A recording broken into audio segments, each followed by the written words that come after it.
Okay. So it looks like we're ready to go. Again, if somebody online wanted to provide public comment now, happy to take that now. If not, we will ask for public comment after informational workshop.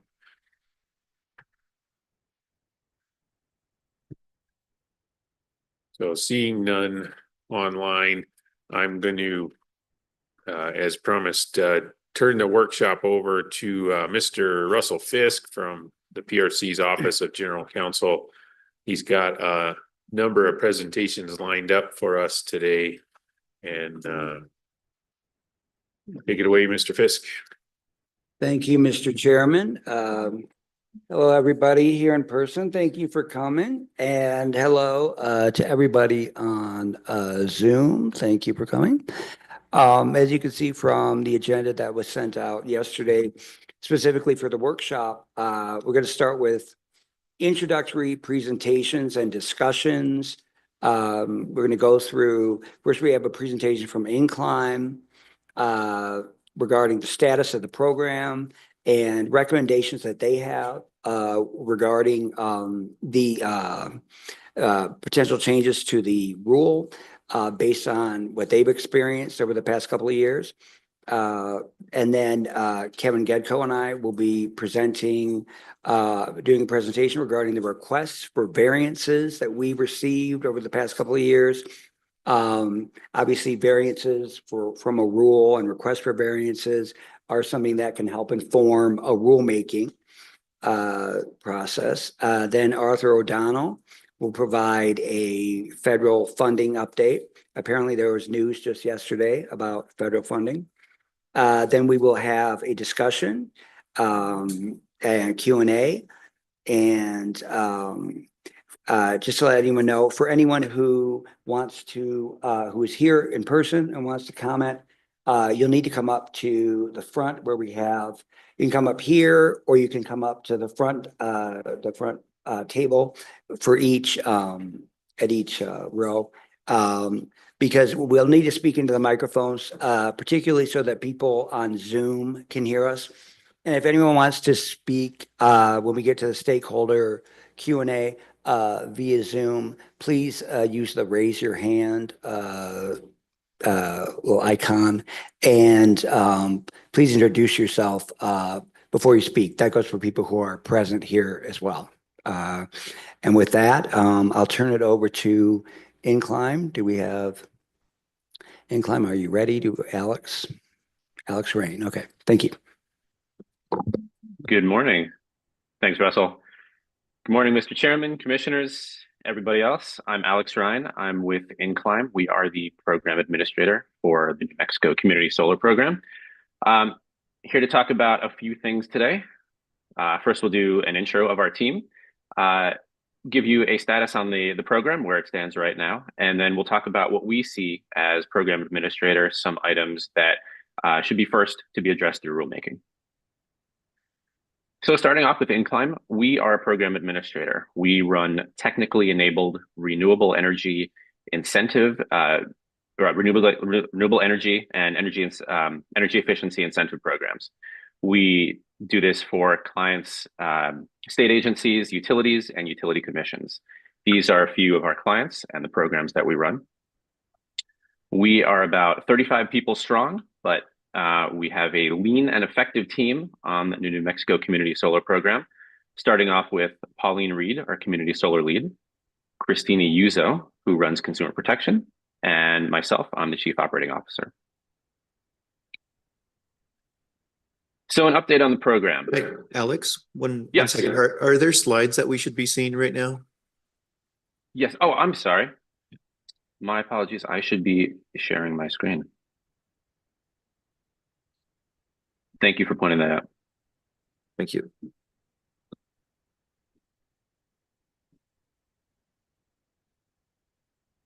Okay. Can you see my screen now?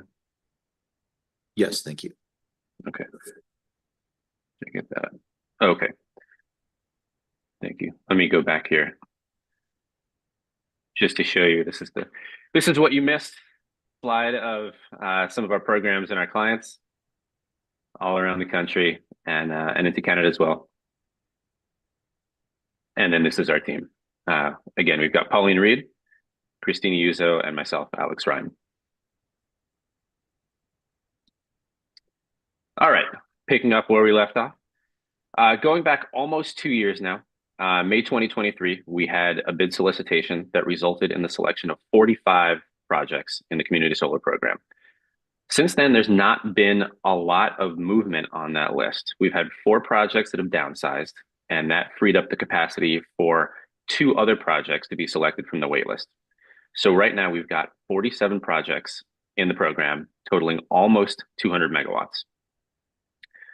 Of those projects, we've got 22 that have signed an interconnection agreement and 4 that have broken ground. We also maintain a 200 megawatt wait list, the same amount of capacity as the program selection, with pro rata allocations for each utility. And we've got an up-to-date list of selected and waitlisted projects at the URL that you see at the bottom of your screen.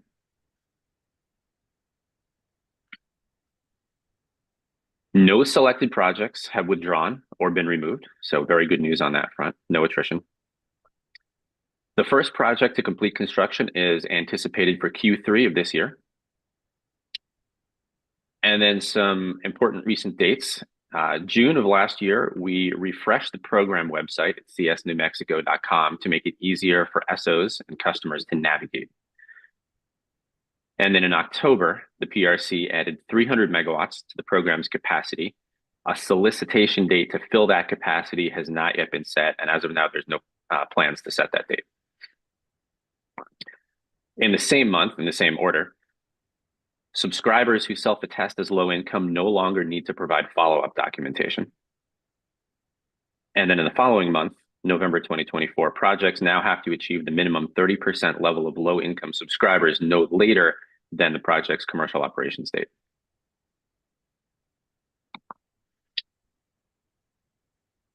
And just last month, we published the recently approved Uniform Subscriber Disclosure and Consent Form in both English and Spanish. That's available. Those documents are available at that URL at the top of your screen. For the subscriber organizations and subscriber managers listening, please use these versions of the form for subscriber acquisition moving forward and not the old forms.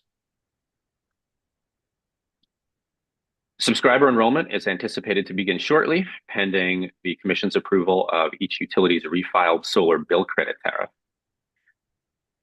And then something that's coming soon, a hotly requested feature, will be releasing functionality in the portal for subscriber organizations to invite subscriber managers to manage their subscribers on their projects. Anyone can sign up to receive email notifications of program announcements at the second to last URL down there. So when we release that functionality, it will be pushed out to that distribution list. And then we have a list of historical program updates at the last URL you see.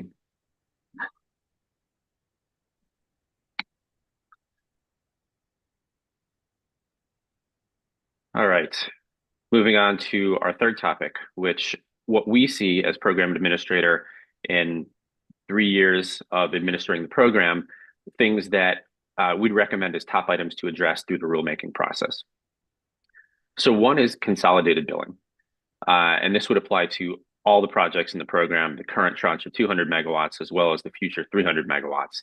This is just good customer service. It increases transparency. It reduces the likelihood of billing issues and unexpected variations in monthly expenses. So as an example, without consolidated billing, a customer could receive bill credits in 1 month and get billed separately for several months of subscription fees.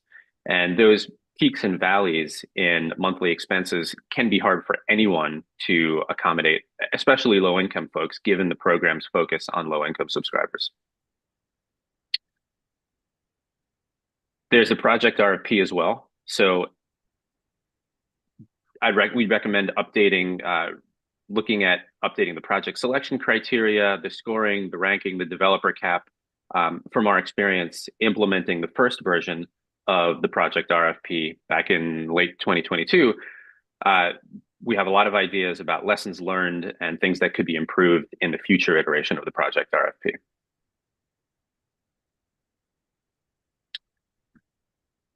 The interconnection process, I think, has been an interesting experience for all parties involved. Some things we found is that the SOs in some cases have asked utilities to hold off on a system impact study when the project ahead of them in the interconnection queue has not yet committed to pay for upgrades. This is understandable because if you move forward with a study, assuming that the project ahead of you is going to move forward, and then the project decides not to move forward, that study has to be redone because the assumptions have changed. On the other hand, inserts long, potentially indefinite pauses into the process. So we'd recommend exploring ways of expediting and then more closely integrating the interconnection application process with the program to keep the process from stalling while at the same time ensuring that SO concerns are addressed. Project site moves are something else to consider. So right now, under current program rules, a project has to be built at the location on which it was bid. We've gotten requests from a number of projects to move to a different location, which is not something that can really be accommodated right now. The only recourse for these SOs is to file a waiver request with the commission. So given that we've got a number of requests for this, is it best to maintain the current rules or revise them?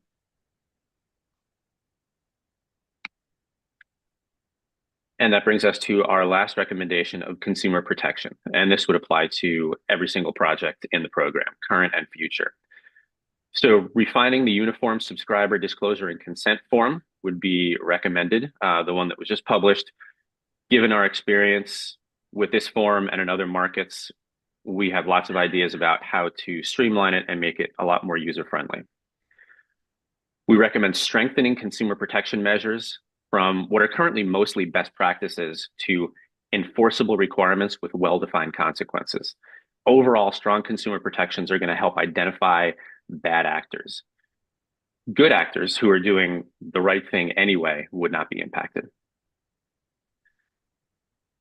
We watch and we've managed other community solar programs around the country, and we see a lot have stronger consumer protections around adherence to program requirements and subscriber marketing. And this is going to be really important as subscriber acquisition ramps up in order to build trust around the program.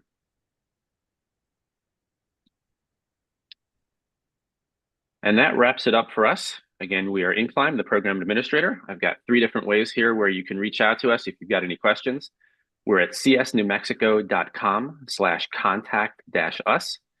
You can email us at admin@csnewmexico.com or give us a call at the program number at 877-794-0109.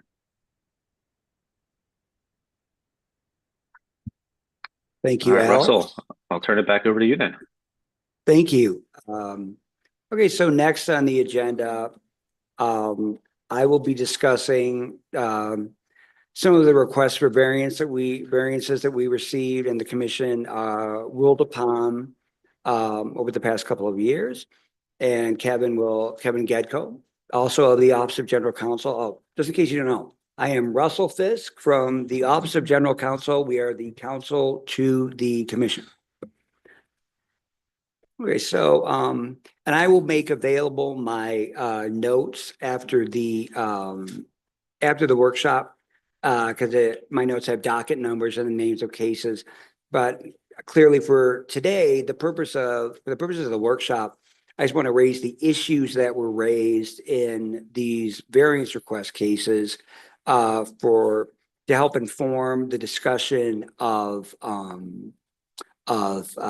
potential amendments to the rule.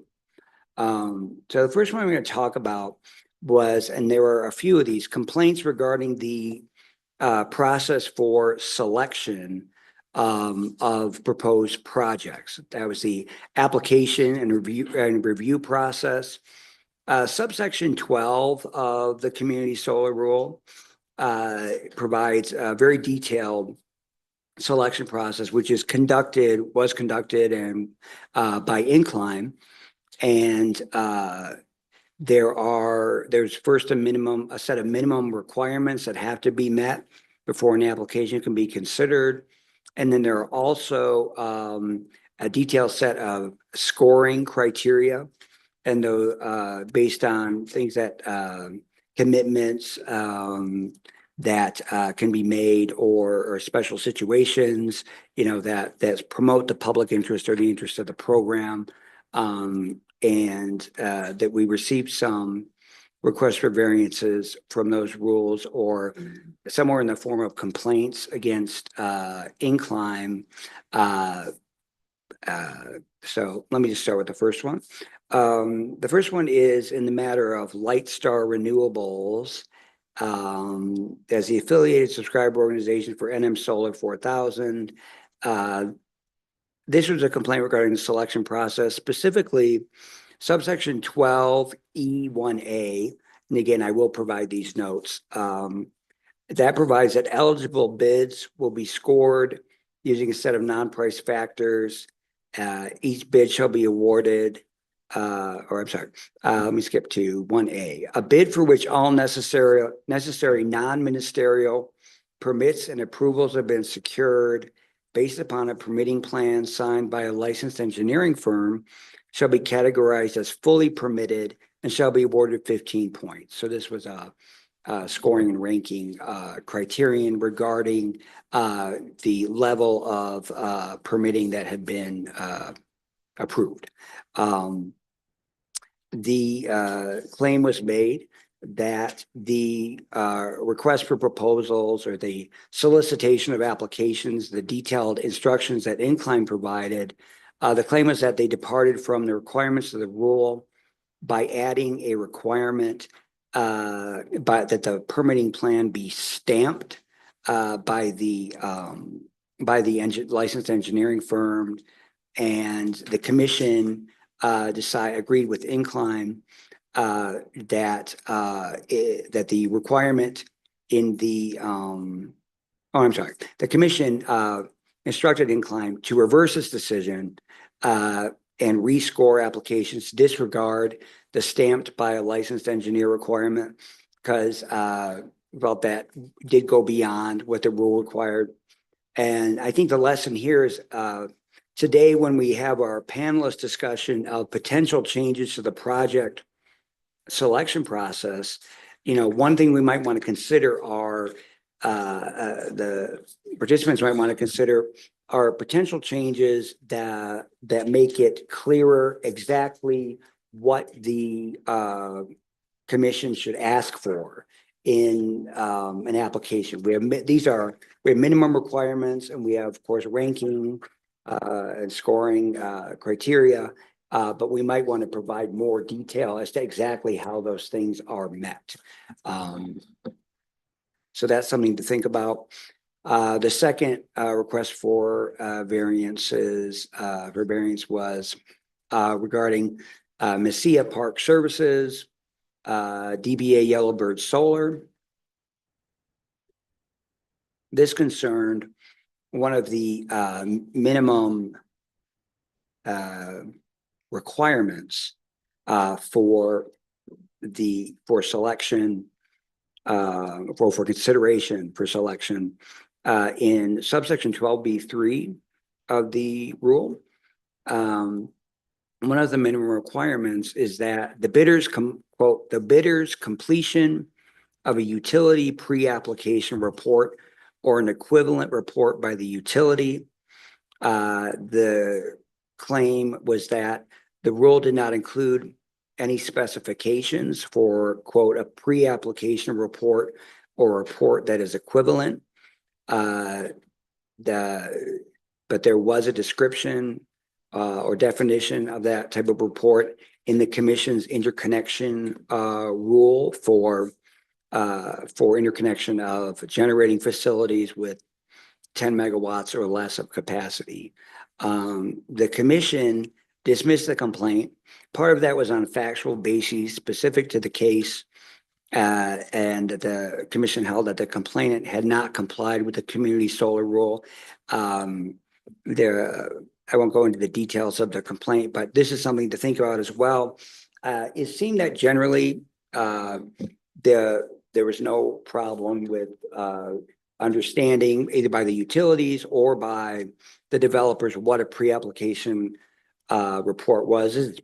a report concerning interconnection, but it's as most of you probably know, it's just a report that it's not a detailed study. It's just a kind of preliminary report that might point out some things that are, obvious in terms of, if, for instance, the location is very, very far from any interconnection point or something like that. So that's something to think about as well today, especially on the panel for project selection criteria. The next request for variance was from Nexamp Solar. And this concerned a number of different selection criteria and whether they had been met or not. And we actually had four other complaints that brought up one or more of these same criteria. One was in the rule under E3A and B. This was about how secure the financing was. That was actually a ranking criterion. A bid for which financing has been secured, et cetera, shall be categorized as financing secured and be awarded 10 points. A bid for which financing has not been secured, but for which a detailed and feasible financing plan has been prepared, would be awarded 4 points. There was a dispute as to the financing commitment that had been provided, and the commission agreed with Incline's decision that the language of the financing letter was contingent on things other than the selection of the project, and so was not secured financing. So I think they received 4 points instead of 10. Then there was also an objection to Incline's application of subsection E6 concerning the awarding of points from 0 to 20 points for specific attributes concerning benefits to local communities, to disproportionately impacted communities, or to disadvantaged groups. And there were a number of different types of ways that you could build up to 20 points. For instance, a bid that included a commitment to offering workforce training or educational opportunities would be awarded 6 points. Local sourcing of materials and services, or sourcing of materials and services from members of racial minorities, women, veterans, or Native Americans. That was another 6 points. And there were some more like that.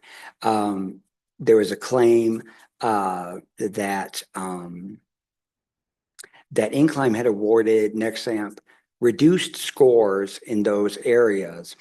And that that Incline had applied a sliding scale, like instead of 0 or 6, they did 0 to 6. There was actually an instruction from the commission found that the rule did not provide for sliding scale scoring. So it was either a 0 or 6 in each of those categories. And so there was a rescoring, and Nexamp received a maximum in those areas. And I think sliding scale scoring might actually make sense in those areas, because there is kind of there are levels of commitment or a benefit that I think Incline could reasonably provide, a score in the interim.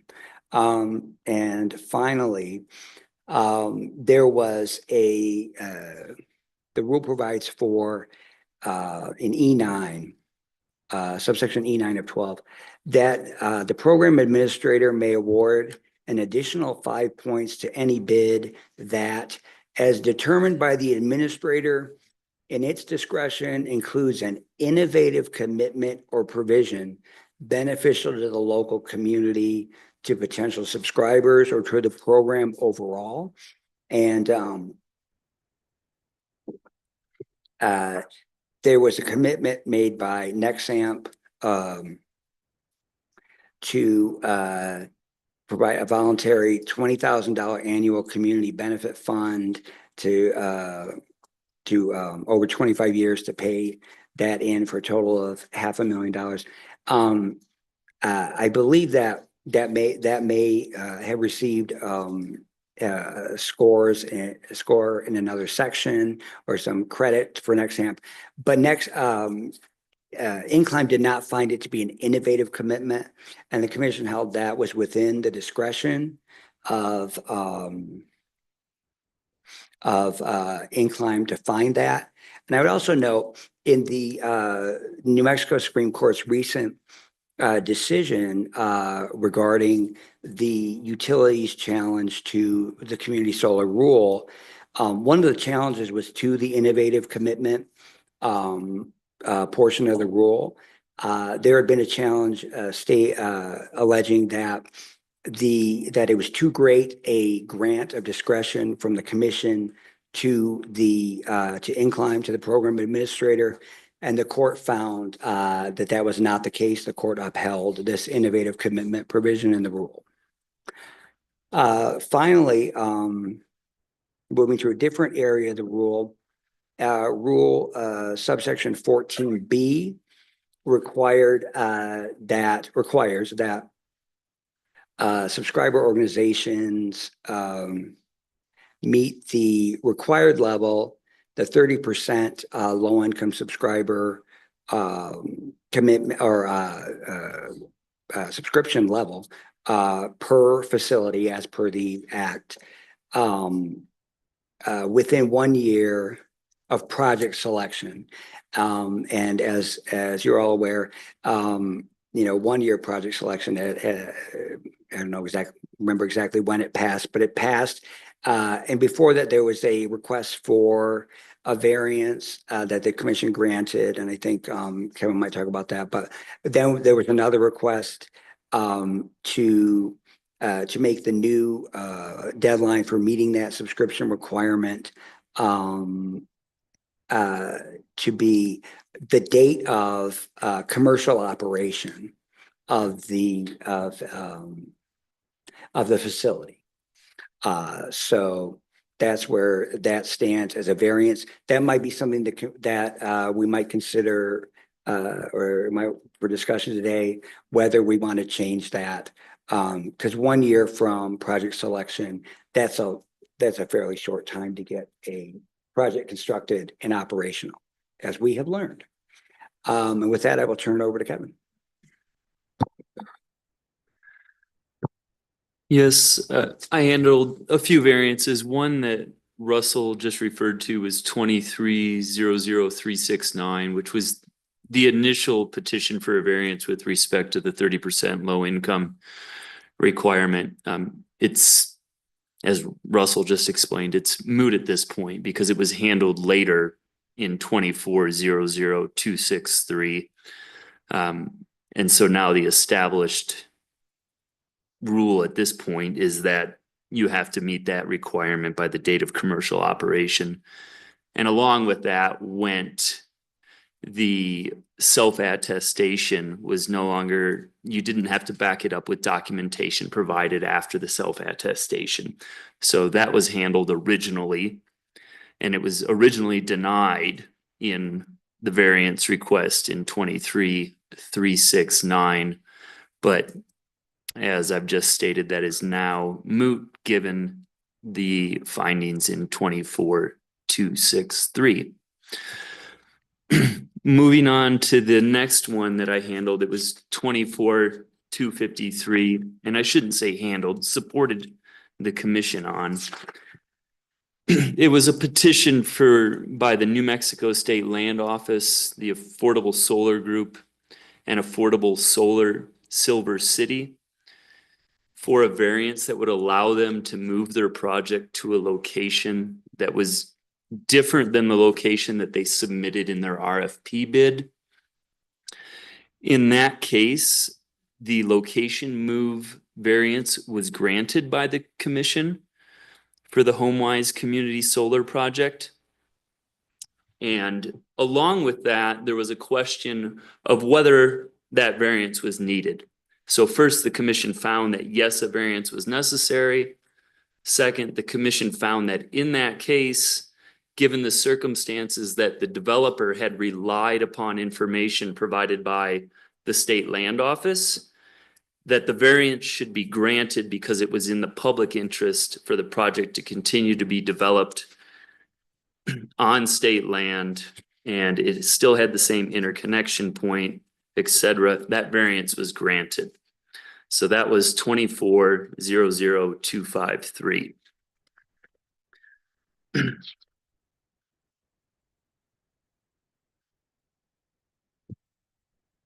So then the next variance that the commission has that I've supported is 24-273, which it's an active case before the commission. Therefore, I'm going to say very little about it.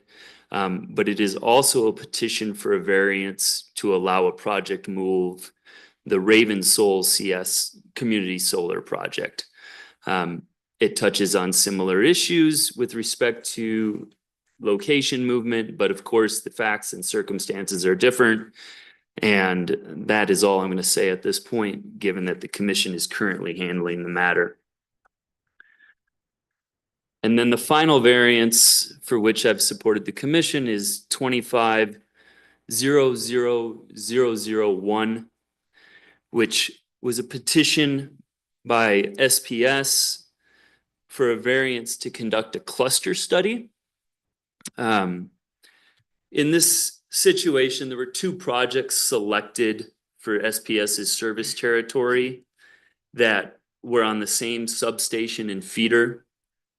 And given the way that the rule is currently written, it was interpreted by the applicant SPS to necessitate a variance in order to conduct a cluster study. And that's because there's language in the rule that states that the application shall be considered in the order of ranking, and also uses facility in the singular when it speaks about interconnection studies. And so the rule presented the question of, could they conduct a cluster study? And so the most significant piece to note here is that when the commission assessed this, there was a note in the order, a footnote stating that in assessing this petition, the commission considered whether commission rules would permit cluster studies absent the requested variances. But because SPS petitioned the commission for these variances, and the commission finds that SPS has satisfied the requirements for the variances in this particular case, the commission need not address that broader question in this proceeding. And it states, the commission may revisit whether these authorities permit cluster studies absent variances in a future adjudicative proceeding or rulemaking. So that's significant for today's workshop, in that the topic of cluster studies is definitely an item that could benefit from conversation and perhaps refinement moving forward due to possible efficiencies that it brings. So in that case, the variance was granted, a cluster study has been approved, and that's the end of my little presentation. Thank you, Kevin. So we can move on to, if you're following. Russell? Oh, yes. If I may, I just want to take a moment to see if any of the commissioners have any questions. I think this is a good break, given that the next presentation is more about funding. So I wanted to check if Commissioner Nybert or O'Connell, if you guys have any questions. Yeah, personally, I found the presentation a very thorough reading of work we've done. Didn't have any questions. Okay, I did want to ask a question. I'm hoping Incline is still on. There were several kind of larger issues about recommendations on changes, and I'm just framed as kind of priorities, and I'm wondering if there are any of those changes that you believe, and this is to Incline, that you believe are most critical to improve the program.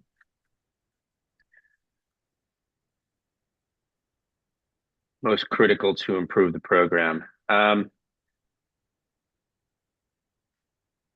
Taking a look at our recommendations here. I'd say most of them. Consolidated billing is going to be a big one. That's going to be a big customer service improvement. The project RFP, I think Russell even mentioned that one, that we can make some changes to that to make it even better, reduce the incidence of challenges to it, make it much more clear. The interconnection process is something that a lot of folks have struggled with on all fronts. So I think improving that would be good. Project site moves is probably less important, but then consumer protection is very important. So I'd say of the 5 recommendations we had, 4 of them would go a long way to improving the program. Okay, thank you. And then with respect to the interconnection process, are there specific recommendations that you would like to, or that you could share with us? So a couple of ideas. One, I think PNM might have done this in some cases already, would be in the situation where a project does not want to, has asked the utility to hold off on the interconnection study or the site study because the project ahead of it is uncertain in terms of whether it's going to be moving forward. That project behind in the queue could have their study done on different scenarios, with the project ahead assuming it's moving forward and then assuming it's not moving forward, so that whether it does or does not, the project behind it is able to move forward once the project ahead of it makes a decision, without having to do a restudy. There's also an option, and I think this is done at the federal level in some cases, where if a project is given a price for utility upgrades and then decides not to move forward, they prior have agreed to pay for the restudy of the project behind them, call it a breakup fee of sorts, so that the project behind, if it's already been studied, isn't out any additional funds, not of its own fault. So there's a couple of suggestions, and definitely worth exploring. Okay, thank you for those. Russell, sorry for the interruption. I think we could move forward. No, I think that was very helpful to get that clarification. So I'll turn it over to Arthur O'Donnell for our federal funding update. Thank you, Russell. Mr. Chair, Commissioners, I appreciate the opportunity to talk about the New Mexico Community Solar for All grant and its impacts on the projects that are before us. I'm going to share my screen. I do have slides and they're fairly detailed. So unfortunately, I'm going to have to move quickly through them, but they will be made available to the docket after the workshop's finished. So people will be able to see them. And I'm going to try and make this full screen.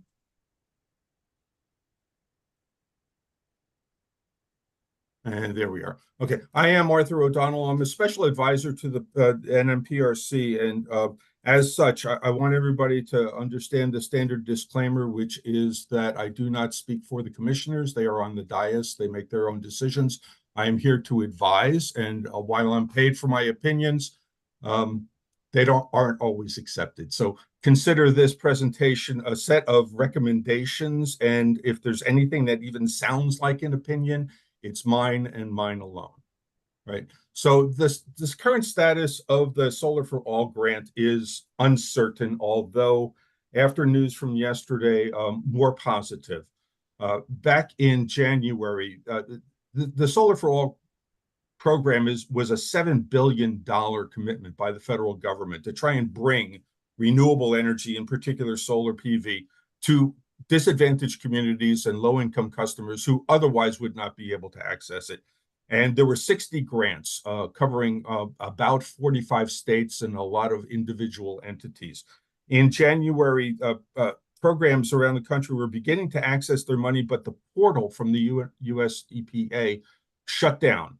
And it took a couple of days to get an explanation, and this got tied up in the overall freeze to federal funding under the Biden administration's two major bills, the bilateral infrastructure law and the Inflation Reduction Act.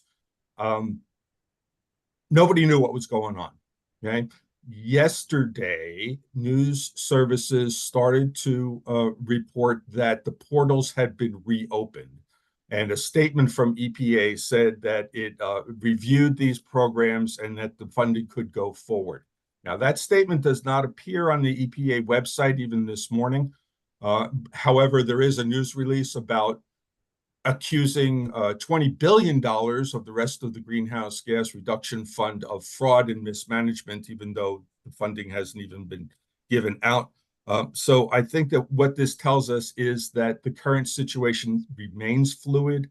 It could turn at any moment, and we just really need to work on this. So there is background here. New Mexico was awarded $156 million in the program, and an additional $62 million for tribal communities in other states, but also in New Mexico.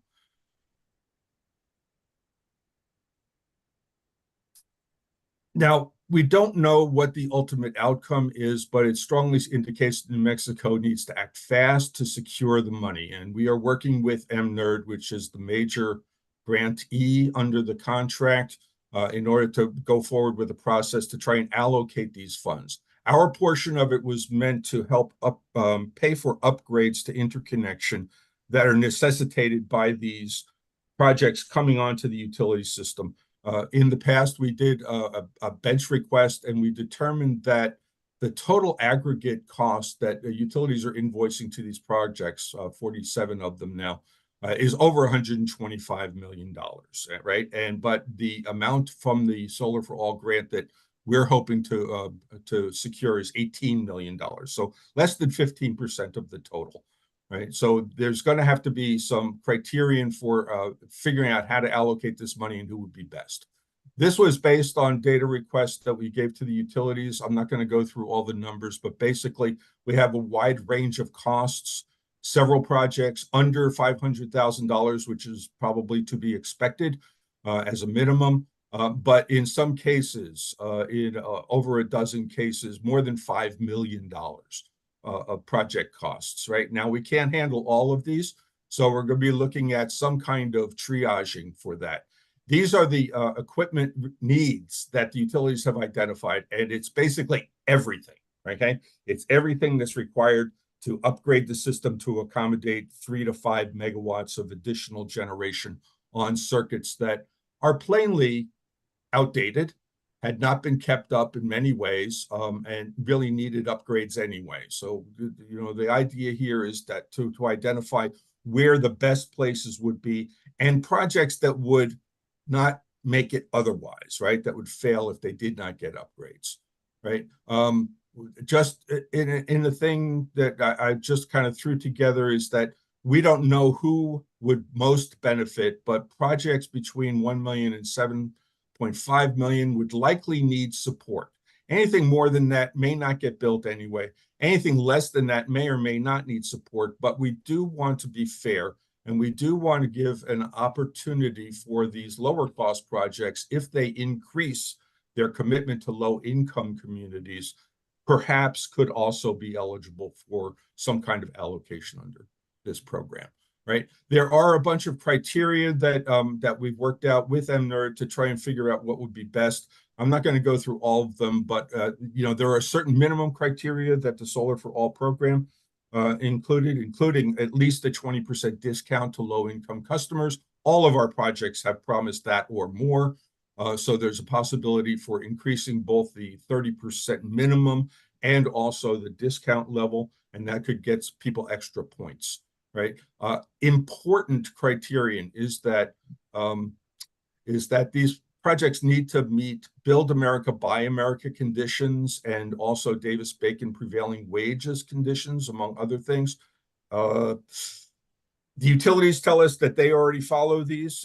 We don't know if the actual projects, the solar projects, need to meet these commitments, because really what we're paying for is the utility upgrade. So it's really the utilities that are getting the money.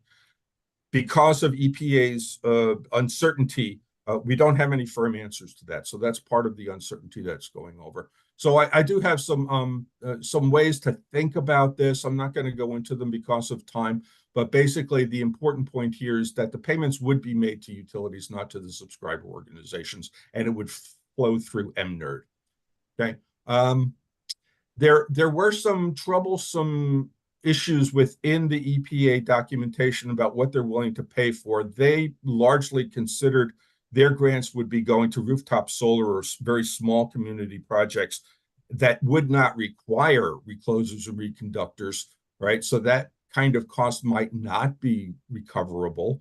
However, those have been declared as necessary by our utilities, so we have to work that issue out. Okay. Next steps. We really need to understand, is the money there? Is it available? And MNERD is working with EPA to try and access. They have a lot of other programs too, the other $130 million that they're looking at.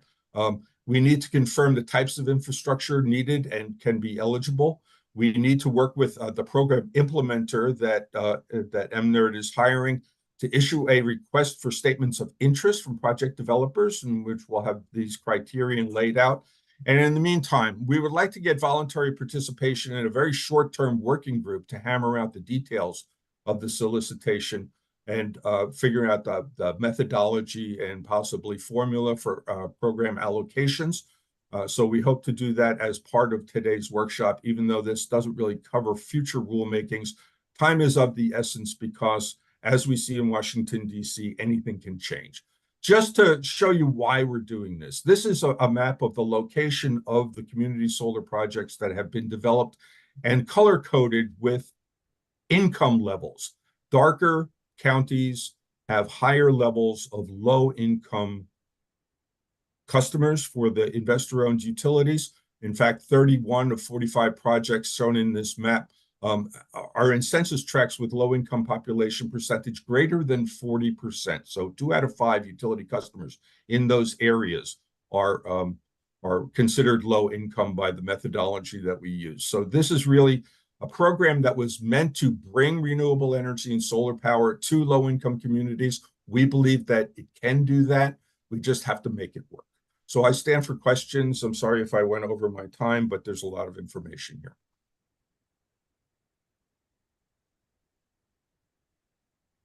Any questions? Thank you for that. Yes, Arthur, thank you for that. Just clarification on slide 6, where we're talking about cost estimates.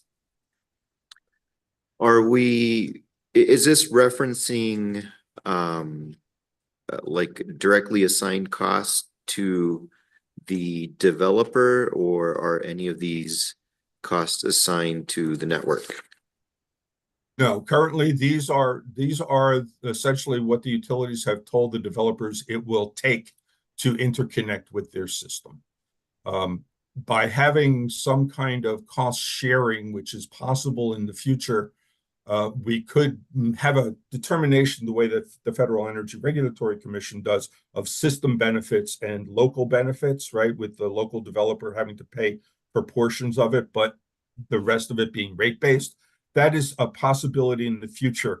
This request to be part of the Solar for All program was a way to bridge that gap, was a way to try and find an external funding source that doesn't impact New Mexico ratepayers, but could also make several of these projects happen that otherwise wouldn't. Okay, so I'm understanding that these are costs that would be assigned directly to the developers. Yes. Okay, and I think this table here highlights something important, that there are that have much higher costs than others. And in moving forward, thinking about how the rule could be improved, I'm thinking about what information did the developers have or not have about existing capacity on the system that would help them site their project somewhere where it would be more cost effective. And I say that recognizing that, there are communities that would benefit from this. And so I don't think it necessarily always needs to be where it is most cost effective if those communities, choose to site nearby, and it just so happens that capacity does not exist for a project. So I want to recognize that part of it, but one thing that I would like to discuss is how can we provide, or the utilities provide, developers more information about the capacity on the system that currently exists so that developers are in a better position to propose more viable projects. Commissioner, I completely agree with your sentiment, and we are working towards that. I want to point out that there is a strong correlation between the areas in the state that have the highest cost to interconnect and the highest percentage of low-income customers. And some of those areas include Chavez County and also kind of this Dona Ana, and down in the Silver City, Deming, Lordsburg area in particular had very high costs for interconnection, but also very high populations.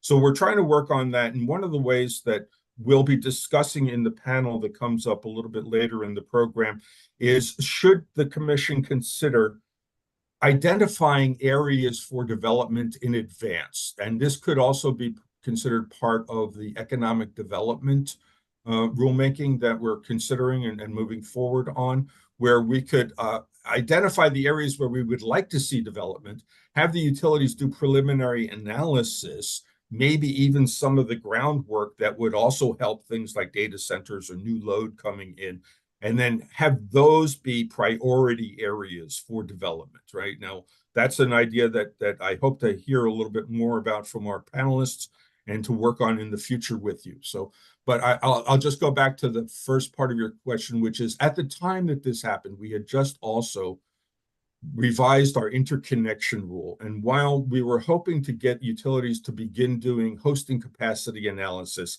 that did not make it into that rule. It is currently part of the grid modernization planning rule to have utilities do hosting capacity analysis on their circuits that would give that kind of information in advance. So I think that timing was an issue. The legislature told us to do community solar. We weren't quite prepared because we had not really fully gone through interconnection under the new rule yet.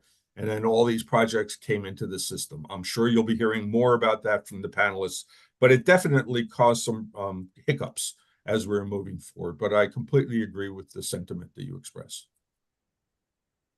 For that. And, I think the message is, obviously cost is important. Affordability is an issue. And so making sure that we're considering the most cost-effective locations for any project really is something that we should strive for. But thank you. Thank you. I would just note we have in the chat, there's a comment from Kevin Cray. And I can read it. If Kevin wants to speak, he can, but I'll go ahead and read it. The two most useful tools are a robust public interconnection queue and hosting capacity resources / maps.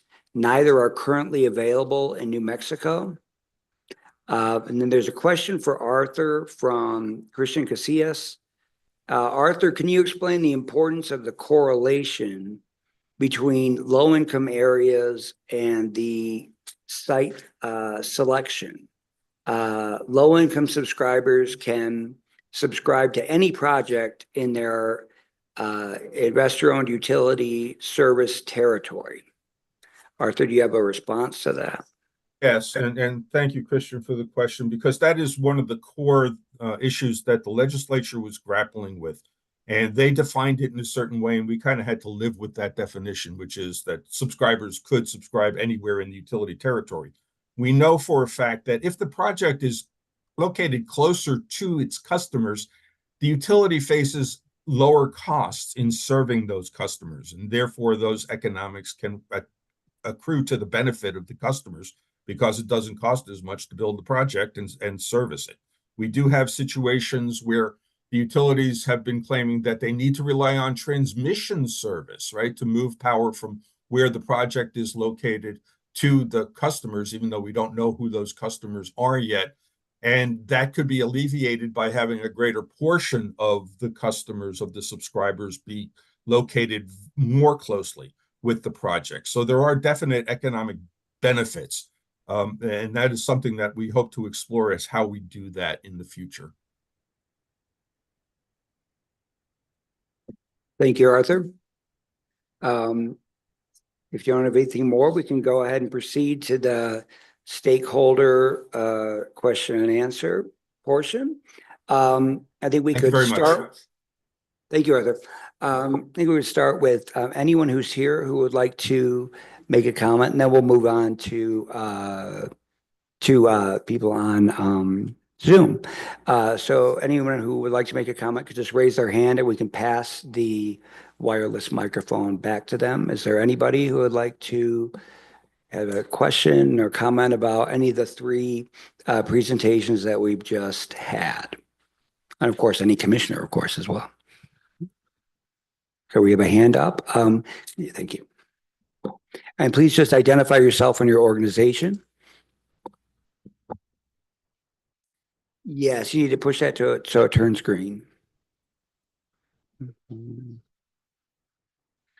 My name is Troy McGee, and related to the most recent comment about location of projects in low income or disproportionately impacted communities, my understanding is just kind of, okay, I don't have a deep understanding of how the electrical system works, but I think that the production of electricity in those communities is not so much the benefit, but probably the property taxes. And then a lot of the subscriber organizations do programs in those communities where the project is built.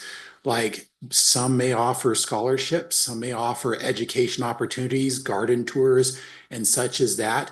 But I think that other economic development purposes in the area where a project is sited, from my perspective, are more important than generating the electricity in those communities. That's all. Thank you. Thank you. Anyone else? Jim? Thanks, Russell. I wanted to comment really. Oh, sorry, Jim Sheastel with El Paso Electric. Thank you. I wanted to comment on the couple of references to consolidated billing, presumably by the utilities. I don't agree that with the representation that it's even beneficial for the program, much less increases transparency. I think it actually, in my experience, actually reduces transparency in the sense that customers may have a confusion of who's responsible for which charges in terms of, am I paying the utility? Am I paying my subscriber organization? There are other very complicating factors associated with it with respect to all sorts of billing issues, and the recovery of that money, the sending that money to the subscriber organizations, the process for sending that money to subscriber organizations by the utilities.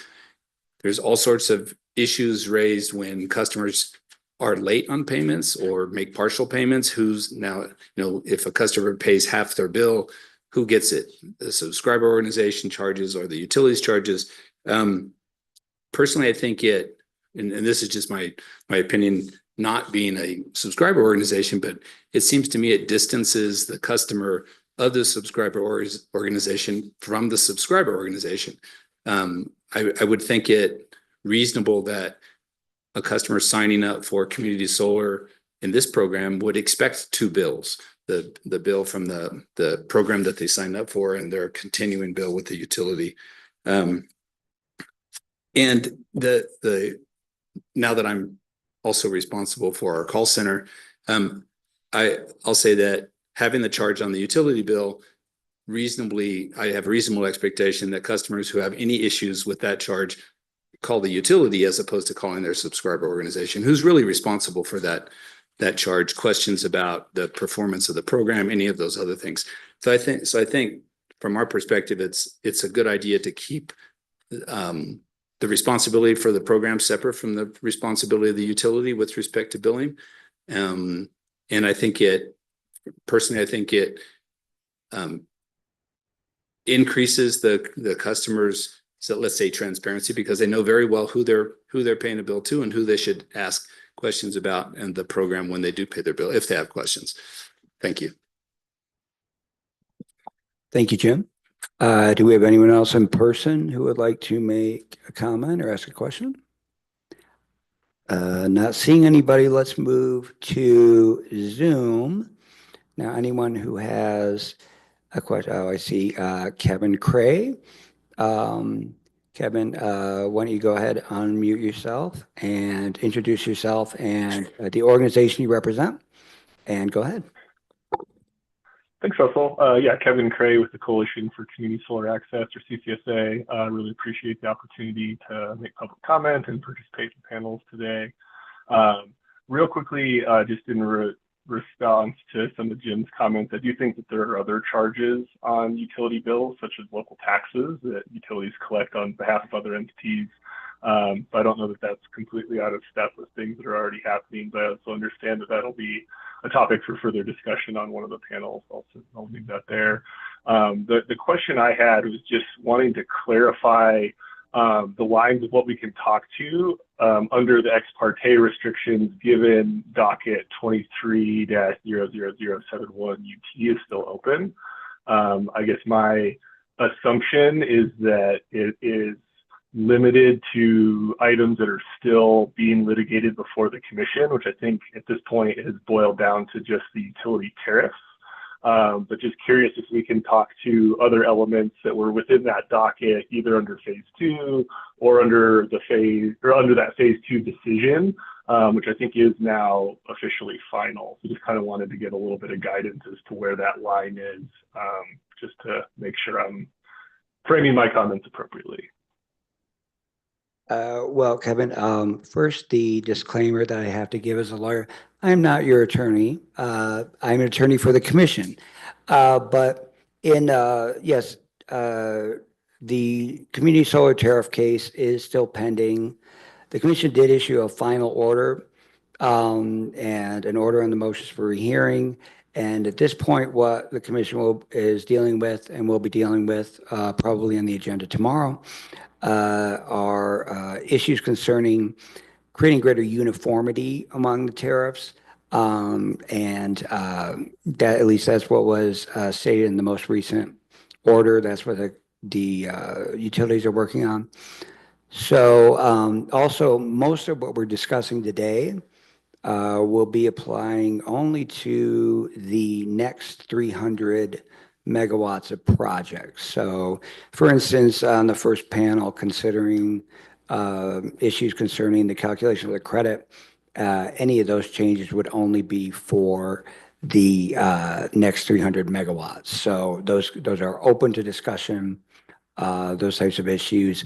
There is one panel that will discuss possible changes for the first 200 megawatts, but they probably wouldn't be issues that were at issue in, they wouldn't be issues that were at issue in 2371. So again, I'm not your attorney, but I hope that clarifies things for you. Yeah, really helpful. I just wanted to make sure that, if we started to get into the public interest determination and other things that were at issue in that phase 2 decision, that's still kind of fair game since we're talking on a prospective basis. So yeah, very much appreciate that, Russell. All right, let's see. Is there anyone else on the Zoom? Let me see here. And again, please put your hand up if you have anything, if you'd like to speak, and I will call on you. So far, I don't see anyone, but let me see. Well, it looks like I don't see anyone else on Zoom with their hand up. If you don't know how to put your hand up, then you can turn off your microphone and say, I'd like to make a comment, but I don't see anybody. So it looks like we are finished with comments. Let me look at the chat here. There's something in the chat. So There's Russell, Kevin. just Okay. looking ahead, the next block is about a 2-hour program. So I'd recommend let's take a 10-minute break while we're putting together the panels for section 2A. Sounds good. So come back at 11:20.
Okay, so just in the interest of keeping things moving, especially for the folks watching online, we'll go ahead and get started again.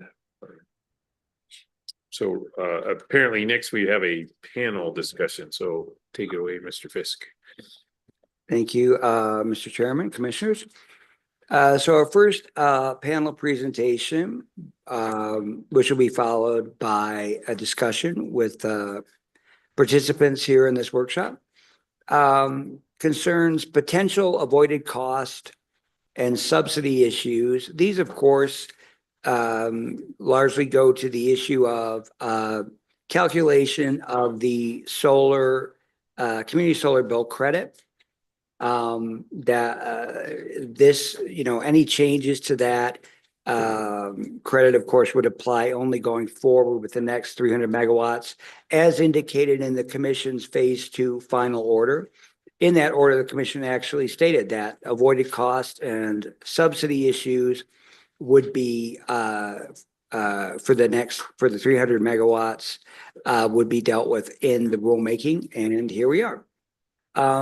So just to remind, in case anyone needs any reminding or inform to anyone who's unaware, some of the issues regarding potential subsidy for the program would be directed toward the option that is provided to the Commission in the Community Solar Act to provide for, in the credit itself, a subsidy from non-subscribers to subscribers, limited at 3% of, I won't go into the details of how to calculate that. That's something that we could discuss, but something regarding the aggregate retail rate, et cetera, or I actually do not even remember the specific language. We can get into that.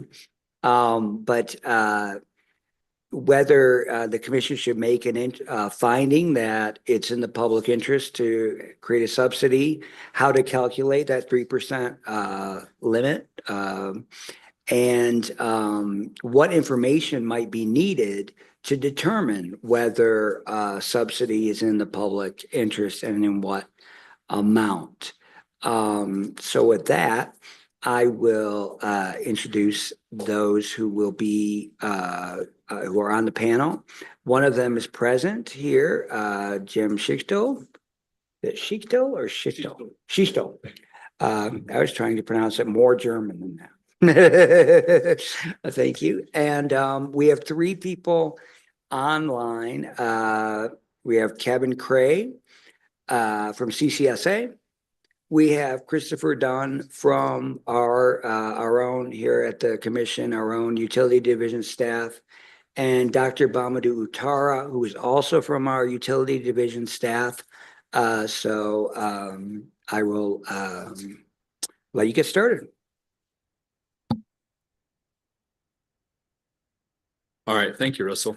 I guess I get to go first because I was first on the list.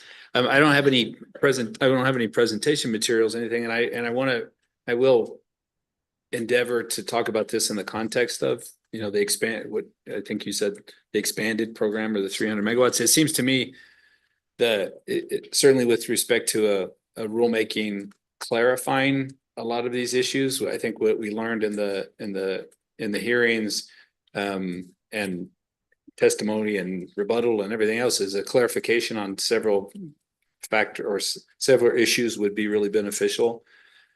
So I'll just say broadly, I think that defining what exactly a subsidy is in this context would be beneficial. I think it seems to me that the determination of the credit, at least as it exists today, was pretty clear. Utilities may have had differences with what was included in the credit, but I think the definition was clear. The rulemaking the rule could certainly benefit from some clarification around the credit. I think that But the statute, in my mind, is pretty clear. And so once that credit is determined, as it has been now for the first set of community solar projects and subscribers, this determination of what a subsidy means, in my mind, is the difference between the credit that's being provided to community solar customers for energy that's being supplied by the subscriber organization and no longer supplied by the utility.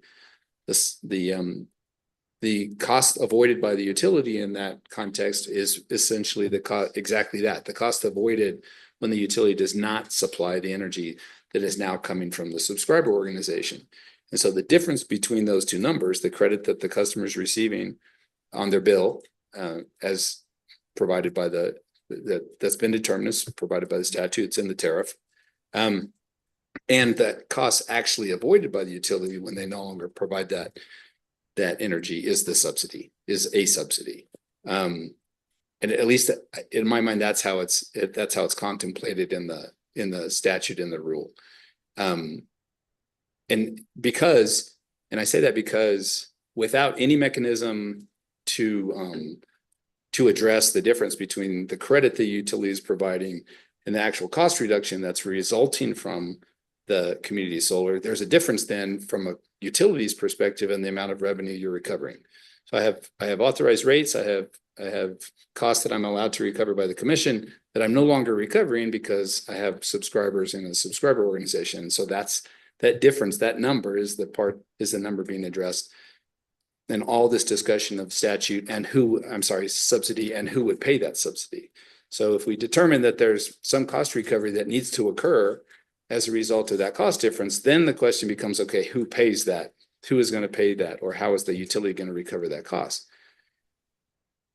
It seems to me that the statute is pretty clear about who's not supposed to pay the difference or the subsidy, non-subscribers, the utility, but then there are conditions under which, and Russell just mentioned one, the condition under which non-subscribers would pay, and that is if they're if there's a public interest in the program, which in my mind means that some benefit from community solar is accruing to non-subscribers, if climate, emissions, whatever you want to put there in terms of the public interest in community solar.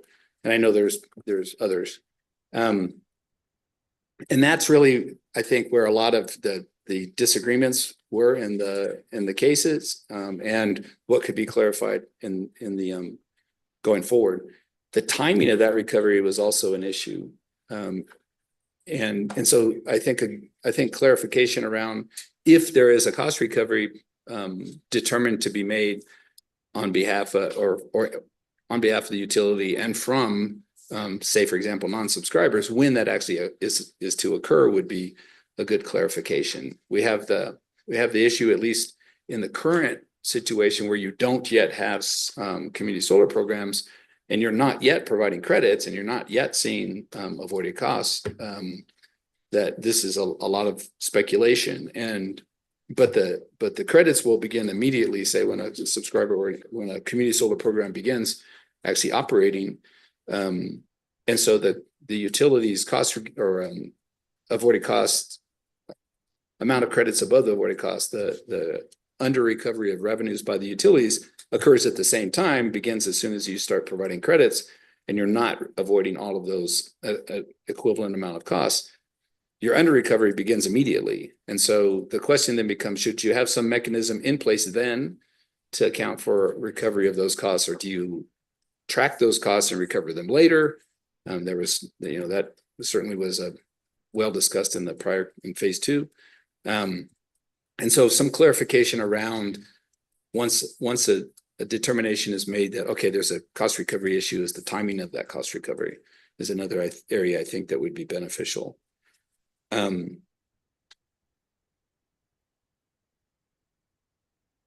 let me just see if I think I've covered everything I wanted to cover. At least there certainly a rate case provides a good opportunity to say address cost recovery with respect to subsidies in community solar, although it obviously happens well after the fact of these things happening, since we do rate cases only very periodically.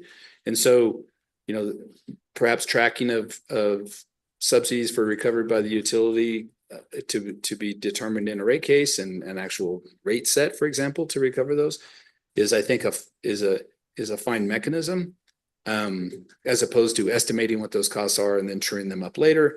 But I think that the rate case is certainly in an area where the determinations around the magnitude of subsidies and then the recovery by the utility associated with the cost that, you know, the commission authorized costs in rates that are no longer being recovered because of the credit mechanism, I think would be certainly the rule could point to, for example, rate cases as the timing as the appropriate time for recovery, if it made that determination. And that's all I have at this point. Thank you very much, Mr. Chairman and Commissioners. Thanks, Jim. So we'll move on to Kevin Cray from CCSA, who's next on our list.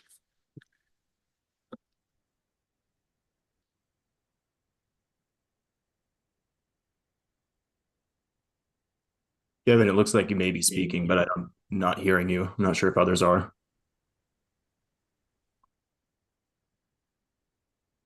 Sorry, how about now? That's good. Yeah. Perfect. All right. Thanks, Russell. And thank you, Chairman and Commissioners, for the opportunity to present here today. And really excited about, you know, kicking off this next phase of the program with this robust workshop. I think getting some, you know, feedback from a variety of stakeholders is going to be really important in crafting the best rules that we really can going into phase 2 of the program. So I think it's on a great trajectory to start. To start with, I largely agree with Mr. Schiesel's interest in additional clarity in the program and how this is going to work. You know, I think that the projects are largely dependent on that certainty that you get from knowing how this is going to kind of play out over time. And along those lines, we certainly very much appreciate the Commission's you know, confirmation in its final order in phase 2 of the last docket that any future changes and determinations would not retroactively impact the initial cohort of 200 megawatts. It's kind of moving through the process now. So I think that certainty was very much appreciated by the industry. And so we like the idea that we're really looking at this on a prospective basis. I also think that, you know, if we take a deep look, as I think the Commission has kind of put us on the trajectory to do, to track you know, avoided costs and also benefits, which may or may not come in the form of, you know, a calculatable avoided cost per utilities cost of service study, is going to be really important. I think getting some real information in the door for people to analyze and react to and use that to really formulate the decisions on what does constitute a subsidy, how that you know, plays into the cross subsidization cap that was established by the legislature. Should the Commission determine you know, it's in the public interest to allow the program to flex into that cap, are all really important questions. And I think, you know, without having some more data on those types of projects, how they interact with the system, where they end up getting located on the system, could be a real challenge. So I certainly appreciate that. I do think that there was a robust record in that docket around kind of making the determination around the public interest, as kind of recommended by the hearing examiner. I think that, you know, even in a lot of the utilities analysis, the initial cohort, you know, wouldn't have breached that cross subsidization cap. So I do think that there is, you know, ample headroom for future iterations of the program within that, should that ultimately come into play. That said, you know, I think we're pretty confident that with the true accounting of the benefits and weighing those against the cost of the bill credits, that we may very well find that there isn't cross subsidization taking place even under the current rate structure. But to the extent that there is, I think it'll be important to take the necessary steps to kind of rectify that as we move into the next phase of the program, so as to again provide certainty to the industry and to the people that are making commitments in the project selection process to serve, you know, low income and provide certain levels of discounts, I think that's another thing to keep in mind is that, the bill credit rate in and of itself is not the revenue stream that is applied to the developers and their financiers. There's additional costs and the savings that are provided to customers, which typically ranges from probably around 10% from a mass market customer upwards of 30% based on a lot of the bid commitments that we saw in the first RFP. Going to low income customers. And so taking into account kind of the full suite of financial considerations as you move through the process is really important. And I think moving into this rulemaking opportunity and tied with the tracking of those costs as directed by the commission will really inform all stakeholders on how to best proceed from here. I think the other thing that I just wanted to clarify that I think there's been a decent amount of confusion around is that there is an inherent decoupling of the energy coming from the systems and the monetary bill credits being applied to subscribers. So, community solar, if you really kind of strip it away, is more or less a creative accounting mechanism to allocate the benefits of a given renewable energy system to particular customers that end up being the subscribers. But they don't physically receive that electricity, those electrons, like you would in maybe more of a net metering, behind the meter context where you're not exporting. And so what we've seen in most other markets is that very few, if any of these projects cause notable backfeed at any of the distribution level substations up onto the transmission system. All of the actual electrons are consumed within the local distribution system underneath that substation transformer bank. And so taking that into account, the fact that you might have a project in, say, Deming with subscribers in Albuquerque doesn't actually matter from like a flow of electrons perspective, because those electrons are never really leaving, that local area in Deming under that respective substation. So just wanting to make sure that people are clear on that decoupling. And then another thing I'd highlight is kind of the decoupling between customers' bills and the application of bill credits. So most often, a customer will be billed for all of the riders, taxes, fees, volumetric charges, fixed charges, et cetera. And then they'll receive an after bill credit that is based on the value that is being applied to the community solar facility. But they're not paying their bill. They're just getting the credit based on the value that their subscription is bringing to the system and bringing to all ratepayers. And so this kind of notion that they're simply not paying into certain elements of the rate stack isn't necessarily true, because they are being appropriately billed. They're simply offsetting that with a credit that is based on a separate value stream given their subscription to a community solar facility. So I think those are just two important concepts that I hope the commission and other stakeholders can just be very attuned to, because I've seen those get conflated, not only here but really across the country in a variety of different markets. So I think that's kind of what I have at this point, but certainly look forward to further discussion on this. And again, really appreciate the opportunity to present to the commission this morning. Thank you, Kevin. Okay, next up we have Christopher Dunn from our staff. Thank you, Russell, and thank you, Mr. Chair and Commissioners. Staff is happy to be participating today and are really appreciative of the opportunity to discuss community solar and how we can really improve our rule and make sure that the program, the implementation, actual recognition of community solar is bettered by our efforts here today. Before I go on to make my general comments here, I want to also just thank Jim and Kevin. They had some really great points, and I do want to introduce as well. Russell did a little bit earlier, but just to point out to the commission and other stakeholders that I do have a couple of my colleagues here from staff joining me as well today, Dr. Bamanu Watara and Chris Sanchez, a couple of economists from our utility division, who will be taking a bigger part in community solar moving forward as well. I won't hold them too accountable today, as they're still getting relatively familiar with the community solar program, but I just want others to know that they're going to be taking a part in these activities going forward so that they can get used to seeing their faces. With that said, I think that my colleagues Kevin and Jim pointed out a lot of great considerations, and I won't rehash all of them. I think the staff, as mentioned by others, certainly wants to kind of tread carefully and not delve into issues that might be constituting ex parte communications, particularly as it relates to matters that were discussed in the 23-00071 case. But I think that there are some great points that we can have to consider here still without delving into those areas. And a lot of the benefit will really come from having conversations and maybe some of the questions that y'all might have for the panel here after we've made our general points. So I think, you know, kind of consistent with what others have said, that there might still be some disagreement or you know, disparity of viewpoints regarding avoided cost and subsidy issues. While that's largely true from staff's perspective, there seems to be less dispute, or while there is still some, perhaps over some of the categories of avoided costs that might exist.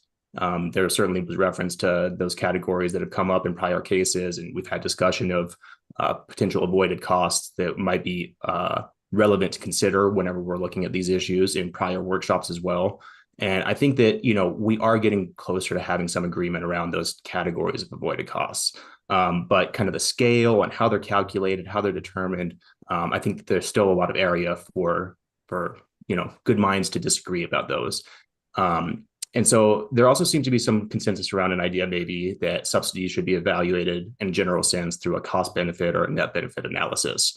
And from staff's perspective, it's going to be really important that whatever that framework be that we evaluate avoided costs and subsidization of subscribers by non-subscribers in context of community solar, whatever that framework is, the sooner we can kind of reach a consensus and agreement around that framework, the more beneficial it'll be for all, because that gives us an opportunity then to dig into the particular values for those avoided costs and identify, you know, where there might be disagreement and where we might be able to come to an agreement. I also think that in addition to the general frameworks, parties also should consider other factors such as timelines for evaluation of avoided costs. You know, if we're looking at a very short timeline, our determination of what those avoided costs might be very different than if we're looking at a much longer scale timeline. And also, I think it's important that we continue to evaluate and consider how policy objectives might play into avoided cost and subsidy evaluations within the context of this program.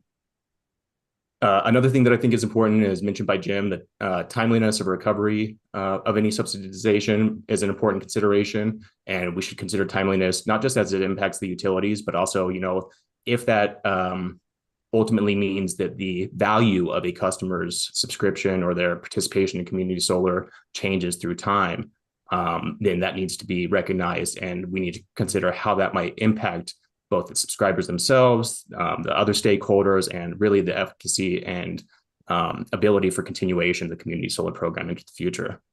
There's numerous other issues that we likely should look at as well, things such as non-energy benefits and what constitutes a subsidy, as mentioned prior, you know, making a public interest finding. But generally speaking, staff is happy that there is some agreement around some of these issues, but we recognize that there's still a lot of room to work, and we look forward to participating in this rulemaking, communicating with commissioners, communicating with stakeholders and others who are looking to participate today and in the future meetings, and hopefully coming to some consensus that'll help us to move forward with this program. So I don't want to rehash everything that's been said before me. I'll kind of conclude my statements there for now, and happy to answer or address any questions by others in the room or to discuss any other topics that might be of interest. Thank you, Christopher. And Dr. Utara, are you planning to make comments of your own? Or is that all from staff? Hello, yes. If you allow, I would like to make a few comments following what Christopher Dunn has just said.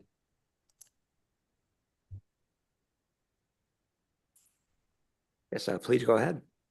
So basically, about the issue of subsidization and public interest. So following what my colleague basically just said, in this rulemaking, staff will actually like to have a clear definition of what constitutes a subsidy and what actually is the public interest, like in this context.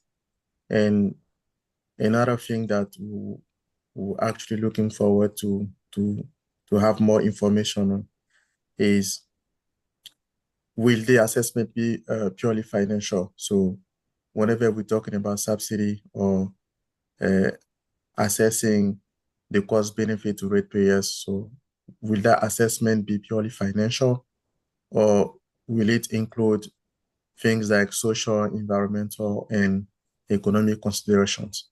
So these are issues that we discuss among ourselves. And the last thing that I actually wanted to add was that how will the rulemaking process account for both direct and indirect economic benefits of community solar? So when we're thinking about benefit of community solar, are we also including things like job creation, local economic development, grid resilience, and environmental benefits as part of the economic analysis? So that's my last comment. Thank you. Thank you very much. So with that, we can begin the discussion, stakeholder Q&A. We can do it just the same way we did before. Mr. Chairman, do you want to say something? Oh, sorry, my mic was flashing interesting colors.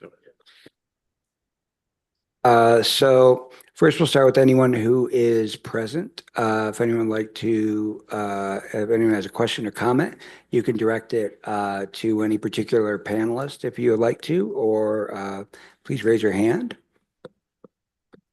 Oh, we have someone. Thank you.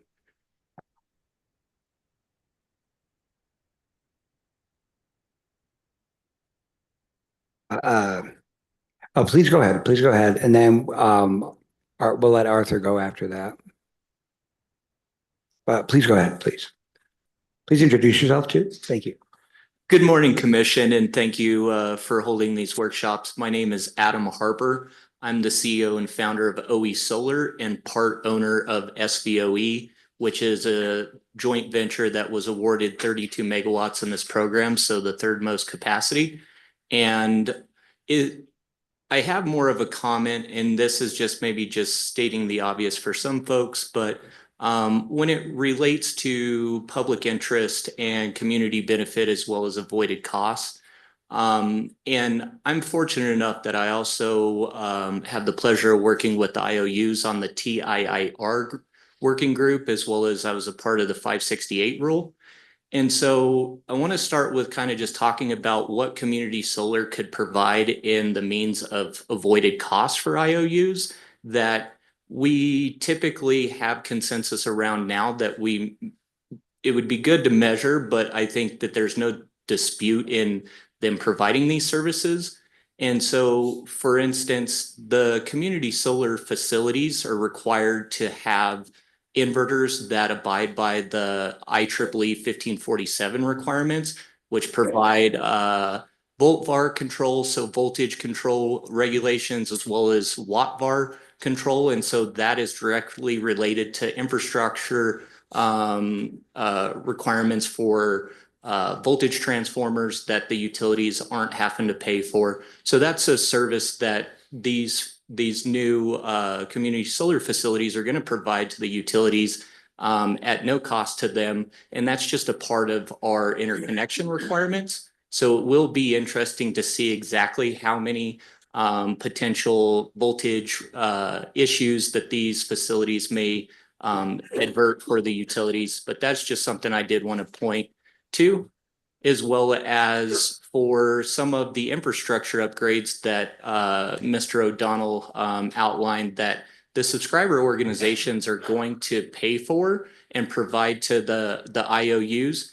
And I have a project, for instance, that is our Los Lunas project. And I think everyone had read in the journal that there may be a $10 million plus transformer, substation transformer that's required to be upgraded. And there's 3 of us IOU or subscriber organizations that are going to be sited on state land. So we're providing payments to the state land office, as well as if we upgrade that substation transformer, the standard is that not just that we replace it with a transformer that could accommodate our capacity, but also additional capacity, because the standards require that it goes to the next size up. which would then provide additional capacity to not just the utility, but also to local consumers or housing developers or so on that would be able to utilize that additional capacity that the community solar subscriber organizations will pay for directly and provide that benefit through the infrastructure upgrades to the utilities as well as the local community. And then just lastly, when it comes to just a broader community benefit, for instance, we have 4 projects in the Tularosa area that I committed to the village of providing local hiring fairs. And so this is again, maybe goes to the topic about how some of the lower income communities have higher infrastructure upgrade costs. But again, trying to be a local community partner and also growing up in a small rural place in northern New Mexico, that was something that as a local business owner that I wanted to commit to above and beyond the requirements of the act, but also just make sure that I'm providing those stable long-term jobs for not just the local constituency, but also for our future kids. And we talk about the brain drain quite a bit. And so I think that as these projects move forward in these areas, that we're providing not just that economic benefit for the local community, but for the future workforce as well, because these are long-term, high-paying jobs. So again, thank you for my time today, and that's all I have. Thank you.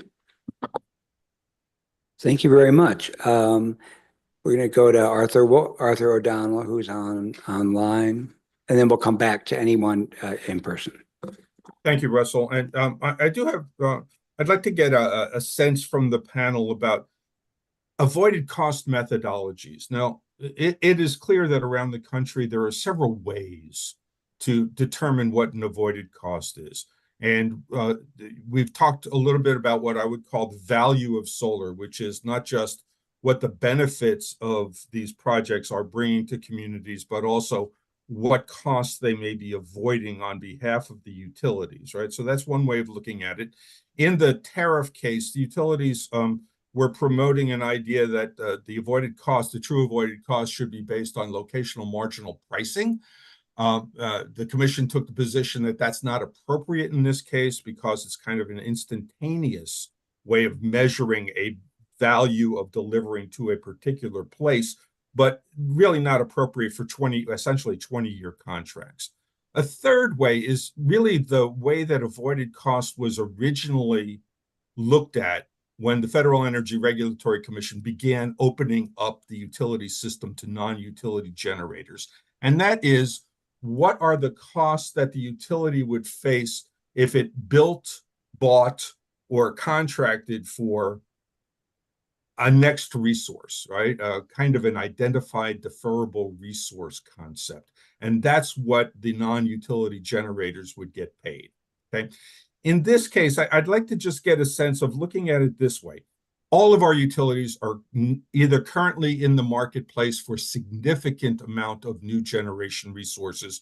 El Paso Electric is just beginning its integrated resource planning process, and it will probably also have resource needs coming out of that. What if we base the avoided cost for future community solar projects on the last 300 megawatt increment of pricing that come in from successful bidders in the IRPs? Because essentially, without community solar, right, without this capacity that the community solar projects are serving the load for, the utilities would probably need to go out and buy an additional 300 megawatts, right? So essentially, we're taking now. Of course, it would be the next 300 megawatts after the final contract, right? But we don't know what those numbers are, and we can actually kind of guess what they might be, marginally more expensive than the last 300 megawatts. But at least that gives us a place to look for how to calculate the value. I'd like to ask if people have thought about this, if this is something that we should explore in the rulemaking, not arguments for or against, but whether it's worth considering. Jim, would you like to go first? Sure. Thanks, Art. I think that, marginal cost of capacity is a possible measure of for the reasons you described of avoided cost. And I absolutely think that it's important to define exactly what we're, how we're going to make that determination. I think that the rulemaking would benefit from, or the rule would benefit from clarity around what we mean when we talk about this, especially in the context of using avoided costs to then make a determination of some amount that needs to be recovered from, and whoever it needs to be recovered from. I don't generally have any disagreement with going beyond current costs. It's a real easy, and I think of this in the context of a rate making proceeding where a utility is coming to the commission and saying, here's my cost expectation for going forward based on my historical costs. That obviously doesn't necessarily reflect your marginal costs. I had some experience with this working with a utility in California where rate making was done on the basis of marginal cost. But I think that's certainly a good measure to look at. I don't have an issue with saying that the existence of a community solar program necessarily might defer capacity needs by the utility, and so a marginal cost of capacity might make sense to look at in terms of the benefit being provided by the community solar program. Can I take the opportunity since I'm speaking? There were two things I wanted to just put on the list here in this panel. One was to just agree. I had missed I didn't make my comments about the 3%, which I think that a couple people, both of the rest of the panel mentioned the 3% in terms of the cap on the amount of subsidy for non-subscribers, I think is the way it's contemplated, at least in the statute. And I think that some clarity on how that amount is actually determined. I think Kevin and I have a disagreement about that in terms of, and so that I think definitely some clarity on when they're saying the application of the 3%, exactly what does that mean? And then the other that I forgot to mention that we had sort of planned to bring up on this panel that needs some clarity is there's the issue of unsubscribed energy for subscriber organizations. That is the amount of energy they're putting onto the system from the community solar system that is not subscribed by customers yet. And I think that it's measured on an annual basis. The subscriber organization provided more energy than was subscribed onto the system, and then they should be paid for that. There was a difference of opinion on what should be paid for unsubscribed energy. I think that would benefit from some clarity. I think there's a very clear counterpart with distributed generation customers in terms of excess energy supplied to the system purchased under for us rate 16. And so I think that, but some clarity around that and a new rule going forward would be really good. Okay, Tim, if I could just pick up on that point and ask you, unsubscribed energy could well be based on the locational marginal pricing, like in your rate 16, because it is essentially kind of like short-term, instantaneous delivery to the utilities that the utilities have to use, right? They would be displacing something completely different. So I hope that becomes part of the conversation, and if anybody else wants to comment on that as well. Hi, this is Kevin with CCSA. I mean, just quick comment there, and then I'll go back to kind of Arthur's original question. But on the unsubscribed energy, I mean, I think the big thing to know is, given the structure of how unsubscribed energy is going to work, I think we're talking about a very, very minimal number of kilowatt hours that will ever actually be paid out under that context. Nationally, we're seeing subscription rates, well in excess of 95%. And then under the context of the New Mexico statute rules, subscriber organizations have 1 year to reallocate that capacity to someone else. I think a big procedural question that I'd like to see addressed in the rulemaking is which rate do you get? Do you get the rate that was in place at the time the energy was generated, or do you get that rate 12 months later at the point in time when that excess kilowatt hours ultimately wasn't reallocated to a different subscriber and then is paid out? I don't have a particularly firm position on which one that should be, but I think that's just one key consideration that we'll want to talk through when that time comes. Moving back to Arthur's original question, I think it's important to recognize that we're talking about two different types of resources, right? One being small, local, distributed generation on the distribution system, close to local loads, close to retail rate customers, versus, large utility scale generation that we're going to see coming in through utility IRPs. It could be tens or hundreds of miles away. And just, I guess taking into account that, those generators aren't automatically connected to the system, right? These community solar facilities are maybe getting a line extension of a couple 100 feet into a site, but are otherwise largely leveraging existing distribution facilities to interconnect to and to deliver electricity to, whereas those new generators may need, again, tens, hundreds, or more miles of transmission lines to then get that energy back to the load centers, depending on where they're located. So I think there is kind of a fundamental difference in value and benefits that those two different types of resources can bring to the overall rate payer system. So I think that pricing indication that Arthur mentioned on kind of that next echelon of IRP bids could be an informative data point, but I don't think that, in my opinion, it would structure a fully comprehensive analysis of the avoided costs that these distributed systems are kind of bringing to the grid as a whole. So I guess in our experience, these types of systems are better for more of an avoided cost or value of solar type of a metric to bring that in and into the fold and kind of use that as the basis to ultimately construct the avoided cost rate. I think the other thing to keep in mind is that in the IRPs, there are at times decoupling between the cost of that needed transmission to bring the energy in from those generators and the PPA rates that those individual projects are bidding in to that given solicitation.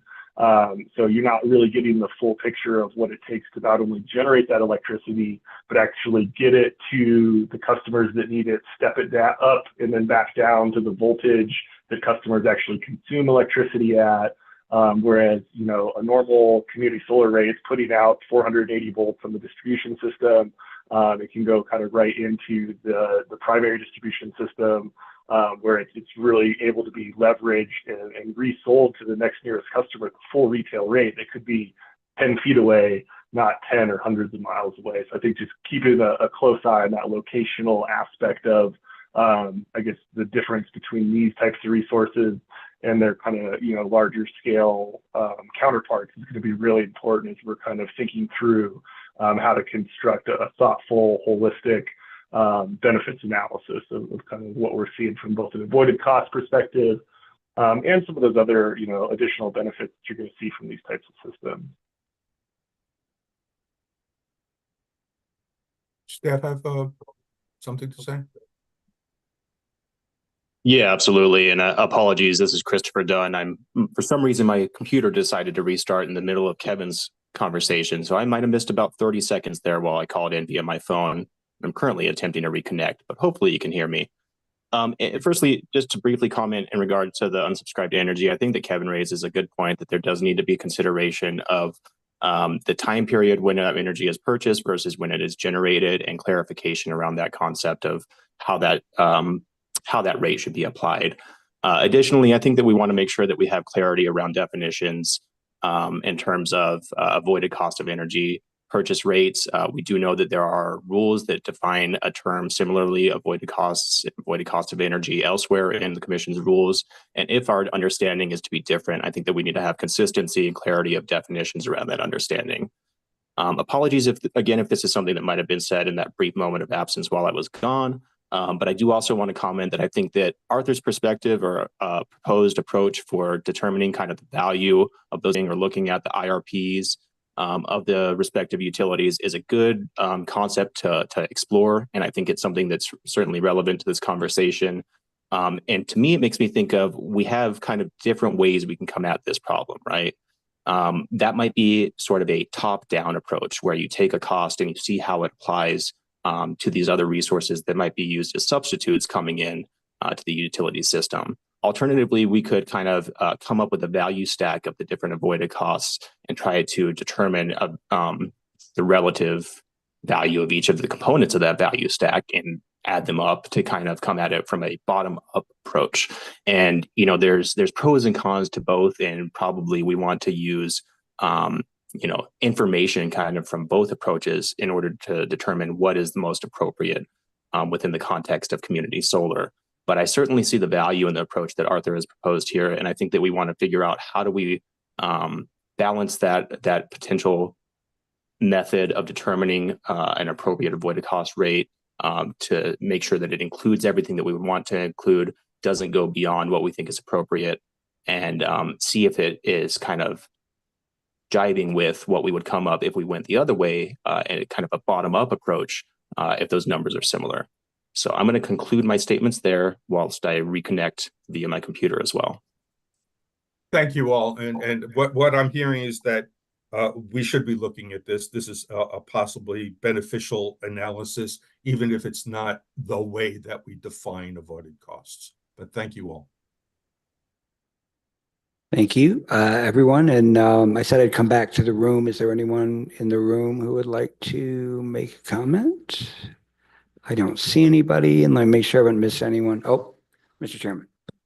Yeah, I was going to save this question for the next group, but might as well get it on the table now. But one of the things that has been interesting and heard it again just now seems to be a bit of a disconnect between what a community solar project costs and its ability to succeed as a project that serves customers. So just background, my thought is the more the project costs, the more the project's going to have to charge.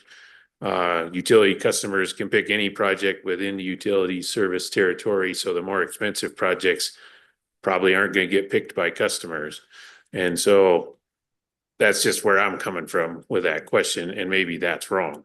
But, understand, what we heard that, if you have to upgrade a transformer near a community solar project, you're creating community benefit because it opens up that feeder for other uses. And similarly, this whole concept of marginal cost, if it's a distribution project, then what's the marginal cost? Is it a system benefit, or is it the next cost to upgrade that feeder instead of bulk power system benefit? Similarly, if we're going to go down that road of bulk power system benefit, should community solar projects have to have storage? Because I think a lot of our utilities are going to have enough solar on the system that the marginal benefit of solar is going to be pretty small. So if you want marginal benefit, you probably need to have storage, and that's not what I'm seeing happening with these community solar projects. So big, long speech to get to big picture question is, how important is the cost of the project to its likelihood of succeeding? And what I heard here was the inverse relationship. The more expensive the project is, the more benefit it creates. So if that's true, how do we succeed?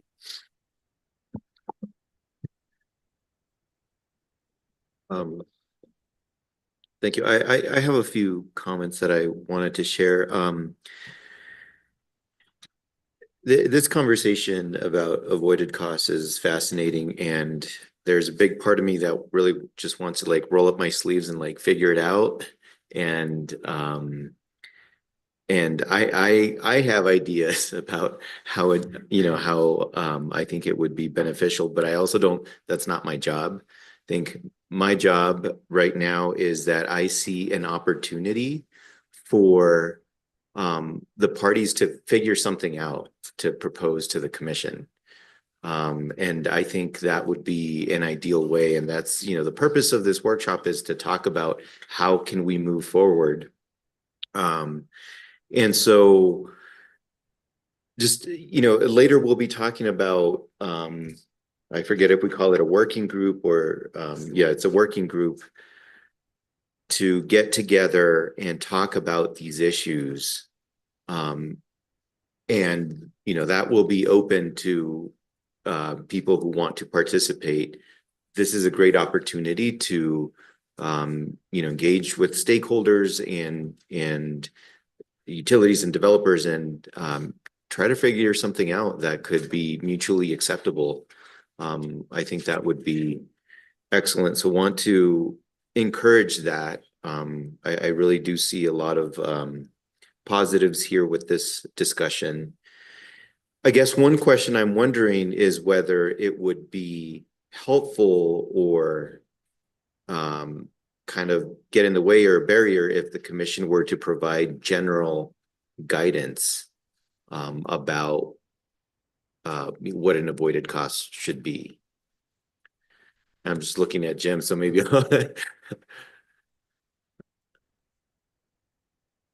Well, thank you, From Commissioner. CCSA's perspective, that would be very helpful, Commissioner. I agree. No, but I'd say yeah. I mean, I think that's if I didn't communicate that adequately, I do think that would be a very useful. I think what we said in the proceeding, and what was at least we were contemplating when we were having this discussion or argument, the way it goes in administrative hearings, was really about, okay, this is a question that we need to resolve, whether it's in a rulemaking or workshops or whatever, talking about, the issue of value of solar was brought up and all these quantifiable and unquantifiable. I mean, you've heard the doctor talk about those. And I think direction on those things is really important. From a utilities perspective, am I recovering my costs today, right? And so the notion of benefits that accrue into the future, and trying to quantify them today and provide an offset, let's say, to the cost of to Mr. Chairman, to your question, is to the cost of the program to the customer at the time they're paying for they're actually paying their subscription is complicated. I could see, you could imagine an instance, and maybe there are instances where, carbon credits with the financial value that could be immediately realized is actually offset some of the cost of the subscriber organization's subscription or the subscriber's subscription. I don't know the answer to the, economic viability of the different subscriber organizations or community solar programs. I think you and I heard something, in that NARUC presentation, where they were more directly linked, it seemed, in some programs where the customers getting a benefit that is assured to offset their subscription rate. And so I think that's obviously a little bit more direct and identifiable. But I do think in the context of the statute as we have it and the rule and a rule built around it, I think that and because this question of subsidization and recovery of subsidies and from whom sort of is linked to avoided cost, I think it's obviously really beneficial to have. Frankly, here's how I calculate it. Okay, well, it's easier for us. We may, even if we have a disagreement with it. So I totally agree with you that it's an area where we should be able to come to a general, framework for doing it. Whether it's marginal cost of, the next, the sort of traditional definition of marginal, which is the next kW of distribution or the next kW of capacity or, the next kilowatt hour. I think that we can maybe get some a clearer framework around how we would calculate it. Thank you. Yeah, so I think that's something that should clearly, we all agree that the avoided cost needs to be clarified, and a problem that needs to be solved or a question. And so I think moving forward into that direction, really encourage you all to work together to see if you could find a mutually acceptable solution. Mr. Chair and Commissioner, if I may just quickly follow up on that. I think to Jim's point, even if there's disagreement on the directive that is ultimately given by the commission, when the commission says thou shalt do this, for example, perhaps not everyone agreed with the way the commission determined the bill credit rider in its most recent final order in the prior case. That still is very valuable to have that direction, even if there's disagreement on the commission's decision. Versus, I think your initial point was, would it be beneficial to have some guidelines? And while I agree that is certainly beneficial, the broader those guidelines are, the more there is an opportunity still for there to be significant conversation and for us to return time and time again to determine whether or not we're doing things the correct way. I think of it kind of like bowling in a lane with bumpers. The bumpers are going to help you, but you're going to bounce along the sides a whole bunch of times before you finally get all the way down the lane. And I kind of see if we can narrow those guidelines to have greater specificity, I think that will result in the most benefit. Thank you, Christopher. I noticed that Dylan Connolly of Affordable Solar has had his virtual hand raised for quite a while. Please go ahead, Dylan. Yeah, thank you, commissioners and Russell, Mr. Fisk. Don't worry, the digital hand raise is not exhausting, so I appreciate the conversation. I just wanted to point out one of Arthur's points around cost and bill credit. One of the things that can be lost with community solar is that these are not utility scale projects. These are distribution level projects. And in addition to that, we also need to subscribe around up to 2,000 individual subscribers to these projects. So there's significant costs that are not borne by utility scale projects. On top of that, say a 7.5 cent bill credit, we would also need to provide a 27% discount on 50% of the project, as well as a 10% discount for the other 50% of the project. And that takes a 7.5 cent bill credit down to about 5.5 cents. Again, this is a more complex arrangement than a PPA, but a 5.5 cent PPA for a 5 megawatt project is barely buildable as well from a construction perspective. The idea of community solar is essentially to bring net metering to those who can't have it on their own homes. And so I think looking at the value of net metering is a lot more akin to what community solar should be in the range of, rather than what utility scale projects are bidding in. So I just want to point out that distinction. Thank you. Okay, I think that is it. I don't see anyone online who has their hand up. Let me make sure. So if no one else has anything to say, it doesn't look like anyone does. We can either move on to the next panel, or, Mr. Chairman, should we take lunch? Yeah, I would say so. Coming into today, I knew it was going to be important. I also didn't expect lawyers to do a great job in estimating how much time it takes to explore these issues. So I don't want to shortchange anything, but also want to recognize we're humans. So I'd say let's take the lunch break now and pick it up on section 2B for the afternoon. At 1:30. Yeah, so how long were you planning for lunch, Mr. Drinks Liquid? Well, since I'm a lawyer, I won't try to estimate that. Let's say we'll come back at 1:30. But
Okay, so we're back in our workshop on community solar rulemaking, and it's been a great day so far. Turn it over to Mr. Fisk to continue us through the agenda.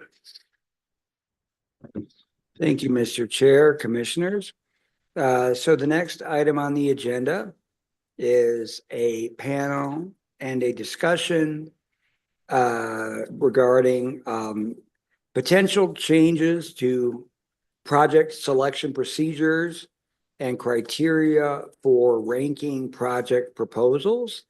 And Arthur O'Donnell would like to make some introductory remarks, so I will turn it over to him. Thank you, Russell. Mr. Chair, Commissioners. I think that if we can find a single consensus out of all the discussion today, it is that the solicitation process that was used for the first tranche of community solar is not the appropriate process to use going forward. This commission was not here when all of this was worked out. It was done under the previous commission, and we've all had to kind of live with it. It's not that there were bad decisions made. It's just that now we have a lot more information than we did before. The models that we used, we looked around at other community solar projects in other states, and the model that we most hewed to was the Colorado solar gardens for the solicitation and kind of the structure of community solar. And that's true because that's what the state legislature largely relied on, was the Colorado model. A couple of I think major criticisms were that the process that we used was blind to the actual costs of building these projects, where they would be located, and that there was no mechanism for essentially an economic part of the bid except for the level of discounts that would be offered to community solar subscribers. We're in a different world now. We know a lot more about the costs of actually interconnecting. We still need to understand how consumers are going to respond to the offers from the subscriber organizations through subscriptions. But it is a good time to think about how we can restructure the solicitation and evaluation process going forward. Our panel today includes John Gardner with Xcel Energy, who is representing the SPS, Southwest Public Service, Dylan Connolly from Affordable Solar, Kevin Borgia from Sunvest Solar, Christopher Dunn, and Chris Sanchez from the Utility Division staff. So I think that what we would like to do is to elicit some ideas about how we might restructure this for a 300 megawatt solicitation, or partially do some of that and then kind of like do a second tranche later on. We're open to all suggestions and we'll hopefully take this concept into working groups and come back with a formal proposal. The evaluation process, as you heard through the variances, the hang up there was that we used stakeholder engagement to come up with the evaluation criteria and the scoring. The problem was in translating that into a rule and then translating the rule into the RFP and the bid evaluation. So that's definitely something that's top of mind, is how do we make that system work together? So I think if Russell will allow me, I think I'd like to call on John Gardner, because he does have exposure to Xcel's other states where there are community solar programs, Minnesota and Colorado, and ask if there are models that we should be looking at now, given that we know more than we did in the past. Yes, please go ahead. John? Yeah, good afternoon, everybody. Thank you for having me today. I also want to say thank you to staff and the opportunity to participate on the panel today. Looking at the names, I'm very familiar with the peers of mine that are here on this call. I'm a senior project manager in our DER interconnection engineering group at Xcel Energy, based in Lubbock, Texas. Just like Art was saying, I oversee the technical interconnection process in New Mexico, Texas, and Colorado. Another thing I'm involved in is I assist and help lead the New Mexico TIIR working group here in New Mexico, which has been a really positive outcome here over the past few months. My day-to-day work is typically working with internal and external stakeholders for large DER projects ranging anywhere from 1 to 10 megawatts that are going to propose to connect to the Xcel Energy distribution system. For some of the panel discussions today, I've got a few topics. I don't have any slides to share, but I did want to highlight a few things worth mentioning from my perspective and maybe the perspective of some of my other peers who I did discuss with. First one should be, around the program administrator should confirm that a project is within a utility service area prior to the project selection. So SPS, with support from some of the other utilities and stakeholders too, would like to propose some suggestions within the selection process to really confirm that a community solar site is indeed sited within the qualifying utility service territory prior to selection.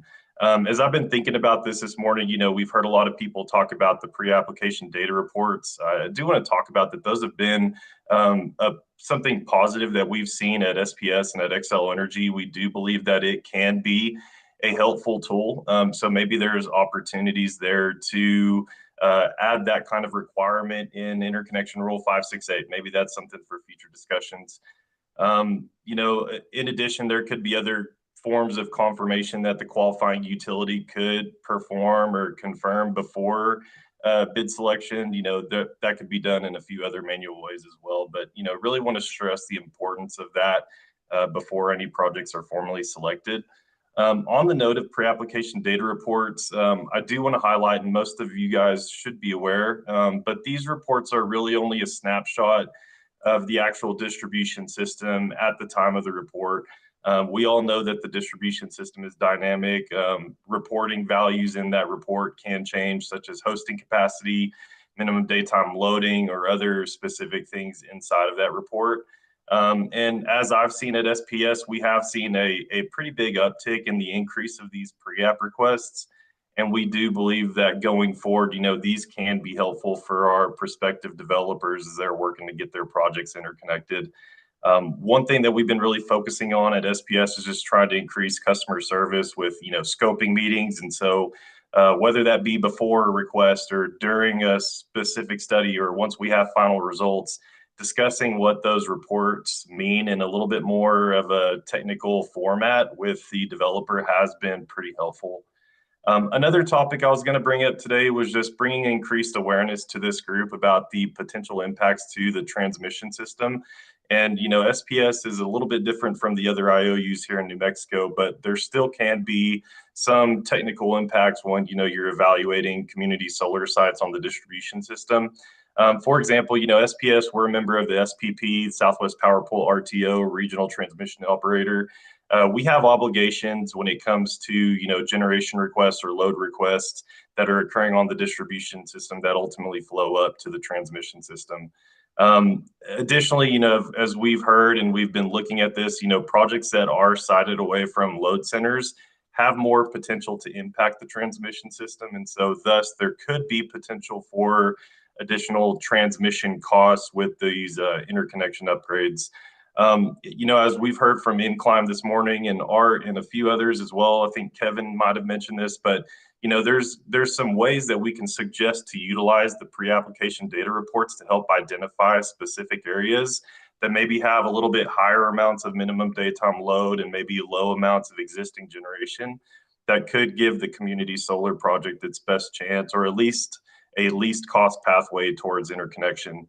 Again, on the pre-application data reports, it's not a formal study, so being able to produce, estimated costs from a pre-application data report can be difficult. And so as projects progress through the interconnection process, there is opportunity to have a better idea of what those system costs are going to be prior to getting an interconnection agreement. Another topic I was going to mention really quickly before we move on is that, we would like to see the RFP should have some cost criteria, and the program administrator should be required to evaluate specific bid costs to ensure that the least cost resource is selected.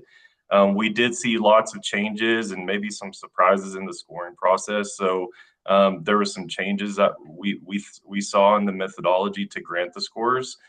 Some of those categories, they were subjective for the actual scoring purpose, but when, there was other, potential issues, we saw that the scoring did change. So we would like to see a more objective method for comparing all the different proposals, maybe even potentially using like an LCOE, the levelized cost of energy, like a metric like that to evaluate potential interconnection costs. But then again, just like I was mentioning in my previous statement, is that, pre-application reports are not studies. And so you can't really get a good idea of a cost without going through, a system impact study or a facility study to really understand, what are these upgrades going to cost.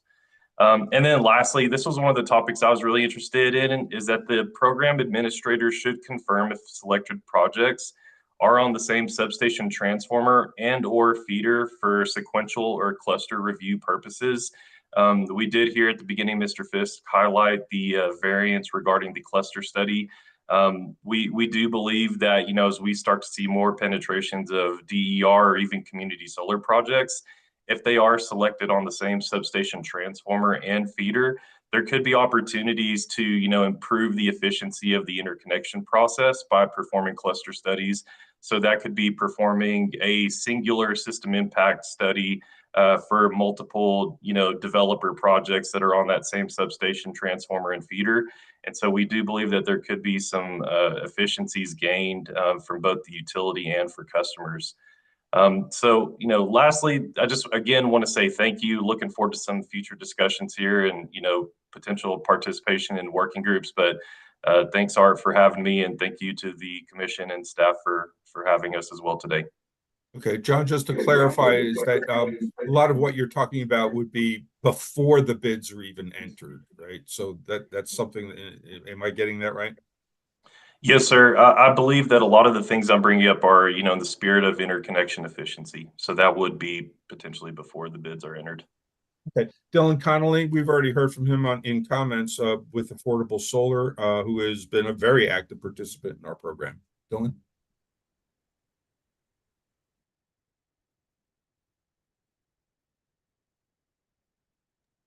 Great. Thank you, Art, and commissioners and staff. Kevin Borgio and I thought we'd do our presentation together to kind of streamline a little bit about, from the developer perspective, how things could potentially change from project selection and project procedure. Just as a little refresher, my name is Dylan Connolly. I'm with Affordable Solar. I'm the Director of Commercial Solar Development at Affordable Solar and president of RIA. And Kevin, you can introduce yourself as well. Hey, thanks, Dylan. Yeah, I'm Kevin Borgia. I'm VP of External Affairs at Sunvest Solar. We're a developer based in Chicago, work across the country. And we are partnered with OE Solar. You heard from Adam earlier in a comment on the SVOE projects in the state of New Mexico. And I'm the chair of the New Mexico Committee of CCSA. So I work closely with Kevin Cray on a variety of issues.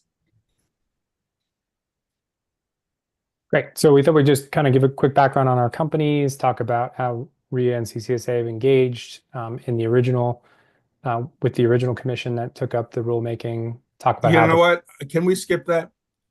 I'd like to make this forward-looking.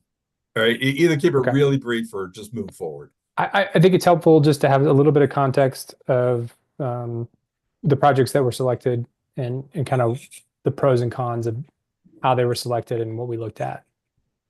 Okay. But yeah, thanks for we'll keep that targeted. So our company is local to Albuquerque. We had 7 projects that were selected. There was a maximum of 20% per developer. So we were selected for 5 projects in PNM, which was 20%, and then 2 full 5 megawatt projects in XL and EPE. 3 were on state land. In order to find those 7 projects, we submitted over 50 pre-applications for different sites across New Mexico, and ended up submitting the projects that had the best interconnection from our perspective. So our upgrade costs on our projects average about $1 million or less. And although one project does require about $2.5 million in upgrade costs. Kevin. And this is just a quick corporate slide from Sunvest. Like I said, we're a national company based in Chicago. We're kind of active across the country in a variety of different community solar and other market segments. I don't have a breakdown of our New Mexico portfolio, but it was actually approximately proportionate in the SVOE partnership to Dillon's. We had around, I think it was 32 megawatts AC, all three service territories, a lot of focus in PNM, but we have projects in both SPS and EPE as well. And a variety of partnerships and workforce training initiatives that were part of the program as well. Great. Yeah, go ahead, Kevin.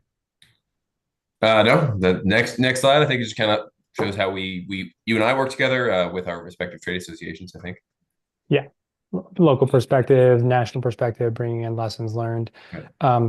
In general, we felt like the RFP had a lot of stakeholder feedback, and it really reflected the general consensus. And it also read the tea leaves from the Community Solar Act with regards to there wasn't a lot of information in the act, but local preference and local labor and local ownership was well represented.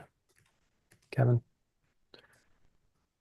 Yeah, absolutely. I think certain things, went quite well. Local companies selected or local partnerships of a variety of different flavors. I think everyone kind of went up to that commitment to do 50% LMI or LI at the 27% discount. That really just became the floor in the program. I think that was good. I think it was also good that, and this, I really want to stress this, that there was a ceiling on that. I think that putting a ceiling there really prevents everyone from going to 100%, and then you have people really outbidding what's really capable. And we've seen that happen in Colorado and some other states. So I think that's really a strength of this program that we'd really like to see continue. I think the co-location approach was fair. Incline wrote some great language on that, the 20% cap. And the project maturity was solid too. People had to have reasonably mature projects submitted. They were less speculative. We think there are ways that it should actually be have higher project maturity requirements. And I'd love to go into some of the things that John talked about with pre-apps and other things that we might want to require to go even further down the path to determine if a project is going to be feasible. So we kind of see changes to the RFP as low-hanging fruit items, more complex changes, and then potential options. Maybe Art mentioned like a future past these 300 megawatts. What could that look like? Or even maybe for this 300 megawatts. When Incline created an RFP based on the rule, they had to add a lot more detail to the specifics. They added definitions. They essentially took a little bit of liberties based on expanding on what the rule had said. And in general, they also took feedback from the industry on things that we did and didn't think were reasonable. And there was a collaborative process of finalizing that RFP, and then it was released. We think going back and finding and attaching to the rule formally some of those items would be important because, as folks know, people submitted for the RFP with a certain expectation of what the criteria was going to be. And then after a protest, it was determined that a lot of the points would be all or nothing. So if you were having $1 of community benefits, that was equivalent to $1 million of community benefits. And that sort of took away a lot of the flavor of the creativity and the community benefits that were originally set out for by all these different companies. So I think going back to the sliding scale would be great. Having transparency on the scores afterwards, letting essentially posting what everyone scored would be helpful. And then not necessarily just having all of those sliding scale points be reviewed by Incline, but potentially PRC staff or some local stakeholders. The innovation points ended up being pretty much the make or break. And that was just one organization's opinion about those innovation criteria. One thing that potentially could help is just having the commission approve the RFP in some way so that there won't be protests later on that the RFP didn't match the rules or what the PRC envisioned. For example, some projects scored perfect scores, 5 out of 5 on innovation, and then the rescoring afterwards with the all or nothing projects were taken down to 0. So there's just a lot of confusion after that scenario.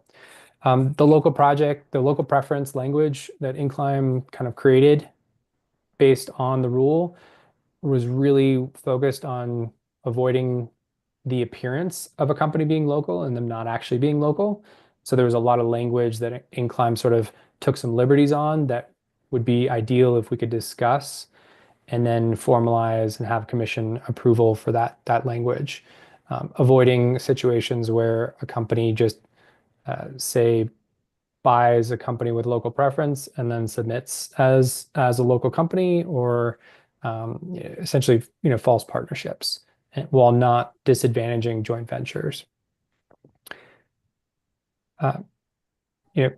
Clear scoring rubrics would be really ideal as well, so that folks have an idea of a little bit more guidelines and a little bit more objectivity to some of the sliding scale items would be helpful for everyone.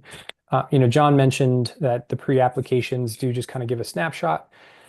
Our experience is that generally it seemed like the utilities would be able to give a pricing range for those upgrade costs based on the scoping studies and based on having done a lot of, essentially 47 projects at this point. The utilities have a pretty good sense of roughly what the cost per mile is for upgrading feeders, and then what different equipment cost. And those good faith estimates could be an extra cost that developers could go get from the utilities in order to provide that information in the RFP, so that Incline or others don't have to guess what the capacity means off those pre-apps. So that'd be a really meaningful way to potentially reward projects with lower interconnection costs, estimated costs, rather than picking favorites, locations. And can you actually go back? I want to say a couple things. Sorry to take over your slide there, but Go for it. I just want to say on the third point there about the more focus on the objective criteria. You see this with a lot of different community solar programs across the country, like things that are binary, right? You're either on municipal, county, or state land, or you're not, right? You're either on a brownfield or you're not. You're either on some states have like a carport existing structure requirement.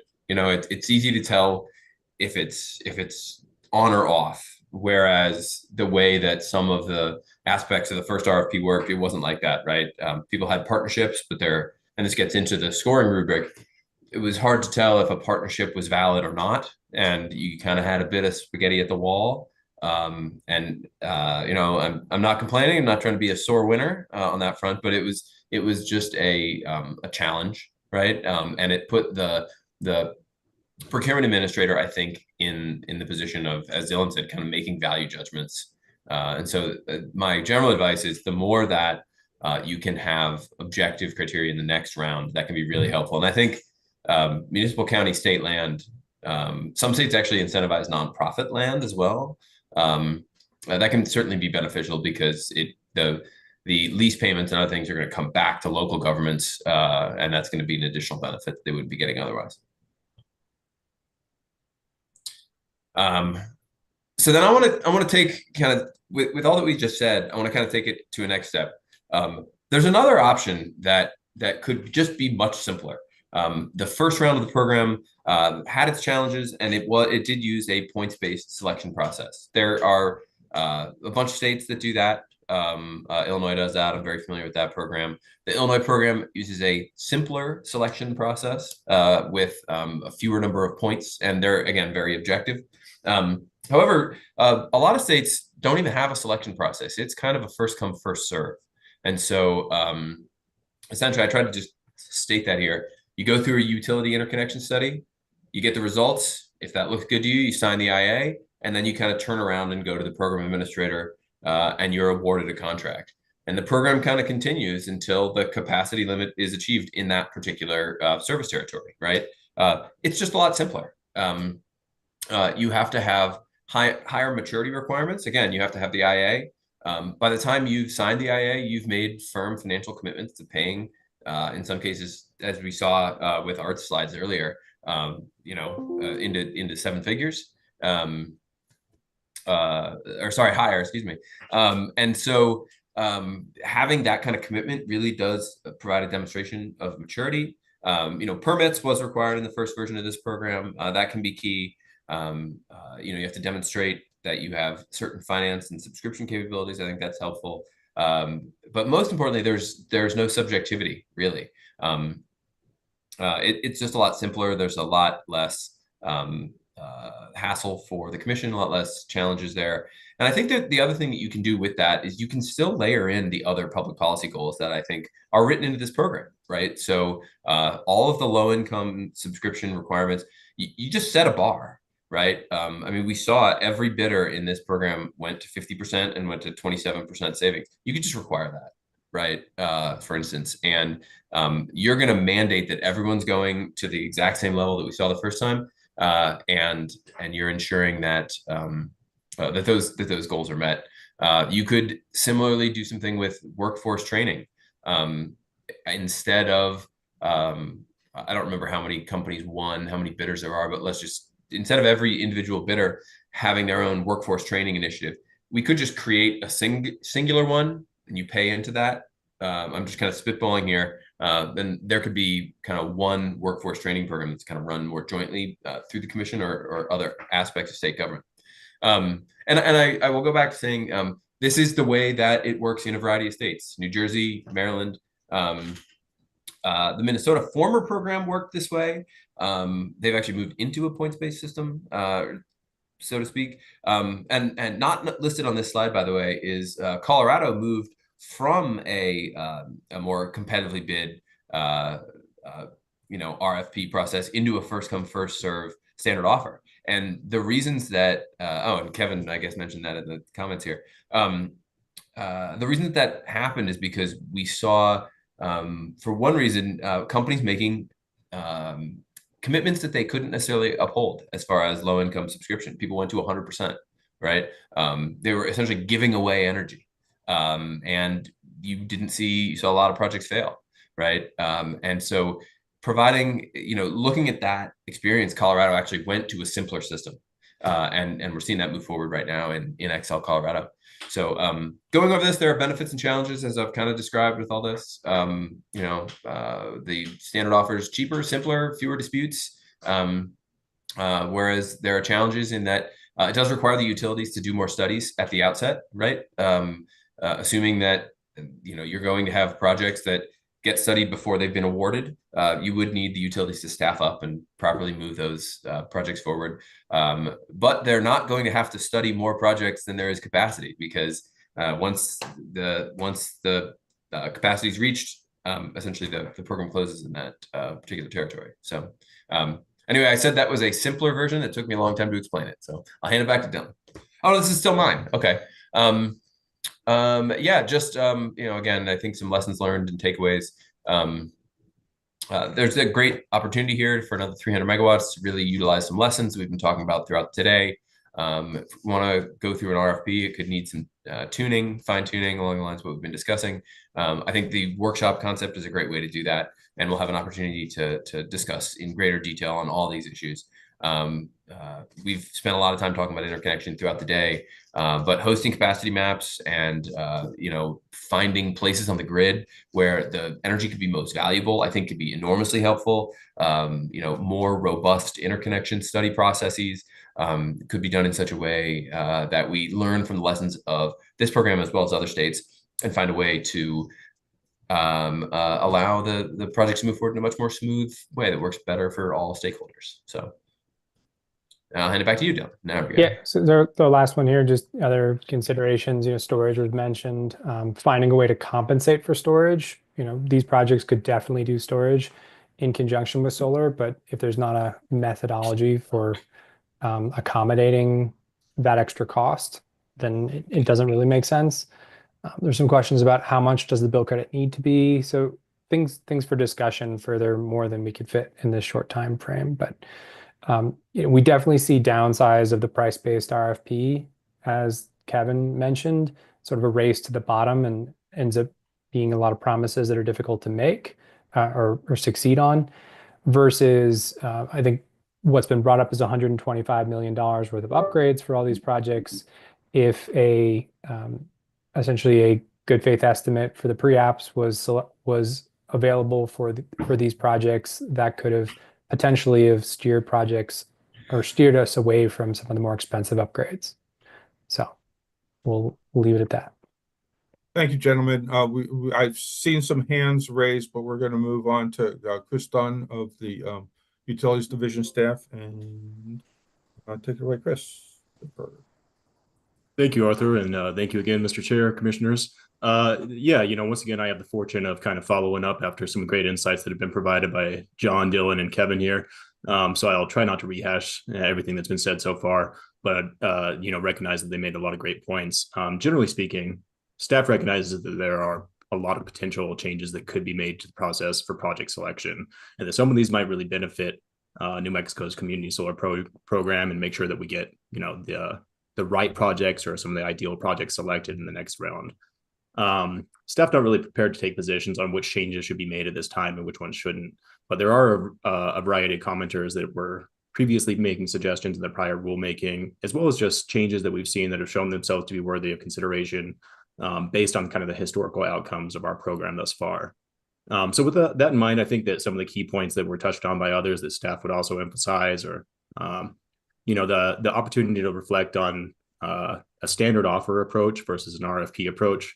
There are models that have been demonstrated, obviously, in other states that we should learn from and see how we can apply those within the context of New Mexico's program.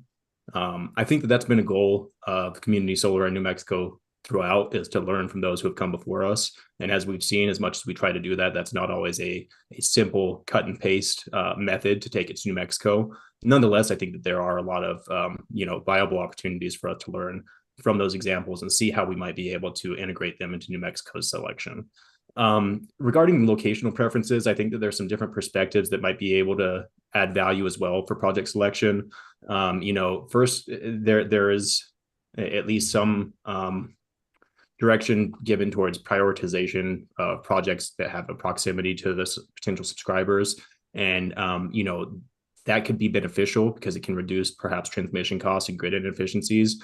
But at the same time, it's somewhat limited in how you actually make that practical, because customers have the opportunity to transfer subscriptions within service territories. And so whether or not those locational preferences in that sense are really effective might be up to debate. Additionally, things like utilities identifying optimal development zones or areas where are kind of primed for interconnection or additional grid support, that could be really effective and help to strengthen the grid as well as reduce costs. Some other areas that staff believes that might be important to really focus in on, as mentioned by others, maybe a stricter evaluation of interconnection costs and viability, and figuring out how to incorporate those factors earlier on in the process, while not limiting participation for projects that may not be able to finance upfront the significant investment that goes along with those, without having some idea of the risk they're taking early on, such that they're just going to lose that money if they're not a good project. Additionally, there's historically been some push for carve-outs for smaller projects, and depending on the next round of selection, whether that does all of the 300 megawatts or some portion thereof, there might be room for consideration of selection that would align with that objective. And then staff also thinks that it's important to consider, how do we strengthen consumer protections through part of the bid evaluation, making sure that those things really come through both in the selection of the projects, but then are enforced thereafter as subscribers are actually enrolling and participating with the program. Lastly, another thought is perhaps implementing stricter ownership diversity requirements in order to encourage a variety of participants. Certainly, there are great benefits to having folks who, again, kind of know what they're doing and can come to this program and bring their experience to New Mexico, and we can gain from that. But also, there's probably potential opportunities for additional value adds by implementing methods that might allow for a greater diversity of projects to be selected in New Mexico. So again, I know that there's been a lot said by my colleagues here already, so I'm not going to dwell on any particular areas any further, but I really appreciate this opportunity and welcome any additional questions as well as further conversation. Thank you very much. Before we go to the room and the Zoom, I'd like to see if there are specific questions from any of the commissioners.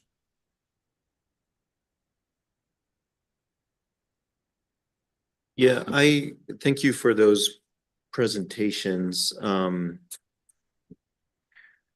do have a question about surrounding the pre-application and was wondering if somebody could elaborate on what all that entails.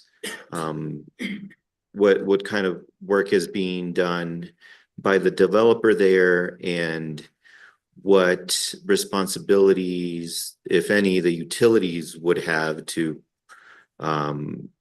provide information about their system that the developer could use. And then if it helps, I'm still thinking about kind of the hosting capacity and the ability for a developer to know where a appropriate location to site their project is. And that's for anybody who any of the panelists who wants to respond. Yeah, I'm happy to give some feedback. Essentially the pre-application is, to John's point, a snapshot, but there's not a ton of extra changes that happen over a course of a year or two typically.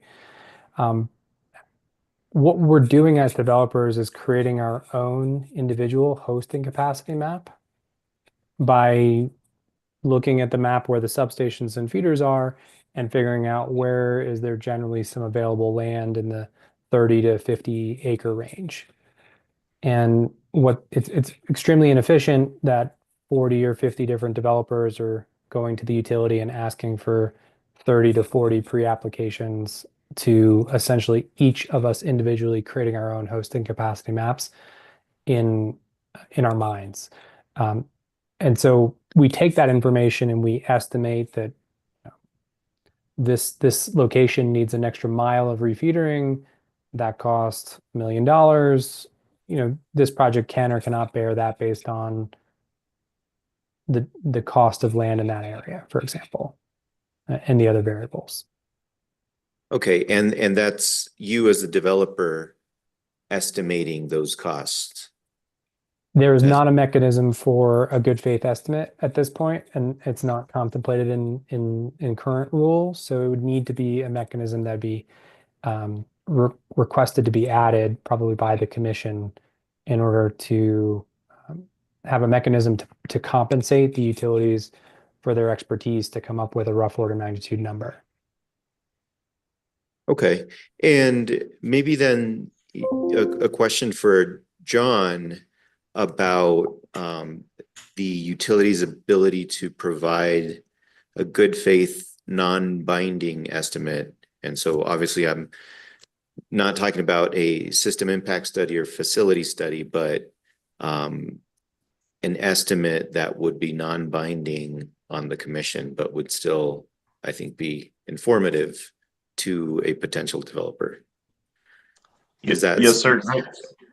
Go. Yep, I'm understanding what you're saying, and good question. I think, and this is my perspective, I think there's challenges with the good faith estimate in the pre-application report. However, I will say, based off of certain technical criteria, a utility could or should be able to determine certain kinds of impacts, whether that be, needing certain specific protective equipment at a substation.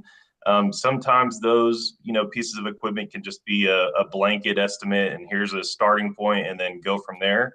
That could be a possibility that maybe a working group could explore, but with Dylan's comments about the system changing, although I agree that could be true in certain areas, we have as a utility seen the system change a lot sooner and quicker than that with different feeder reconfigurations and things like that. And I think the crucial piece here too is for developers to understand, are there any other projects entering the queue? Has another larger DER applied for interconnection?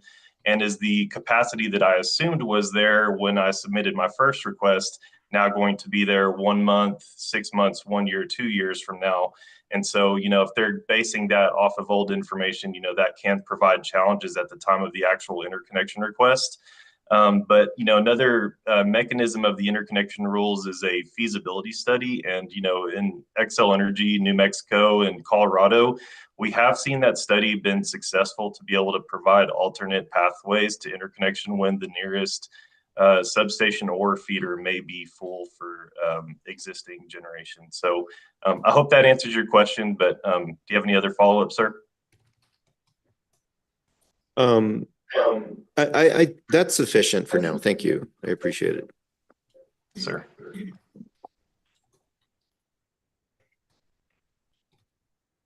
Any other questions from the dais? I can't see the room. Is there anybody in the room that had their hand raised? Doesn't look like it. Okay, previously there was a hand raised. I think Christian had either a comment. If it's a comment, keep it short. If it's a question, let's go for it. It was answered in the discussion. Thank you, Art. Okay, great. One more question before we end. This always takes longer than we thought it would, but the idea about pairing with storage was raised, and obviously storage has become an essential component of new resource additions because of the intermittent nature of renewables. In California, they added about 40 gigawatts of renewable energy and 10 gigawatts of storage, which seems to be the ratio that helps ensure reliability. How do we incorporate storage into these bids when there isn't a price point? Anybody? Yeah, I'll jump in on that. I think it can certainly be. Storage can certainly be a component of how we interconnect projects, right? So if you have a project that is able to attach a battery at a particular location, you can essentially build more DC capacity behind that interconnection. And if there are times in the day when you've reached the limits that the grid can handle, some of the output of that project can be kind of clipped and stored, right? And then as the grid frees up later in the day, you're able to eject some of that power back. And so I actually don't know that may be a part of the discussion that's happening in the TIIR. Adam would know better than me, but that is certainly a component that could be incorporated into this program. And it would need to get into the question of downsizing, right? I mean, it also depends. If we went with a standard offer project, you would attach the battery, do the studies, assuming that battery is there, and you would know the capacity that you're asking for when you go apply to the program itself. If we do an RFP-based system where you, followed by an interconnect study process, you would need to build into the program the ability to go back to the program administrator and say, we now want to downsize this project by X because we've added a battery to accommodate some of the interconnection challenges at that particular site. So it kind of depends on the choice that I think and the selection process that's used, but certainly could be a benefit. Alex from Incline has his hand raised.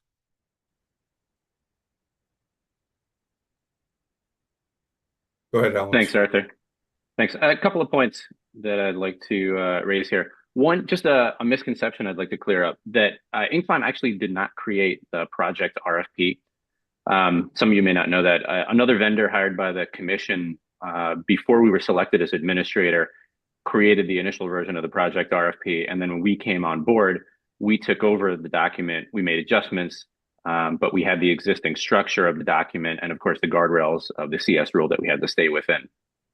That said, we'd certainly appreciate the opportunity to have more of a hand in crafting the next iteration of the project RFP even earlier in the process than we were able to last time. Thank you. Additionally, I agree with a lot of what Dylan and Kevin were saying in terms of ways to make the project RFP better the next time around, particularly in terms of having objective criteria. If it's clearer to bidders, to the administrator, avoids potential challenges that don't benefit anyone. One thing I do want to make sure we're careful about if we do decide to have a points-based approach going forward is that there are many, many gradations of objective criteria in order to differentiate scoring. Because if we end up with a high number of projects that get the maximum number of points, more capacity than is available in the program, then there has to be a tiebreaker. And the result of that would unfortunately be a devaluation of all the bidders' hard work into a random selection. And that's not something that anybody wants. Great, thank you. Kevin Cray? Thanks, Arthur. I wanted to circle back on the storage aspect of things. I think that's a really important question. I think that's something that CCSA is increasingly being asked in states across the country, is how to integrate storage in, because it is becoming such a critical piece of the energy transition. And so a couple points I wanted to raise is that, it may or may not make sense to force the co-location of the storage with the community solar projects. While that may make sense in certain instances, with the evolution of the IRA tax credits, that's no longer a requirement. And so leaning into that new opportunity to actually decouple those two things and allow the solar to be where the solar can be situated best and the storage to be situated where it can have the greatest impact on the system, probably makes the most sense, given that New Mexico has an opportunity to kind of start with a little bit of a blank slate here. So I think rather than trying to kind of square peg round hole, forcing storage onto all or a majority of the community solar projects, simply creating a front of the meter storage program that may or may not be paired with community solar projects, I think would be a much wiser approach. And this can allow for storage, which has a much smaller, it's much denser, right? It has a much smaller footprint than its solar counterpart. Could be located in downtown Albuquerque, it could be located in Santa Fe, it could be located in strategic areas of the grid where it can really have the maximum impact. And also, again, there's no longer this inherent financial need to co-locate the storage and the solar. And so by putting forward, whether it's a thoughtful virtual power plant program, it could be front or behind the meter, or some other way to just kind of, essentially broadly value bringing storage online on the system, either in strategic locations or just broadly across the system, I think would be a much wiser and more holistic way to approach getting more distributed storage onto the system. So I just wanted to, I guess, throw that out there for consideration. Sure, I appreciate that. I think that it has been shown in studies that the reliability benefit of storage doesn't have to be in any particular location on the system, subject to constraints. There definitely are areas that are constrained, and so having storage on the other side of the constraint doesn't help, but it's a worthwhile thought. John, and then Dylan and Kevin can wrap it up, and then we got to go. Thank you, Art. And I'm going to just shift really quick. Kevin Borgia made a comment, and I just want to highlight that. I thought it was really well said. Just talking about the engineering resource need, should we go forward with some type of standard offer program? We've seen some of the challenges in our other markets where, when the interconnection queue opens up and, these applications are coming through the door and, we're met with the obligations per our interconnection rule timelines. We would certainly want to have a heads up and be able to prepare and ramp up for that kind of moment. Because, even as I've heard from some of the other utilities, with the amount of large pre-app requests that we're getting in, imagine those being converted to actual interconnection requests and actual system impact studies. And so the engineering lift and resource need will be very impactful there. So appreciate Kevin's comments on that and want to take that into consideration too. Thanks, Art. Oh yeah, if we had to go through full interconnection studies on all 400 bids, we'd still be doing that. Dylan? Yeah, I just could echo that last point, that even I think feasibility studies would be difficult. I think I was just going to show real quick just a screenshot of, hopefully that worked. No, that didn't work. Screenshot of my, a pre-app of a selected project here. You can just kind of see that this is a proposed point of interconnection. There's 2.1 miles of limiting feeder. And so this sort of type of thing, it would be difficult for, say, an incline to say that this much limiting feeder cost X amount versus just kind of coming up, to John's point, with a working group that says feeders cost roughly this much per mile, this many miles, this many extra. Safety protocols would cost roughly this amount. That's kind of what we're talking about. And then just back to the battery point, I think not compensating projects for putting battery on site would essentially just be making it more difficult for projects to pencil. As you probably know, the power that's produced by these projects is just given a bill credit. And that's not based on time of use or time it's produced. And it's not, it doesn't go up during peaks or down during times of lower cost power. So adding the batteries really just isn't allowing us to shift and do arbitrage in any way, shape, or form. So it's really just a tax. And Kevin. You muted. Sorry, so mute. Yeah, I want to go back to something that Alex said. And I think I'm contractually obligated to do this as someone who lived through, as Alex did, the Illinois 2018 solicitation. The worst scenario of all is random selection and a lottery. And so just that's my commercial to the commission. The headaches that structure caused for regulators, for the procurement administrator, for the industry, for local governments, across the board of a random selection process was, I think, the industry and governments involved in community solar projects very much learned their lesson from that, and that would be the worst outcome. So I'm contractually obligated to say that. So avoid PTSD for all of us. Thank you. Lots of ideas raised here that we hope that can get further discussion in working groups, and we appreciate your insights and input, gentlemen. Commissioners, unless there's anything else, I'd like to turn it back to Russell for the next panel. I don't see any other questions. So the next panel concerns potential amendments that could be applied to the current 200 megawatts of projects. One thing that has been put forward, it's a possibility of allowing or requiring, consolidated billing. We've had some discussion of that already. But that's not the only possibility. I think it was just the only possibility that we happen to think of.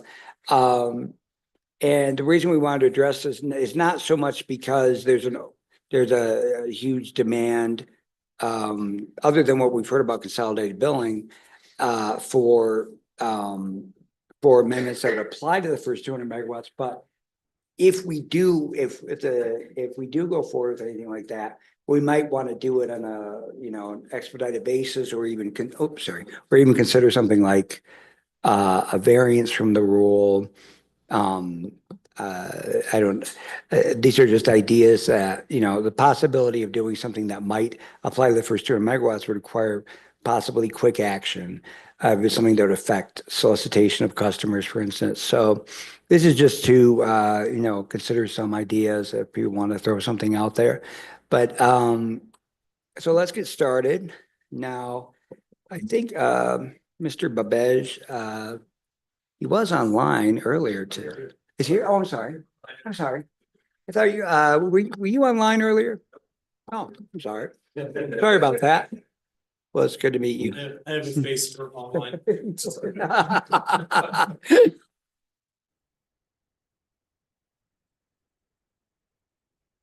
All right, I'll go ahead and get started. First of all, thank you, commissioners, for calling this meeting.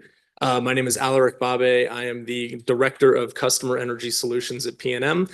So I oversee all of our customer programs. Energy efficiency, transportation electrification, voluntary renewable energy programs, and now, of course, community solar. So we'll focus on this today. I think by all of the comments and the timing issues, you can tell how many ideas and thoughts are surrounding this. I'm going to try and keep my comments pretty brief. I'm going to touch on 4 main topics. One, I will touch on consolidated billing. That's come up a couple of times today. Oversight of subscriber organizations, cost recovery, and just clarity on cost recovery, as well as, and then the 4th one would be protection for non-subscribers from this program. So to talk a little bit about consolidated billing, I know that that's a very hot topic. I believe that the commission is aware of the National Renewable Energy Laboratory report that was done, at least with maybe not solely because of the interest of this commission, but that is mentioned in the report. Without going through all of the details, what this report offers is that while consolidated billing may offer some benefits to customers. The real takeaways are it is incredibly expensive and it is incredibly time consuming. So some of the utilities cited in the report noted costs in the many millions of dollars and multiple years to implement. So I want to make sure that that is a consideration of this.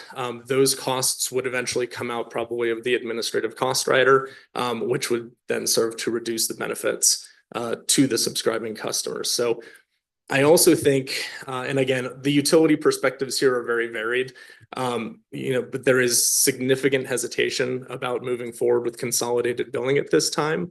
One of the ways that I like to think about this is it's similar in some ways to the rooftop solar industry. Customers are electing to subscribe a portion of their electricity consumption from a third party.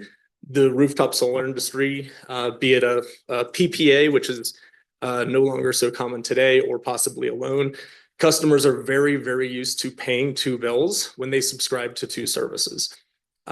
So while there might be some benefits realized in the long run, we have to really think and weigh those against the huge costs that have been seen in the market so far, as well as the timelines to implement that. Moving on to oversight of subscriber organizations. One of the other things that we would like to see in this next rulemaking is clarity on the commission's role in oversight of the SOs.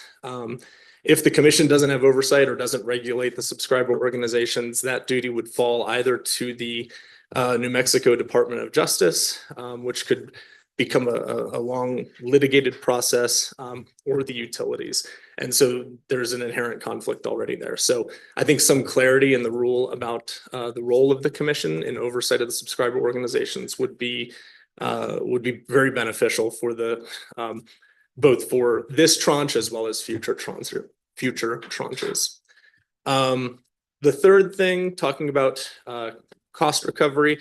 I know we talked a lot about the subsidization today, so I don't have as much to talk about that, but we do want to make sure that if there are costs that the utility is incurring based on the bill credit that are not benefits or avoided costs that are, that the utility is receiving in return, that there is clarity on what we should do with this initial 200 megawatts. So I think this, again, is going to be similar for future tranches as well.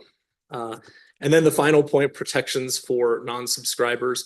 If we are going to be changing anything in the current 200 megawatts, we want to make sure that as per the statute, that non-subscribers are not impacted. I know that there's the 3% subsidy cap, but I'll take consolidated billing as an example there, just because it's top of mind. If we were to incur the very large costs for something like consolidated billing, that would only be a benefit to the subscribers.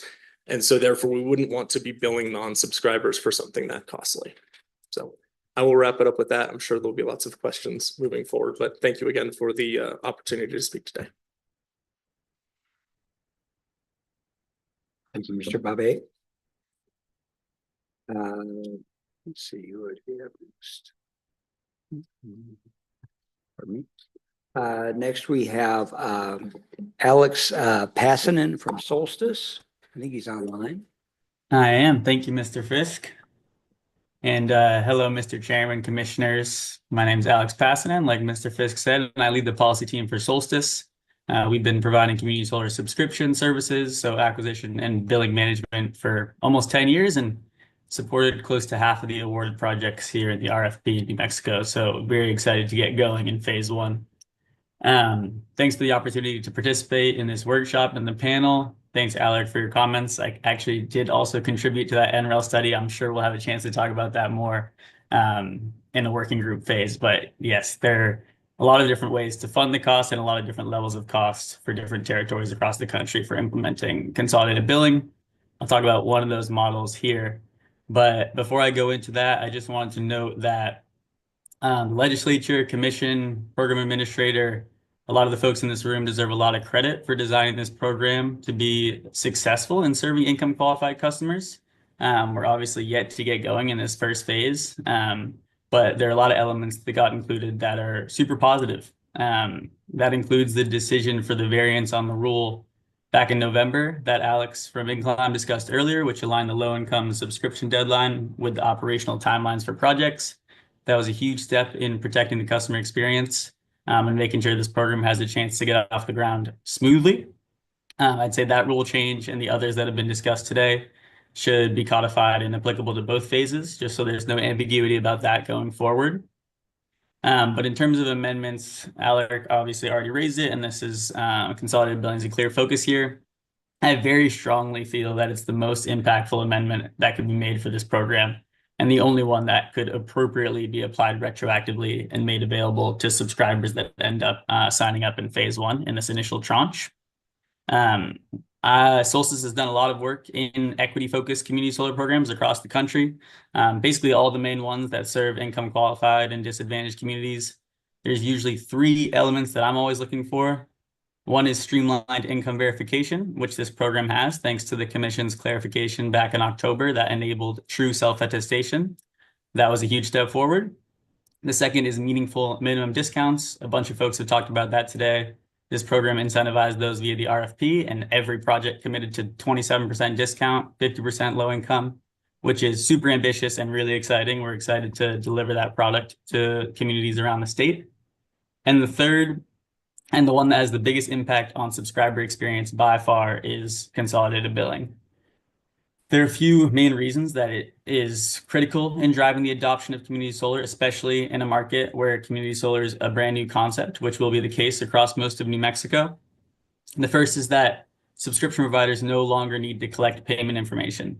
This is by far the biggest point of friction, no surprise, for customers signing up for community solar. We're telling them that they're signing up for guaranteed savings, which they will be in this program, but they have to give us a credit card info or other sensitive payment information. We're also telling them that it's guaranteed savings, but they're going to begin receiving a separate bill from a company that they're only just learning about. It's obviously initially a confusing experience for them, and I think it is a disservice to community solar to compare that to other third-party energy products that are not set up like this and are typically not a guaranteed savings product like this one is. The second is that it creates an extremely clear connection between the credits that the customer is receiving and the savings they're receiving. With the consolidated bill, they see the credits, they see the discount and the savings all in one place on their bill. And with dual billing, they get the credits on their bill, but they're not going to get charged for that associated discount, the subscription fees, until weeks, sometimes in certain markets, even months later, depending on how the billing process is set up. And someone mentioned earlier, I think a representative from El Paso Electric, that customers are likely to contact the utility in a consolidated bill scenario. In other markets, we are more than happy to provide the utility with contact information for the subscription provider that can be presented to subscribers. I think you'll also find that customer satisfaction is extremely high when they're getting guaranteed savings on their electric bill with no additional action required. It's not typically something that they're going to be confused or frustrated by. The last piece, just in terms of accessibility, is that in a consolidated billing market, any person with an electric account can sign up for community solar. It doesn't matter if they have a credit card. It doesn't matter if they're unbanked. As long as they have a utility account, they can keep paying their utility bill in the exact same way that they were paying it previously, which is critical, especially when you're trying to fill all 200 megawatts of projects, 50% low income. I also want to take a quick moment. I know we've been here a long time today, and you guys have been in that room for a while, but a quick moment to respond to the comment made earlier regarding how partial payment can be managed in a consolidated bill scenario, because this concern has come up in a bunch of other states, and it's been addressed in markets like New York, New Jersey, Maryland, that have robust, mature community solar programs. In all 3 of those states, regulators have landed on a model for consolidated billing called net crediting. This approach consistently comes up as the most streamlined, cost-effective way to serve community solar subscribers without a billing and collection process that's separate from the utility bill. I'm sure we'll have plenty of time to discuss this via working group, but let me just quickly introduce the concept here. Net crediting is a process where the utility splits up the customer's monthly bill credits into 2 portions, the subscription fees and the discount. The utility removes the subscription fee portion from the credits, remits those fees to the project owner, and then just applies the remaining net credit as direct savings on the subscriber's electricity bill. This is a super transparent process for the customer, It's straightforward for the utility. I know that systems need to be set up, but there are ways to recover those costs.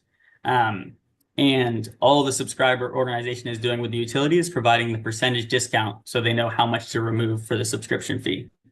This is also easily the most transparent way for regulators, for the commission, for Inclim to understand how funds are moving between subscription organizations, subscription providers, to subscribers and utilities. That's why it's consistently come up. There was just a long proceeding in Maryland that concluded with the regulators landing on this solution because it's been so successful in New York. It's the same reason they're setting it up in New Jersey. In the case of partial payment on the customer's bill, which is what was received, which was what was mentioned earlier, it's handled the exact same way for a customer that is a community solar subscriber or a customer that isn't. The customer is not actually paying the subscription fee in a net crediting scenario out of their pocket. They're actually using the portion of the bill credits they're getting to pay that fee immediately, which just leaves the net credit on their bill.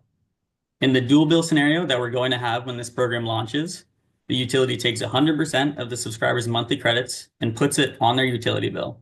And then a subscription provider comes in and bills for that. In a net crediting scenario, the utility is applying the exact same amount of credit. It's just that they're splitting up a portion for the product owner and a portion straight to the subscriber and cutting out that murky middle process.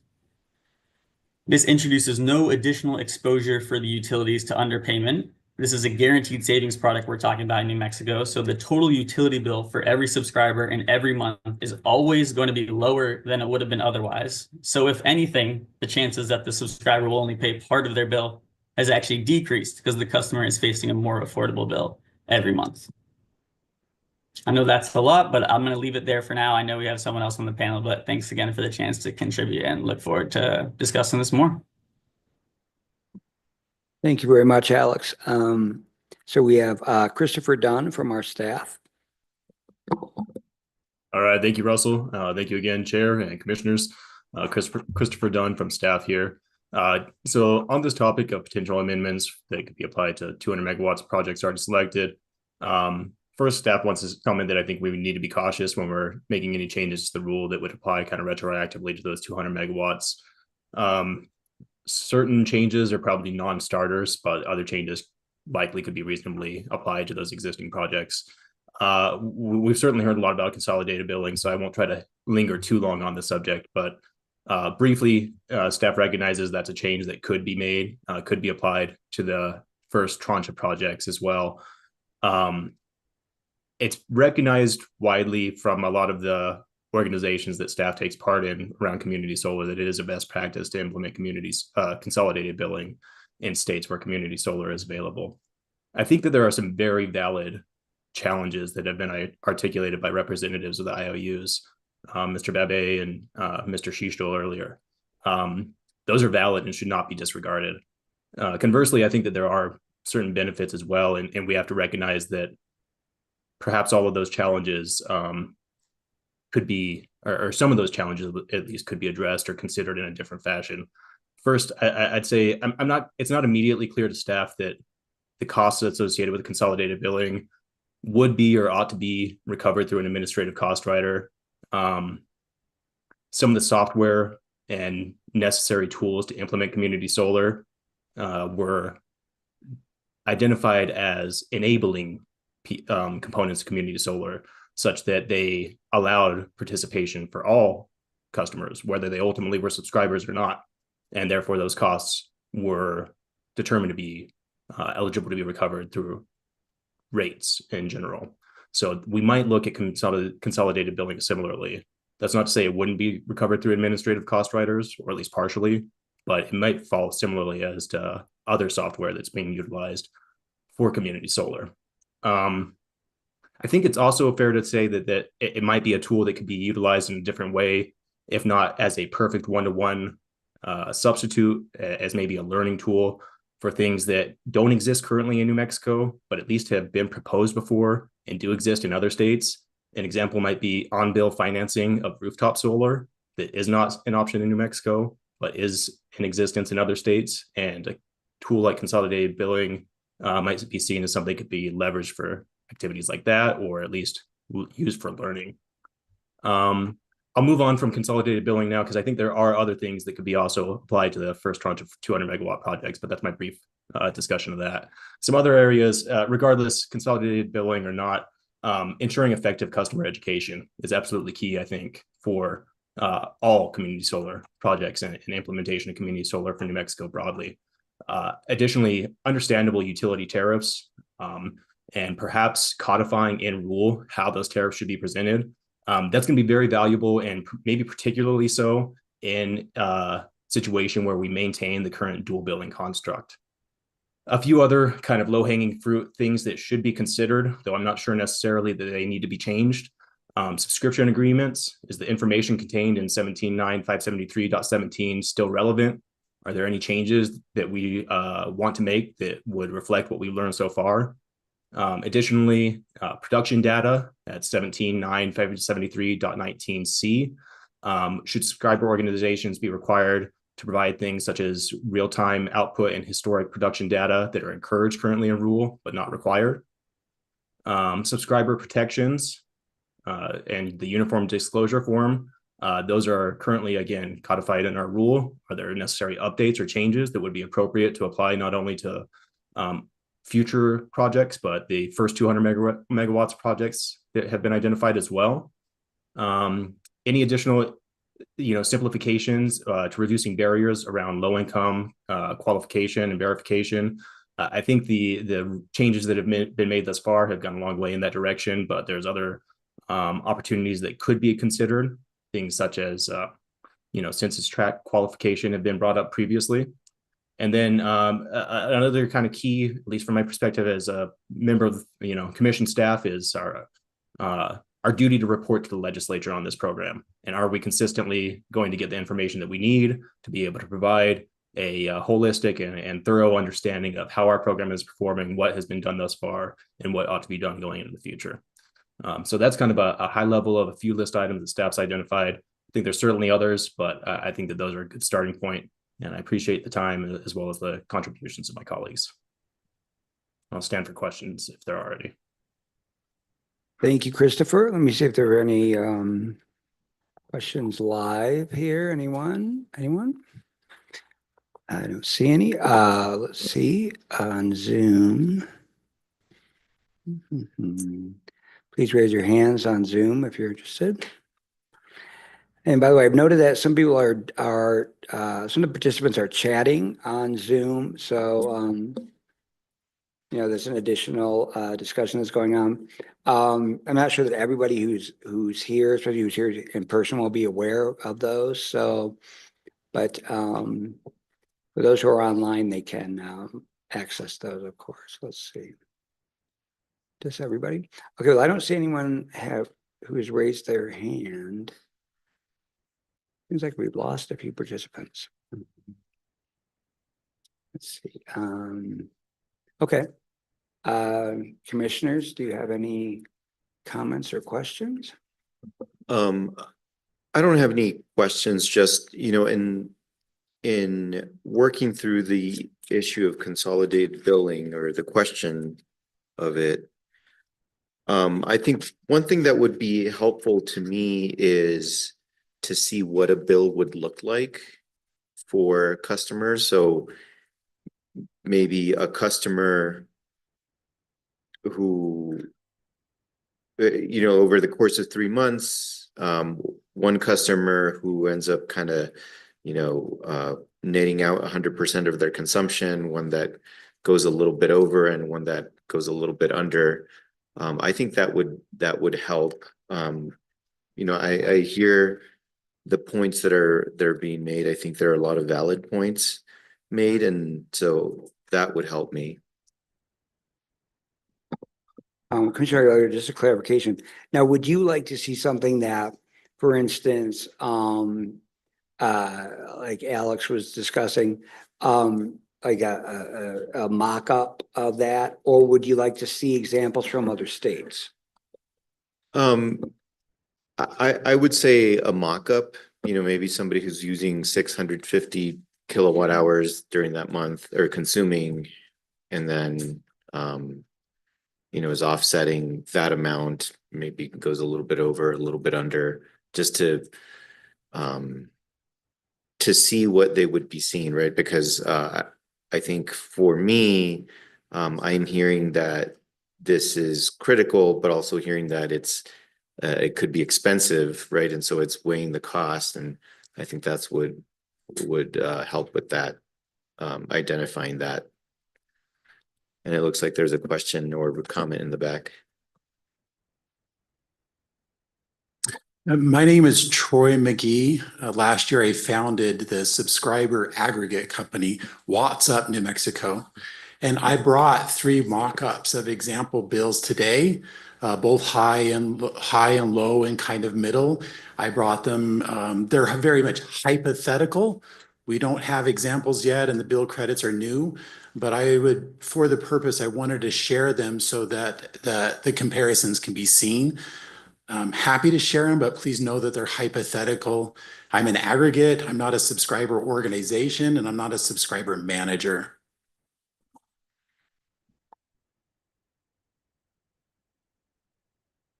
Yes, Jim.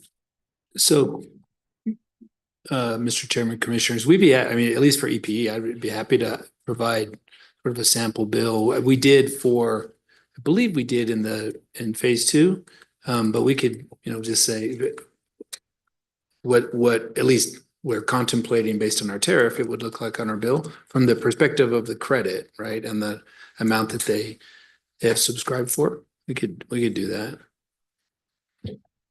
Thank you. Yeah, that would help. And to the point about having customers calling the utility about subscriber related problems. I think customers are going to call you anyway, and then you're going to have to give them the information, right? If it's something that the utility is not responsible for, then the utility should be referring them to the subscriber organization. But yeah. I'll respond to that very briefly. I do believe that you're probably right, Commissioner. I think we're going to get a lot of phone calls. I mean, in the current tranche, we do have eventualities for additional call center staff, right? Because we expect that. I think the concern with consolidated billing is you're further breaking that link between the customer and the subscriber organization. And so now you can imagine looking at a bill. I mean, I've heard call center calls like, well, it's on your bill. You better understand it. You better tell me what it is. And so I think it would be even additional staff. And I think we would, for those things that are the responsibility of the subscriber organization, referring is absolutely what would be appropriate in, I think, most of those situations. But we also want to make sure that we're making sure that the customer understands we're not just passing them off. We've all called customer service and said, oh, that's not my responsibility. I'll transfer you. And you lose people every step of the way. And so I think we want to make sure that we are appropriately staffing and training for all those eventualities. And that's really, I think, what adds to the cost that we want to make sure is considered with this discussion. Yeah. And I could definitely see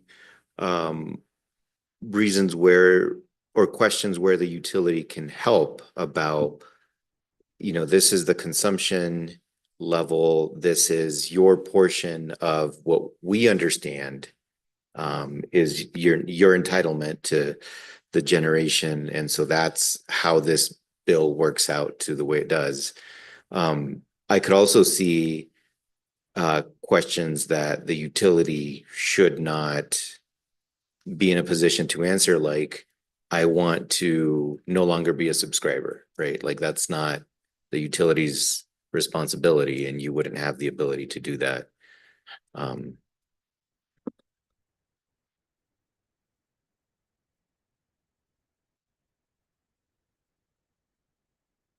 there any more questions? Yeah, I just had I guess a comment real quickly on this subject of consolidated billing.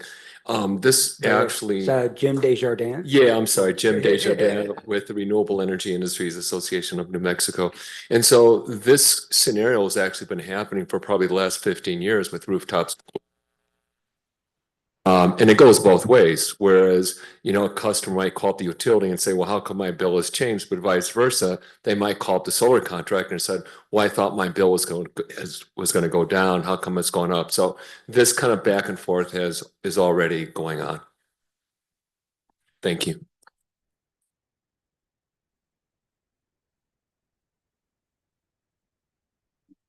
Okay. Kevin.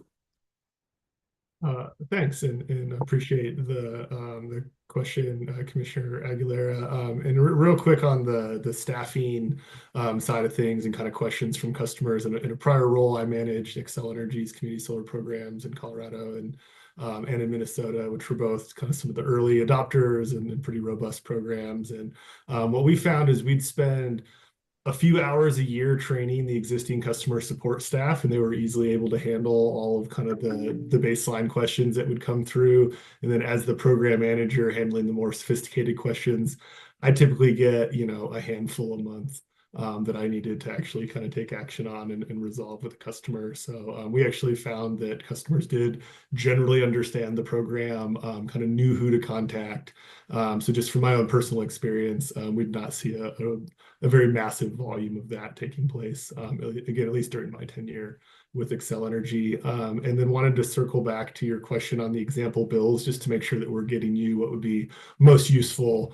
And so I think what I would propose is maybe some mock-ups of New Mexico bills, but then maybe if you'd be interested in examples from other states where you could kind of see this is what a dual bill situation would look like for a given customer. This is what a consolidated bill would look like for a given customer. And if that would be useful, I'm happy to work with folks to put that together. And then with the proper venue to just be to file that in the rulemaking docket. Yeah, I think that would be the proper venue. And I am, when I mentioned that, I am talking about the working group together, right? So not just a subscriber, but also the utility working with utilities working to make sure that that mock-up is a viable option. Thank you. Thank you.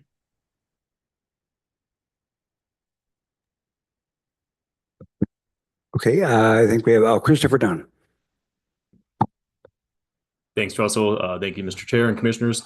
On this idea of example bills that you proposed, Commissioner Aguilera, regarding the dual billing versus consolidated billing dynamic, I think that's a great idea. And I think just to expand on that a little bit, I think that it's important to get kind of a wide variety in there. You know, you might want some really low usage customers versus high usage customers. I think you want to understand how that might change, not just, you don't want just a snapshot in time of a single month comparing consolidated billing versus dual billing. I think you want to see that over a period of time. You might have for example, a high consumption customer who, you know, a lot of their consumption occurs during the summertime, and then they're a low volume consumer during the wintertime, and they're paying the same amount on their, you know, subscription fee, but then that credit, the way that it works out on their bill kind of varies from month to month. So you'd want to see that carryover and how that impacts customers. I think it's also really important to recognize that consolidated billing can be a significant benefit for low income customers in particular, such as unbanked customers or other customer types that might have barriers to participation.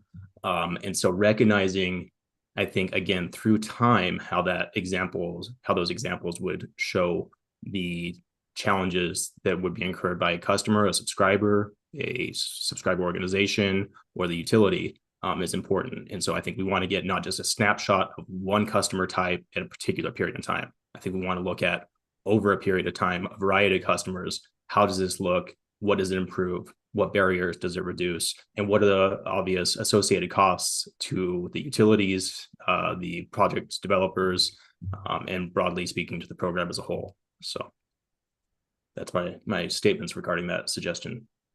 That's great. And thank you in advance for participating in that discussion. I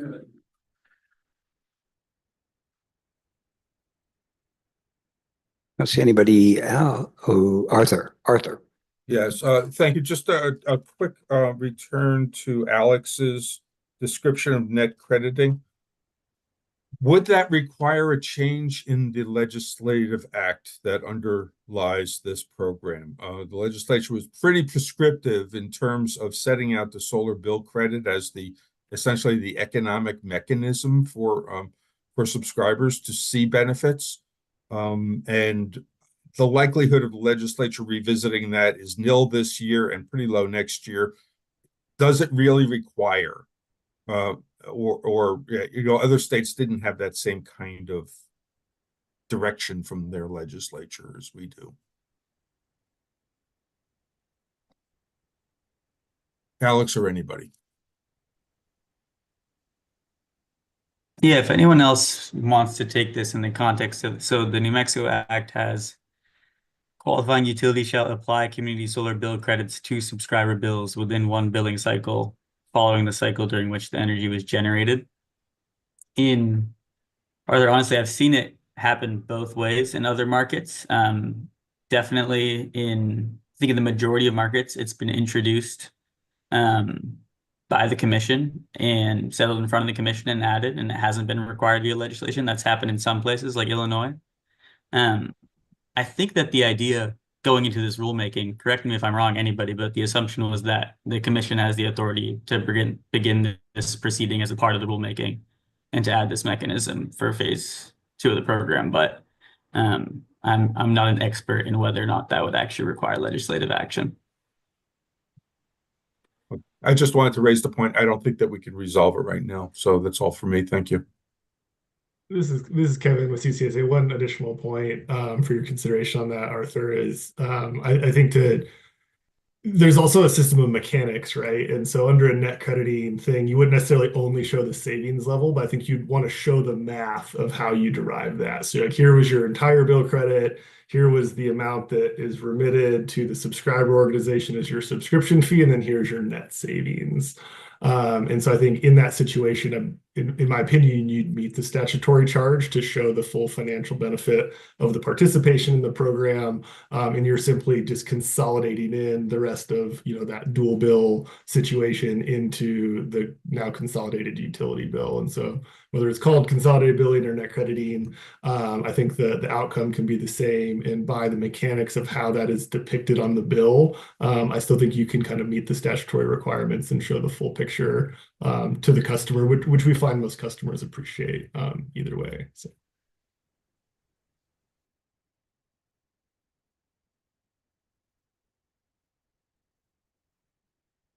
Right. So I don't see any other hands up virtually or in reality.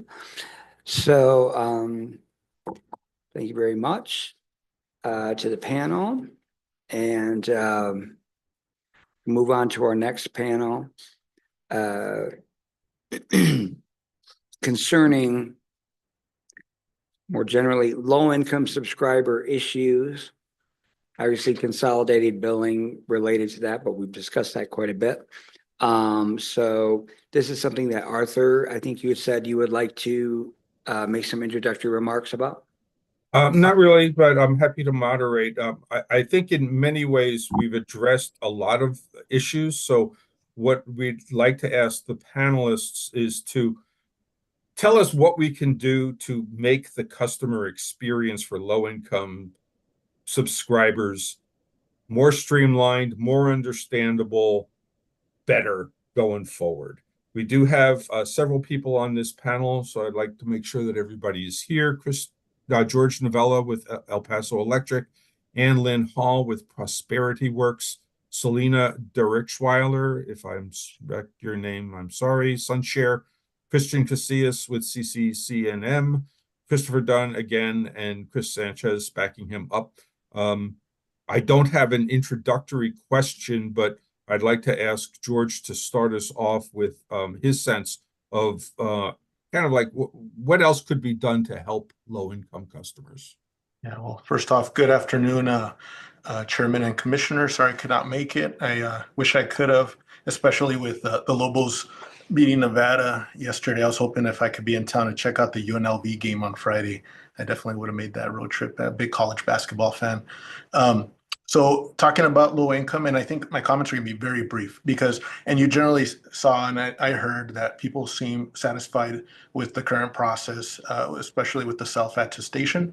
So I don't believe there's a lot of improvement there that can be made. I do see some improvement that can be made on the disbursement or the allocation of the overall capacity that can improve the low income experience, I think, and streamline it a bit more in that originally, as we all know, the 200 megawatts was dispersed based upon load between the utilities as a percent to total of the state.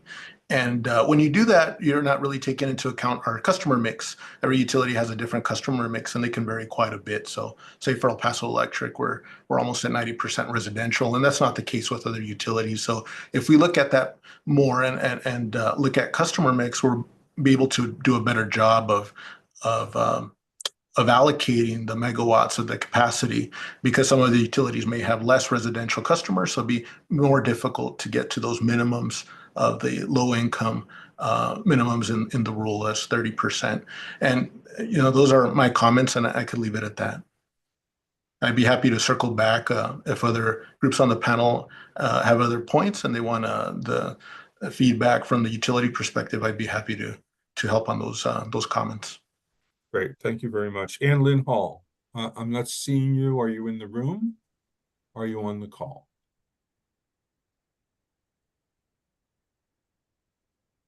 I'm in the room. All right, thank you. Mr. Chairman and Commissioners, my name is Ann Lynn Hall. I'm the CEO of Prosperity Works, and I appreciate being able to be here today to talk about the impact of community solar on low-income folks. First, I want to talk about meaningful benefits of community solar and specifically financial benefits to low-income communities.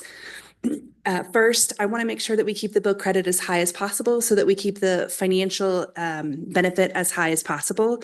And we need to watch for ways that the benefit is eroded over time, specifically related to fees. Bids were asked to commit to a low-income discount rate for 5 years, and I believe that that should be for the life of the project. And this may be one of those pieces that we think about that first initial tranche of 200 megawatts and how we ask projects to think about what that is. As a low-income customer signing up for guaranteed benefits, if that changes at year 6, I'm going to be pretty upset about that, and I might not pay attention to what that looks like in all of the paperwork that someone has to sign up. I also want to highlight that there were many commitments that were made to LMI subscribers in the innovation section of the RFP. And I'm curious about how either NCLIM or the commission is going to ensure transparency and accountability for developers to keep those commitments to low-income customers. In the last year, I've heard potentially that investor-owned utilities are trying to figure out what their practices are going to be whenever low-income customers get behind on their utility payments overall. Does that mean that they will suddenly no longer be able to keep their community solar subscription or not? I think that that's a question that we want to make sure that we address, especially for our low-income customers. And as we think about interconnection costs, we've seen what some of those are overall. I'm here to advocate to make sure that those interconnection costs aren't pushed to our low-income customers. Second category of comments today, I want to talk a little bit about predictability and continuity for low-income customers. Kevin talked earlier about the standard offer program, and this is really a good thing for low-income customers so that we're not really looking at a program that comes and goes and has these waves of enrollment or not. I also want to highlight that in terms of workforce development, which many low-income customers could get good paying jobs in the community solar industry, as we see tranches where there's not clear understanding of when the next tranche will be allowed to move forward, that it's really hard to get a good paying job and keep that between one tranche and another. The other thing that might happen that would be amazing for our standard offer program is that different kinds of developer groups might be able to make benefit for that. So the previous RFP process gave preference to local and veteran organizations. A standard offer could still prioritize specific groups and give percentage allocations to local and veteran groups, but could also carve out groups that maybe haven't been in the industry as much. For example, Prosperity Works applied as a nonprofit community solar developer, and having the ability, other states allow nonprofit folks a specific allocation for community solar. I know that it was asked at the beginning of this from Arthur, what do we do to make this easier and better for low-income customers? And so community solar is really hard to understand. So for the last 3 years, I've been talking to low-income folks about what community solar is. And even after I go through all of the things of this is not on your roof, think 30 soccer fields, people don't get it. And so thinking about how we provide compelling, a universal written piece that maybe is done by Incline, maybe it's done by the commission, that really describes what community solar is and what the benefit is really important. As we've seen in the news about door-to-door rooftop fraud, which is typically predatory and typically takes place in low-income neighborhoods, folks think solar sometimes equals fraud. And that's definitely not what we want folks to think about community solar. There's also an impression in our state that solar is only for rich people. And so as we think about subscribing low-income customers, they're going to think this isn't for me. This only is for rich folks in New Mexico, and that it's only for homeowners and it's only on your roof, and that it costs a lot of money, and that renters and apartment dwellers can't access it. So there's a lot of misinformation about what community solar is that we're going to have to overcome to really subscribe low-income folks, which we really want. Also, when we think about solar for all, which Arthur talked about before, which people are going to be confused about what does that mean and how does that connect to community solar overall. I know I'm in a room with an awful lot of lawyers, and I am not a lawyer. I don't even play one on TV. But what I would like to say is, as we think about consumer protections, which is really important to me, some of the consent forms and documents that we provide to low-income customers and to market rate customers about what they're signing up for, is if we could make those as simple as possible in everyday person language and at a 6th grade reading level, that would really help more folks be able to commit to signing up for community solar. I want to thank you for the work that you've already done related to self-attestation. I just want to highlight in the current times that we're living in that we have many New Mexicans that are not going to provide proof of anything of who they are, and that will really impact subscription to community solar projects.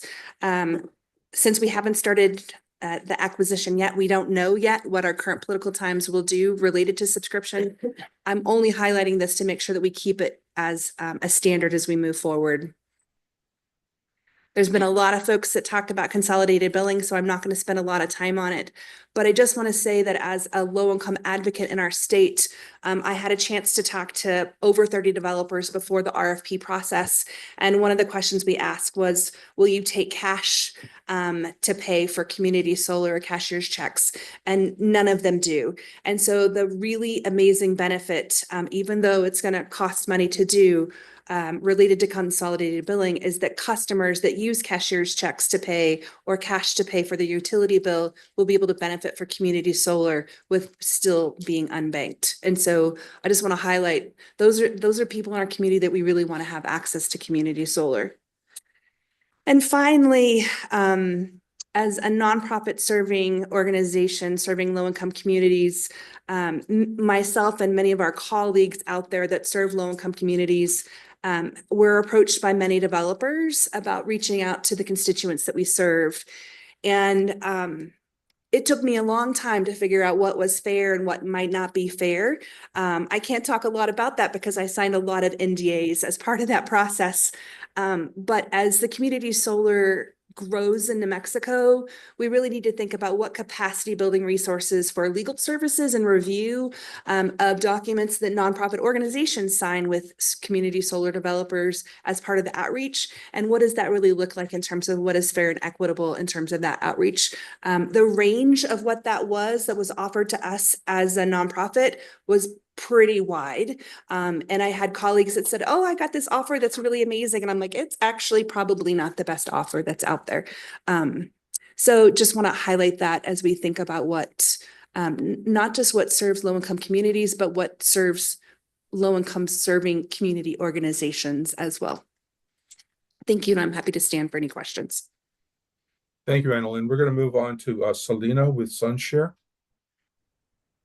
Yes, thank you, everyone. My name is Selena Derricksweiler. I'm with Sunshare. I'm a director of development for New Mexico, Colorado, and tribal markets.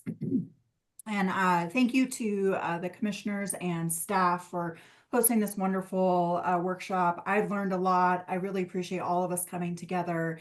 And I think that's the piece that I love most about kind of this new market and coming into this project, these projects, is that everybody's just been really willing to work together to find the best solution forward. So I think this workshop is in that same vein of moving forward on the next tranche of projects.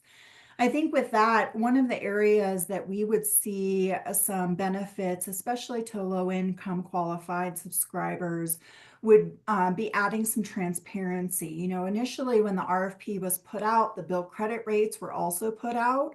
And come to find out, those bill credit rates are not the bill credit rates that folks will be signing up for. Those are not the bill credit rates that developers will be financing their projects with. And the delay in the timing of when that bill credit rate is determined versus when the RFP bids are due and the selection for those projects really can create some misses around either projects dropping out because organizations can't make the commitments or they're overpromising.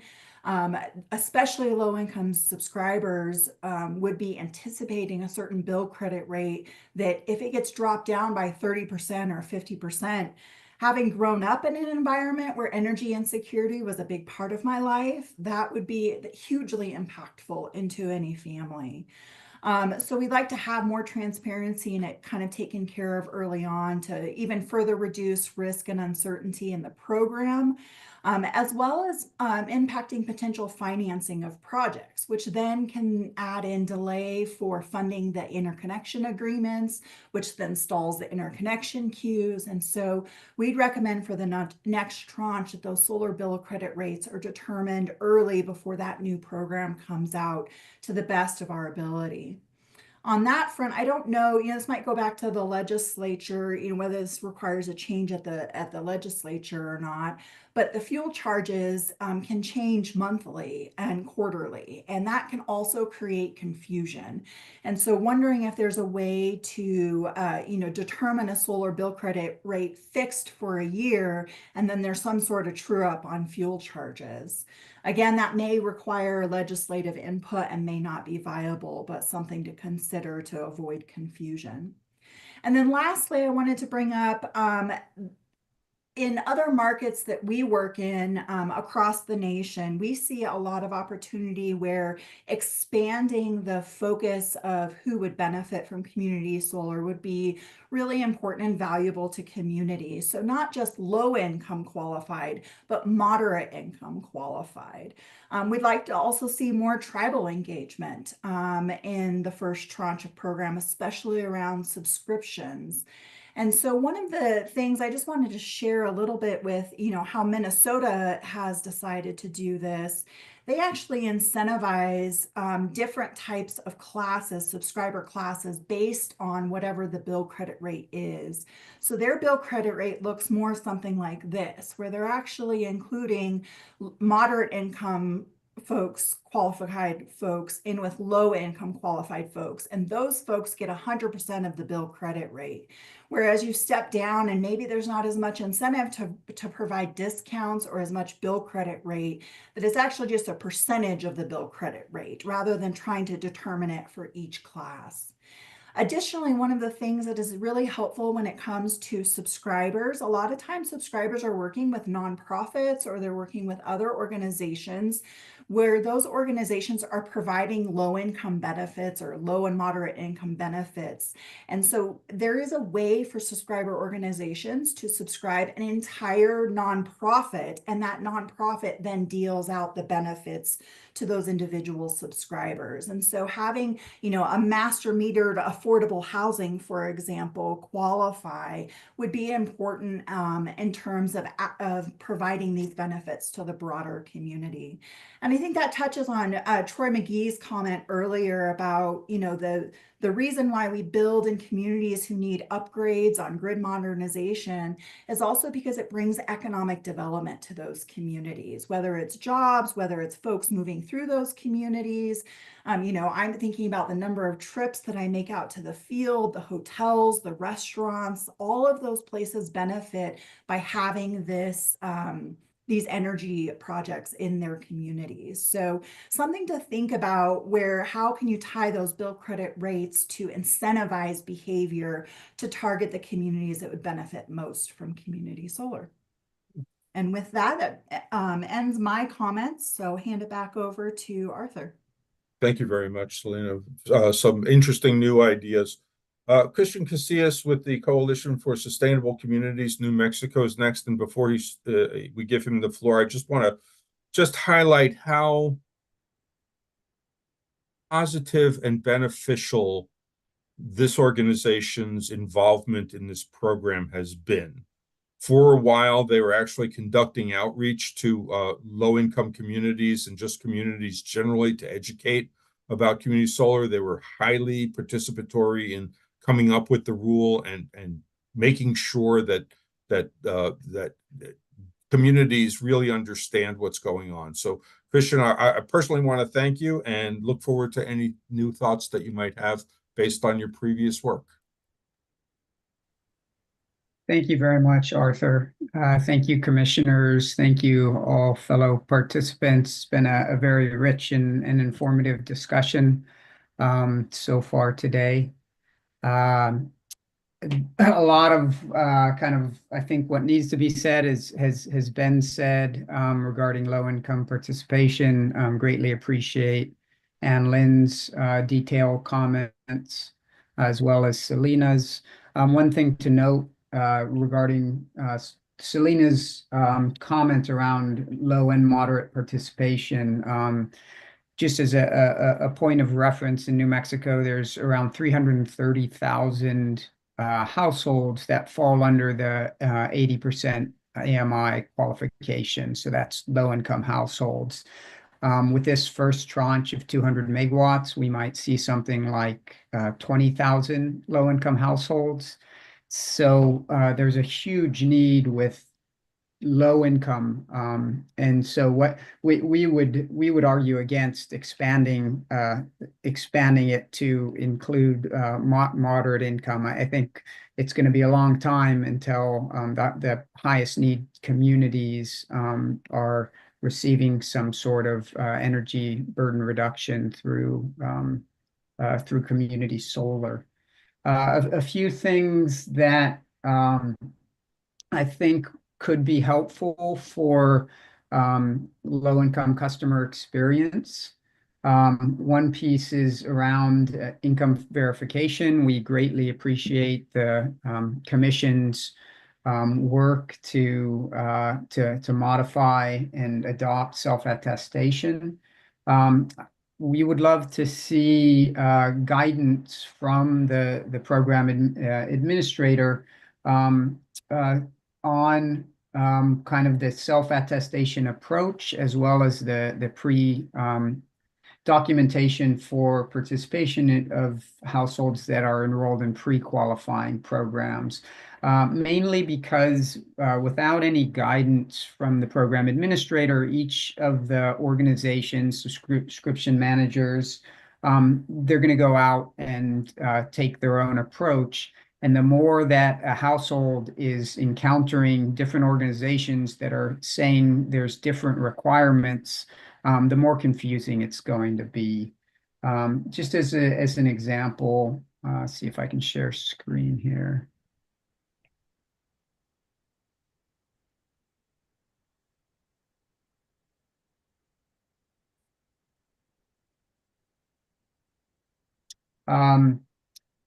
So in terms of self-attestation, will the question be, are you low income or are you not low income? Or will the question be something along the lines of, what is your annual income and how many family members are in your household? And then it will be left up to the subscription managers to determine whether or not the household is low income. That seems like a few more guardrails there. And I've had some conversations recently where the possibility of creating some sort of an easy online tool for subscription managers to utilize to make that determination. Just as a reminder, the requirement in statute is a household has to be below 80% AMI for counties within New Mexico. So that means every county is going to have a different cutoff.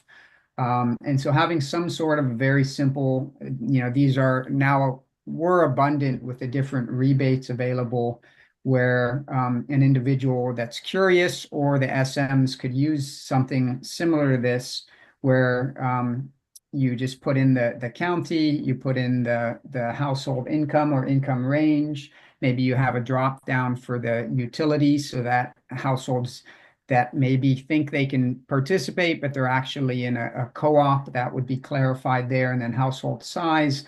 And then they would click this and they would be able to see whether or not they are low income or not. And again, I'd love to hear feedback from the different SOs and SMs, whether or not something like this would be helpful.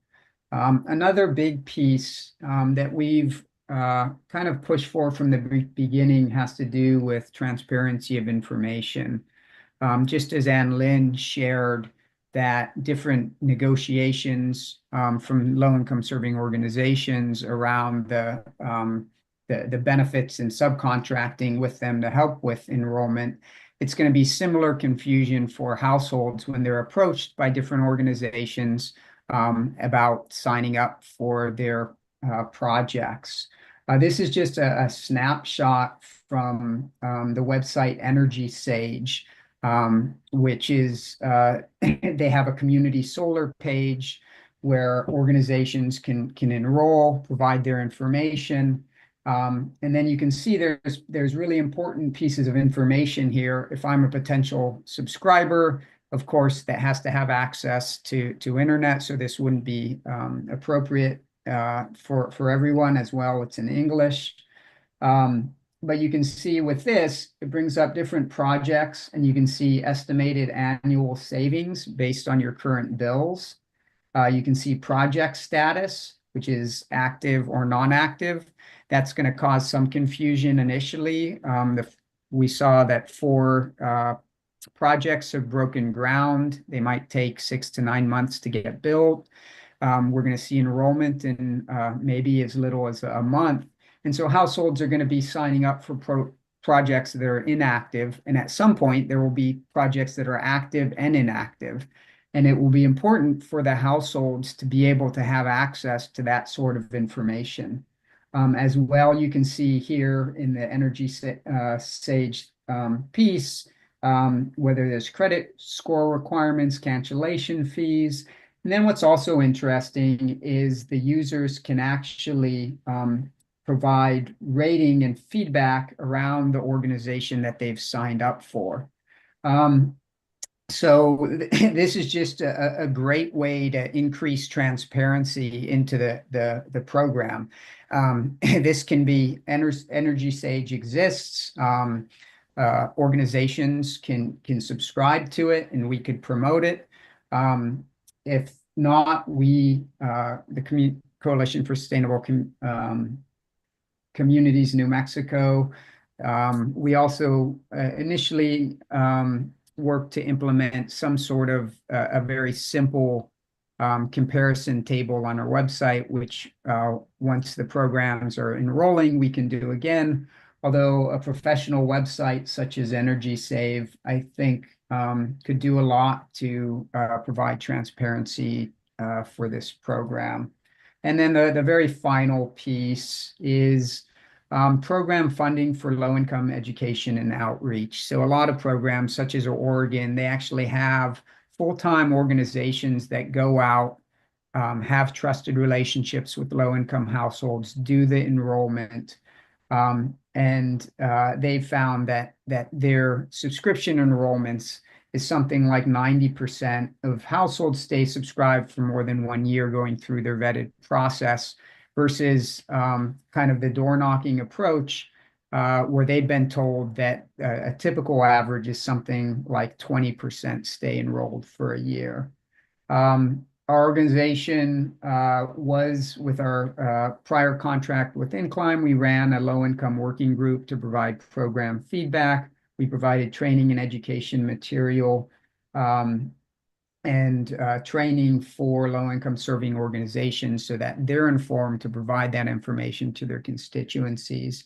We'd love to see in future iterations of this program somehow this being built into the budget, money coming from the PRC or through other avenues for the program, to have some sort of a dedicated organization. And there's many of them in the state that work closely with low-income households, to really be the face, the trusted face, providing educational materials, training for low-income serving organizations, to make sure that a lot of the material is targeted for these low-income households.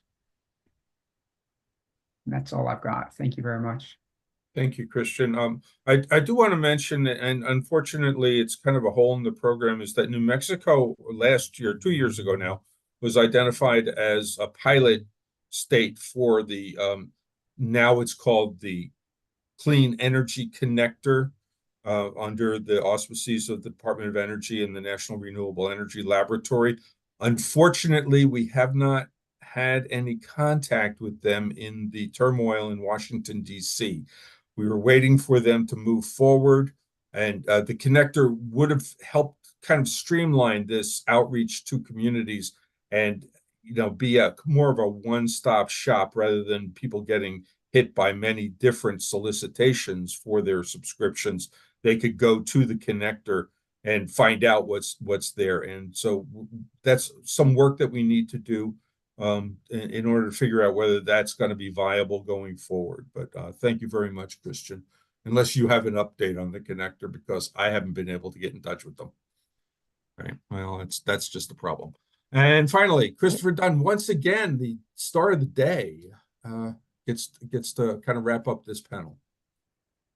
Well, as before, I get to benefit from those who have gone before me. Briefly, I'll mention that as kind of the staff member who participates in those low-income community energy connector meetings, as New Mexico being a pilot state, I know that there's tentatively still a meeting scheduled next in the next few weeks. I don't have it in front of me. Hopeful that that will still occur and maybe can shed some additional light, but I'm not sure yet.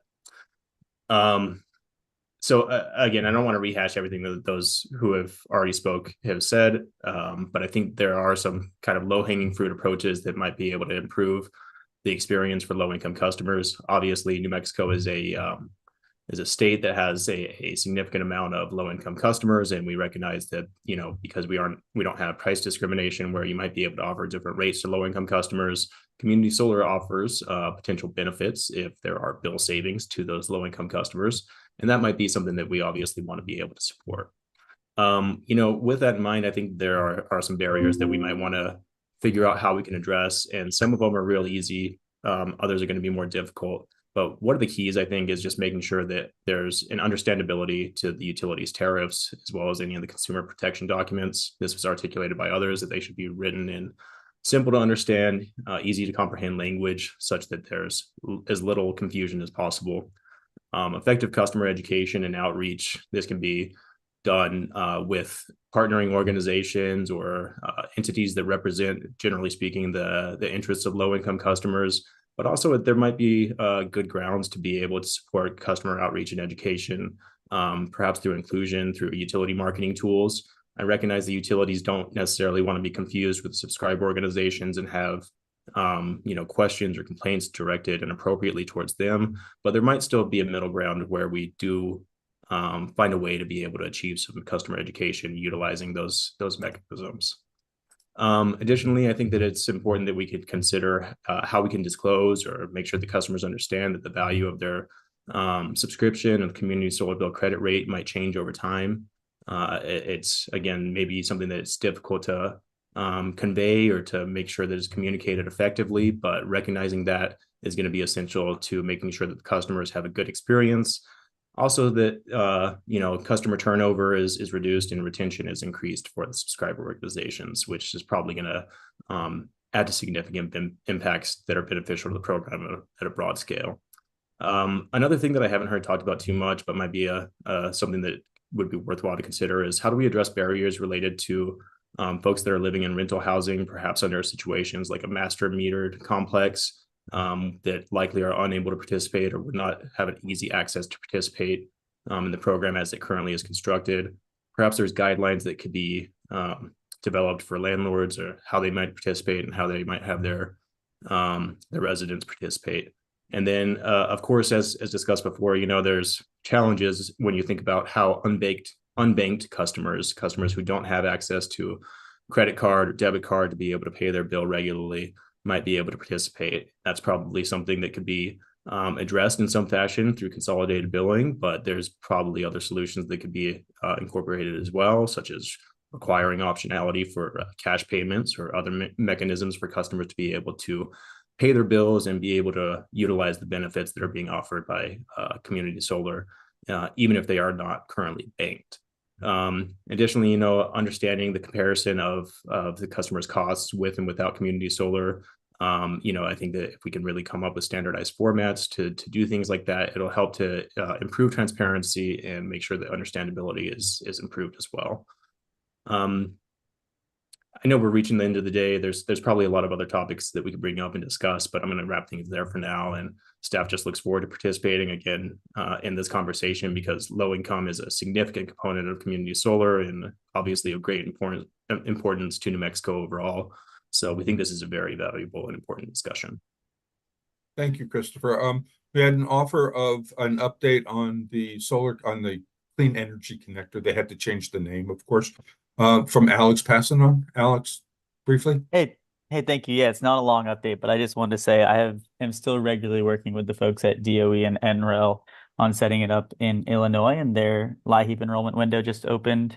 And so that's the first state that's actually offering to connect folks who are opting into it with community solar subscriptions. The reason that we just haven't made much progress in the convo here in New Mexico is we're just still haven't been able to begin enrolling folks at all. And there's still, as much as I agree that in concept, it's something that could create some efficiencies in enrolling customers. In reality, it's really just kind of a lead tool where the customers still need to come through, the subscription provider's enrollment flow, see the disclosure, sign all the documents. So it definitely at some point could be an effective lead, but I wouldn't hang my hat on it in terms of being any sort of catch-all or long-term solution to enrollments here. Okay. In any event, could you please have those people contact us so that we know what's going on? I mean, literally, it's been months. No, totally. I'm happy to raise this. I'll probably meet with them again in the next 2 weeks, and I'm super happy to bring this up and get them to reach out. Terrific. Thank you very much. Panelists, I really appreciate it. We are all exhausted from post-lunch, so we'll give the commissioners an opportunity to ask questions and determine how we go forward from there. Yeah, I did have a question. It's kind of, since you brought it up, what we've heard is transparent and consistent information, super important. And then while we were working through bill credit last fall, I became aware that felt like people thought that they knew what the bill credit rate was long before we ever said it. So I was just wondering if somebody has any insight on how that happened and what we as a commission can do to communicate that the number ain't the number till it's the number. Well, Commissioner, Mr. Chair, I thought that we had communicated that. we initially, from the very beginning, had asked the utilities to give us some kind of estimates of the solar bill credit based on the methodology that was outlined in the Community Solar Act and then the rule. And there was a lot of disagreement about what they came up with. And so that's what really necessitated the tariff case, is that we wanted to have some set of numbers that showed the ballpark so that developers would have an understanding of where we were going. But then we had very many different proposals for how to actually calculate the SBC. So that wasn't really my now, question. My question was, why did developers out of that range in the process you described, why did people think they knew what the number was? You know what? I can't answer that question. Two participants raised hands. There's a hand raised. I was going to jump in just because I was on the panel and had raised this specifically. When I came into the New Mexico market, these rates were posted on Incline's website and had been on there all the way through until June of 2024. So there was no reason to believe, those rates weren't in a reasonable ballpark. And when I think of a reasonable ballpark, I think plus or minus 10%. And there was a big change, and all for the reasons that Arthur mentioned. So, it's a new program. You're always figuring it out. I think this is more, how can we do better in the next go around? I'll just say that I believe that we did have a disclaimer that these were not the real numbers, but whether that message got across, I don't know. Dylan? Selena answered it. It was just, I think one thing to consider is that even the bill credits that have been submitted by the utilities are not the credits. The bill credits change on a monthly or quarterly basis. For example, the EP numbers show about 2.7 cents for fuel charges, and those are actually closer to 1 cent right now. So if you see like a 7.7 cents, and it might actually be 5 cents next quarter, in which case, again, you're giving a 27% discount to low income. That ends up being, a lot more like a 4 cent total. So Alex has his hand raised. Thank you. This is piggybacking off of that, but this is a similar situation in other markets where the value of this bill credit, like Dylan said, is going to be changing regularly due to rider rate inputs.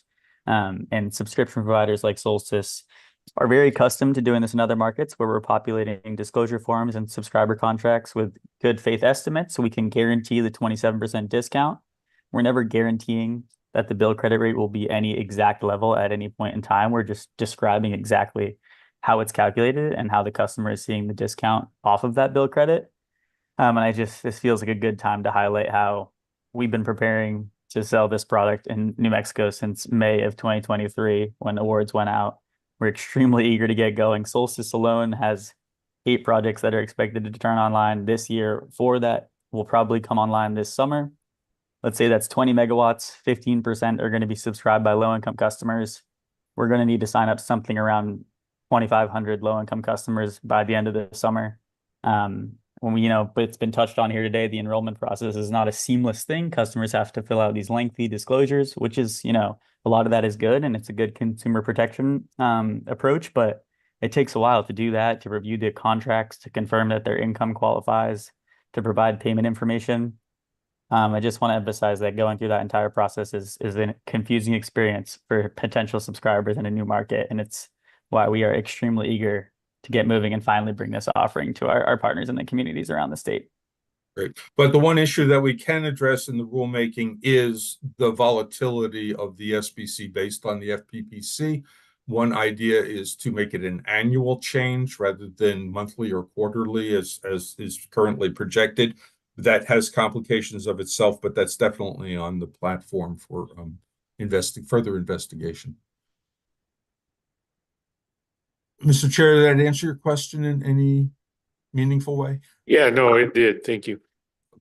Anyone else?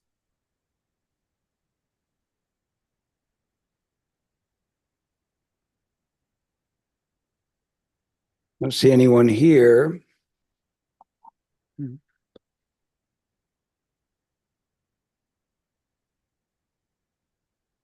I'll turn it back to you, Russell. Thank you very much, participants in this panel. commissioners, for your attention and time. And we still have a little bit of wrap-up work to do. Thank you, Arthur. Thank you to all the participants. Now we come to what to do when we close this meeting. What working groups will we create?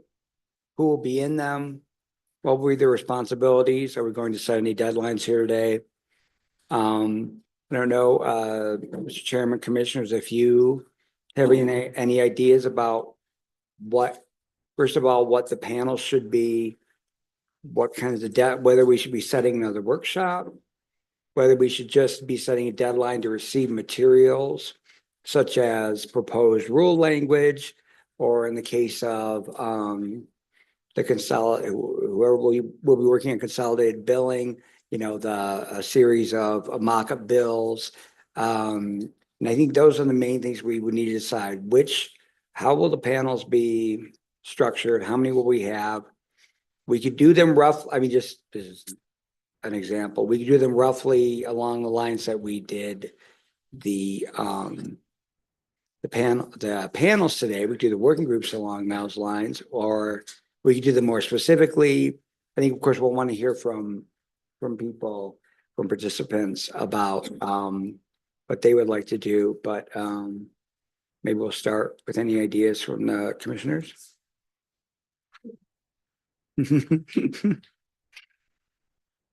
Hard to answer all those specific questions in abstract. I'd appreciate a proposal. A proposal for me, or does anyone else have a proposal? Does Arthur have a proposal? Well, what I see is that of the 4 panels today, we really have 3 bundles of issues. And so what I would suggest is that we take people who would like to work on a working group in each of those 3 areas, and that's the avoided cost and subsidy issues, changes to project selection procedures, and then finally the whole issue about subscriptions and low-income subscribers. I believe that amendments to the current 200 megawatts, we've had a big discussion about it, and it really did overlap a lot with the last panel. And then finally, we need a couple of other outside people to help with the Solar for All solicitation. Now, an important player will be MNRD and their program implementer, and those contracts hadn't been signed yet the last time I talked with them. So a couple of people, especially a utility representative and an overall industry representative, that could help with that rather than a specific SO, because it's going to impact particular SOs. And so I think that really the best thing to do would be to give people an opportunity and a place to express their interest in working on these groups, and then start setting up meetings, and we can inform the commissioners what we're going to be doing from that. Yeah, thank you, Arthur. That better reflects what my expectation was coming into this meeting.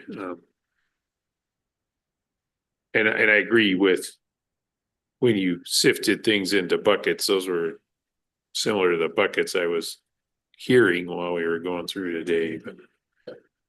But Commissioner Aguilera, did you have anything else you wanted to contribute to that, or? The only thing is that yes, I don't think we can necessarily pick people right now because we've lost some people, and you know, so I think that's the reason. I would say that I would hope that the utilities be involved in, if there are different working groups, that they be involved in each one of them. And also, I think the goal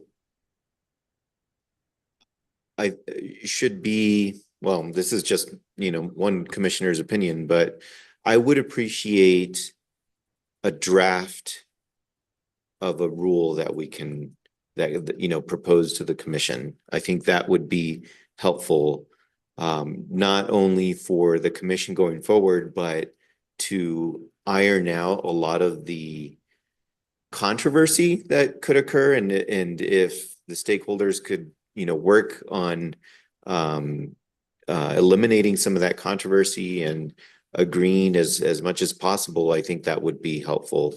And so if there are different working groups, I think there has to be the larger pool of people who weigh in or, are able to review that language that will ultimately be proposed.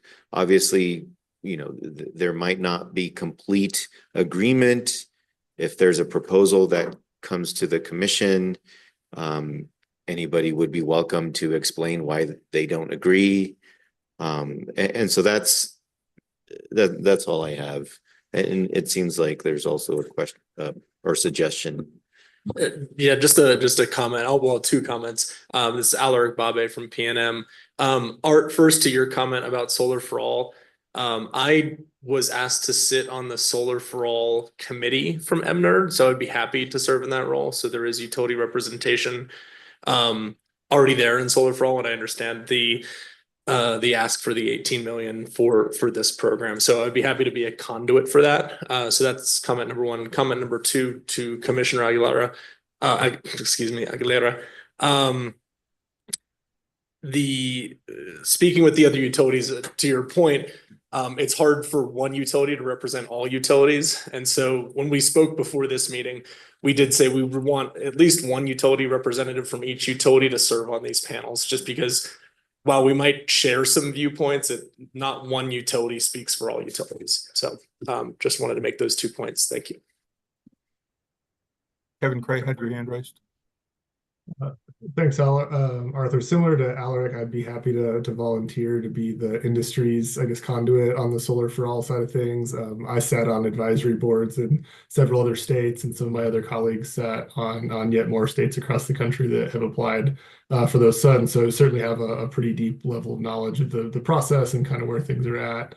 And then really appreciate the commissioner's suggestion on kind of where to work things towards. I will maybe just do a bit of a reality check that probably what will net out is like a set of consensus red lines and then a set of non-consensus red lines with kind of folks on either side of that. So we can certainly work to the best of our ability to move as many of the things into the consensus bucket as we can. But I think that there will undoubtedly be some points of disagreement through those conversations that will ultimately come to the commission. But overall, I think that would be super helpful.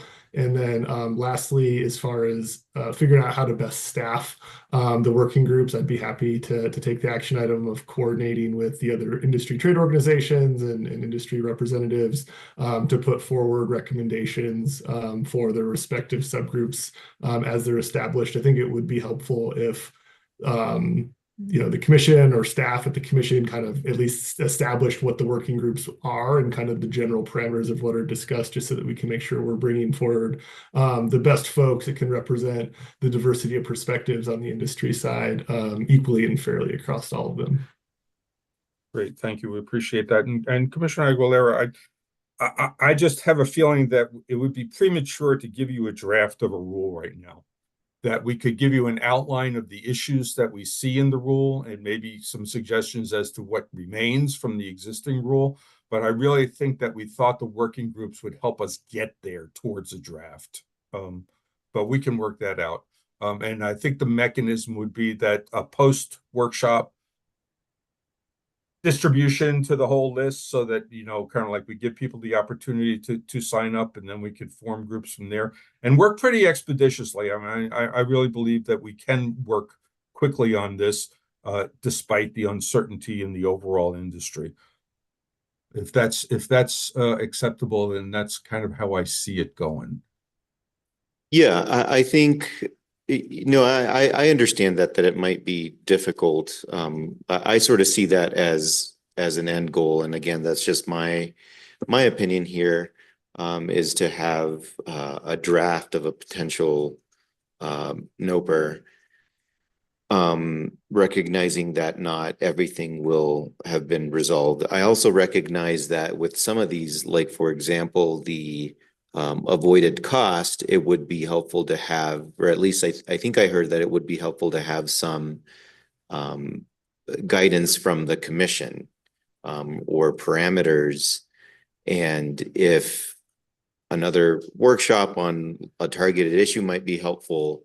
That's something that we can do as well, as staff in concert with the working groups might recommend. And so I guess if it works for the other commissioners, and looking forward to see if anybody has any feedback, then maybe Russell and Arthur and Incline can work together to come up with a description for the working groups, and then send out invitations. And also, if you're here and you're interested, emailing Russell and Arthur to volunteer, and then we could start to get that framework together, and maybe at a next commission meeting. I don't know that it's something we would need to vote on, but at least have just a quick summary of what is being proposed, and then the working groups can meet at their convenience. Right. Okay. You have a meeting tomorrow, and then in 2 weeks on the 20th, if the schedule hasn't changed, I think that we can probably come up with the categorization of the working groups and a sense of who wants to participate at that time to present to the commission as a whole. Would you want to set, I'd be wary of setting a deadline for a draft rule, but a target date by which the commission would like to see it, maybe address that at that meeting, would be helpful to us as well. Yeah, my brain is not firing like it should be to be able to come up with anything like that. So I think we could talk about it next time. Well, I also expect in that process, you guys, the working groups will find some issues that maybe are more urgent than others. So the fact that there's one deadline to rule them all, I'm not sure that's the right approach either. So, Mr. Chairman, Commissioners, I agree. And I agree with what Arthur said about how the subjects discussed today could be put into 3 subject matter categories. I think the last 2 panels could be compressed into low-income issues. So what we could do is send out, we can use the full service list for the community solar service list, because I believe it has all the participants here. Some comments. I'm sorry.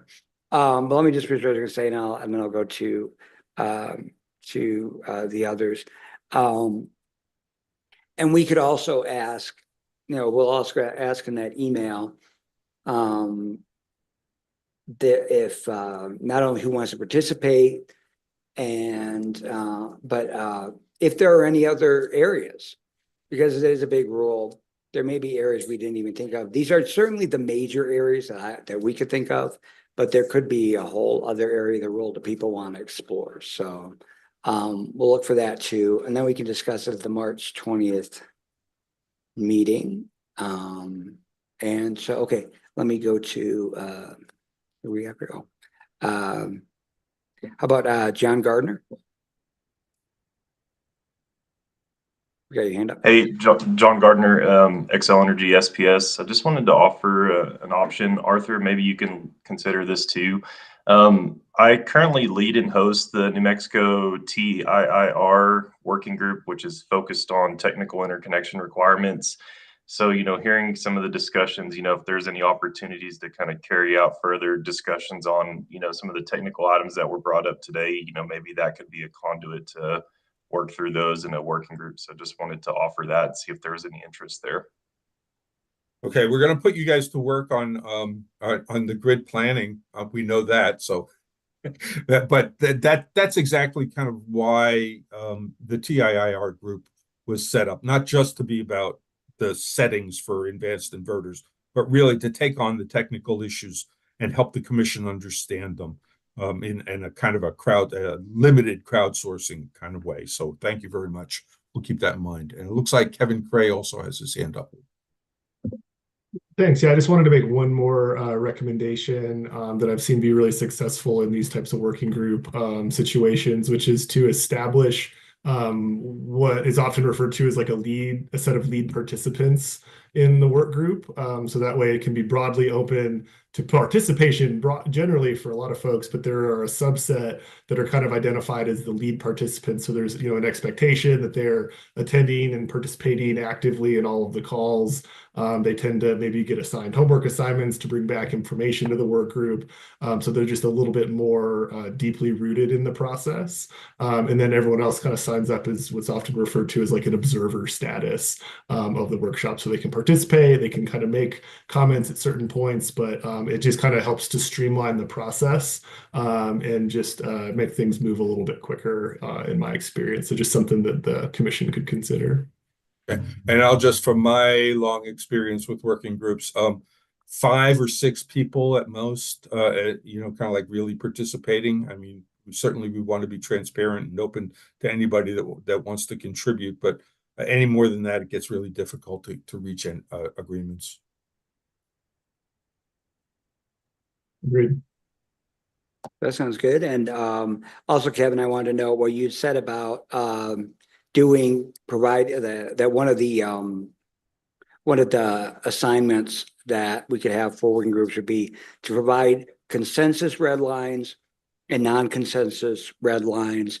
That helps an enormous amount for coming up with a proposed rule. Because, as Commissioner Aguilar was saying, coming up with a proposed rule is the purpose of this informal part of the proceeding, so that we have one that's comprehensive, that really includes all the types of changes that might need to be considered, and that anyone might want us to consider and that we want to consider. So I agree, consensus and non-consensus red lines are a great idea. And just to add to that briefly, a big part of the success of that is it just allows to take some pressure off the group. So like people can just kind of agree to disagree and then move on to other issues. So I think that just allows the holistic process to move forward in a much more efficient fashion. Yes, we don't want to lock people in a room and say you can't come out until you agree on something. That was going to be my next suggestion. Just kidding. All right. And just to clarify, Russell, were you suggesting that we would issue a notice of the working groups and asking people to volunteer per whatever instructions would be in that notice?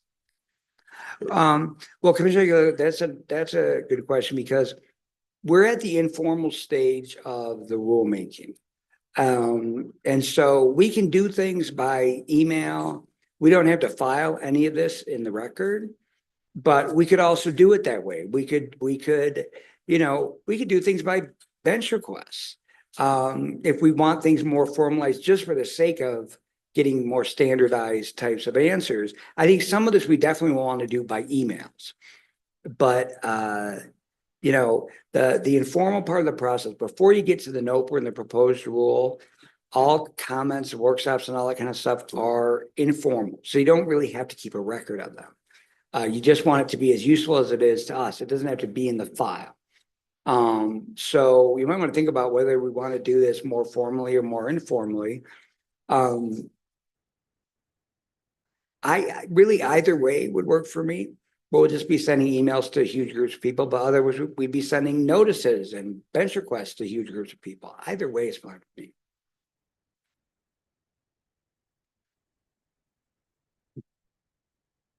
Okay, so it sounds like between you, Arthur, great suggestions from Kevin, we've got a way forward on forming up these working groups. Do you agree with that? I do. Well, and I would say, I guess we'll go forward kind of informally. If I think that there's a reason to do something formally, I will let you know. Okay. And then, of course, we'll discuss it on March 20th, whatever progress we have. So I'm going to take that as a sign that we're through Exhibit A part of the agenda. You say one thing, Mr. Chairman? Very quickly. Go for it. So anybody who had slides today, could they send them to me? I think because what I'm going to do is Kevin and I had notes, and I'm going to attach those and any slides like Arthur's slides, incline slides, and I know there were some other slides today. I think Kevin and Darren had them, I believe. I hope I got that right, Darren. Had them. I'm sorry, Dylan had them. Dylan and I'm sorry, whoever had slides today, you have my email. If you could just provide them to me, that'd be great. Because I'm just going to attach them to a notice that will get filed in the record and served on everybody tomorrow or Friday, just so everyone has those materials in front of them.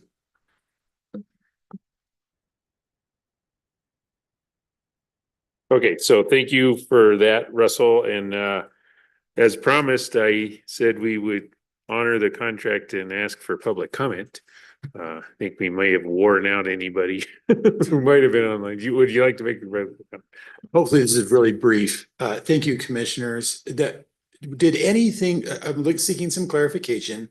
Did anything in this workshop or the working groups we're forming cause any delays in having subscription agreements ready for the pilot or the phase 1 200 megawatts of the program? I understand there's an open meeting tomorrow, but nothing today caused any delays or anyone to delay. Is that correct? I don't think that's a question for me.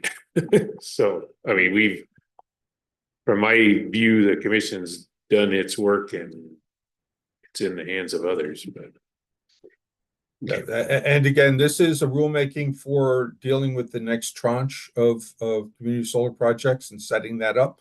And so, our perception is that the proceedings in the past should get finalized and closed out so that we have a lot more flexibility to be able to discuss issues amongst each other. And hopefully the commission can do that tomorrow. Yes, and I would add that no, I don't think anything that was discussed today would delay anything like solicitation of customers. Really, as you noted, tomorrow is the date when tariff issues are probably going to be decided. They're on the agenda, and that's what really applies to the first 200 megawatts. I would say, and the commission might want to correct me, any commissioners, but if we do make any changes that will affect the first 200 megawatts, the idea of bringing up today would be, they'd be things that would not slow down the solicitation process. They wouldn't slow down construction or starting operations. They would be, if we could get, consolidated billing, that we'd have some time to set that up, I think. There public comments? Yes, sir. Yes, I just wanted to say thank you, Commission, for again holding this and giving all of us the opportunity to do this. I think it's very important. Again, as a local solar business owner, I have greatly benefited from this this program that we're rolling out. I look forward to being involved in these working groups moving forward. I just wanted to kind of state as we're forming these working groups that we just make sure that we have local representation that may have experience.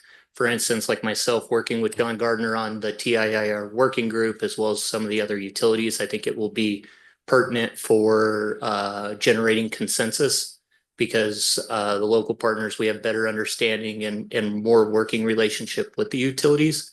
But that the commission, when they're going through this on phase 2, that they don't lose sight of essentially kind of what the overall act was kind of generated for, and that's growing our local industry, providing jobs as well as providing our local industry with the expertise and the ability to work through this program and not necessarily rely on outside participants. And so I would just say let's kind of keep that at the forefront, that we really want to make sure that this program's benefiting the New Mexico and all of New Mexicans, not just large experienced out-of-state developers.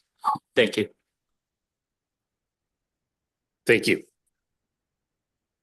Any other comments? Better not grab the mic at that moment there.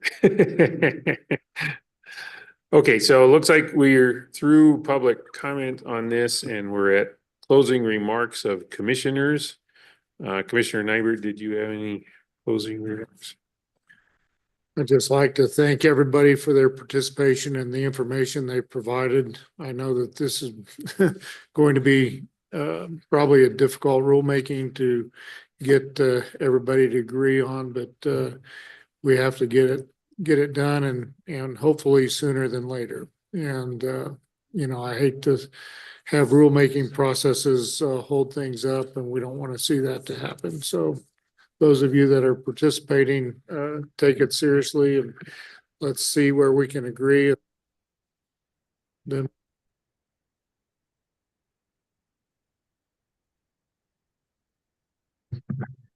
Sarah.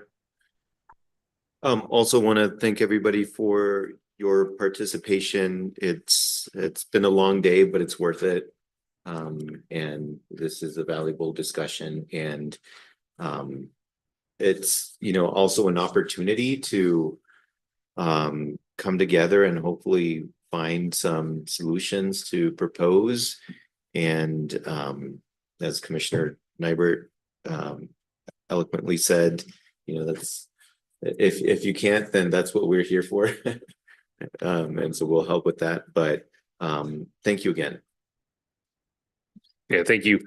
What I was planning to say, both commissioners have already gave their version of it, but you know, as alluded to, there was a panel at the NARUC conference last week on community solar, and we worked through just kind of big picture questions of what's it take for community solar to succeed, consumer protection, how's that best achieved. So it was a really good panel, but one of the takeaways was value of consensus as people are working through it, and that it's probably going to take iterations to get there. So I think today was a good illustration of that. You know, similar to what my fellow commissioners have said, consensus rulemaking with non-consensus red lines, that's valuable. Heard that that's valuable because it takes pressure off. Let me put a finer point on it and put the pressure back on. If you do not get to consensus, we are going to decide. So that's both my offer and my threat that both of those are going to happen. So just knowing that if you can't get to consensus, you might not like the answer. I'm just throwing that out there because I've seen that help settlements come together. And the other bit of advice I have from working through some of these big complicated settlements is if everybody can be solution oriented, that moves the process forward. So you know, we're in a world now where we're moving forward. We've got the nuts and bolts, might not be perfect. We can make it better. So please enter this process solution oriented. Another is just a tidbit of guidance to the folks that are doing this. Don't assume the PRC has money. So, you know, we had like a suggestion that we could host a website. I thought the website we saw was fantastic in terms of letting customers see what's out there as an option. But if you think the PRC is who should host something like that, then also propose a fee structure that would pay for something like that, because we don't have the money to take on a new project with community solar. And then last, just again, agree with both my fellow commissioners, very eloquent and long day, so I'm not going to do as good a job as them, but thank you all for being here, and looking forward to this project moving forward and a better rule through this process. So thanks to all. Is there anything else before we adjourn? All right. We are adjourned. Thanks all.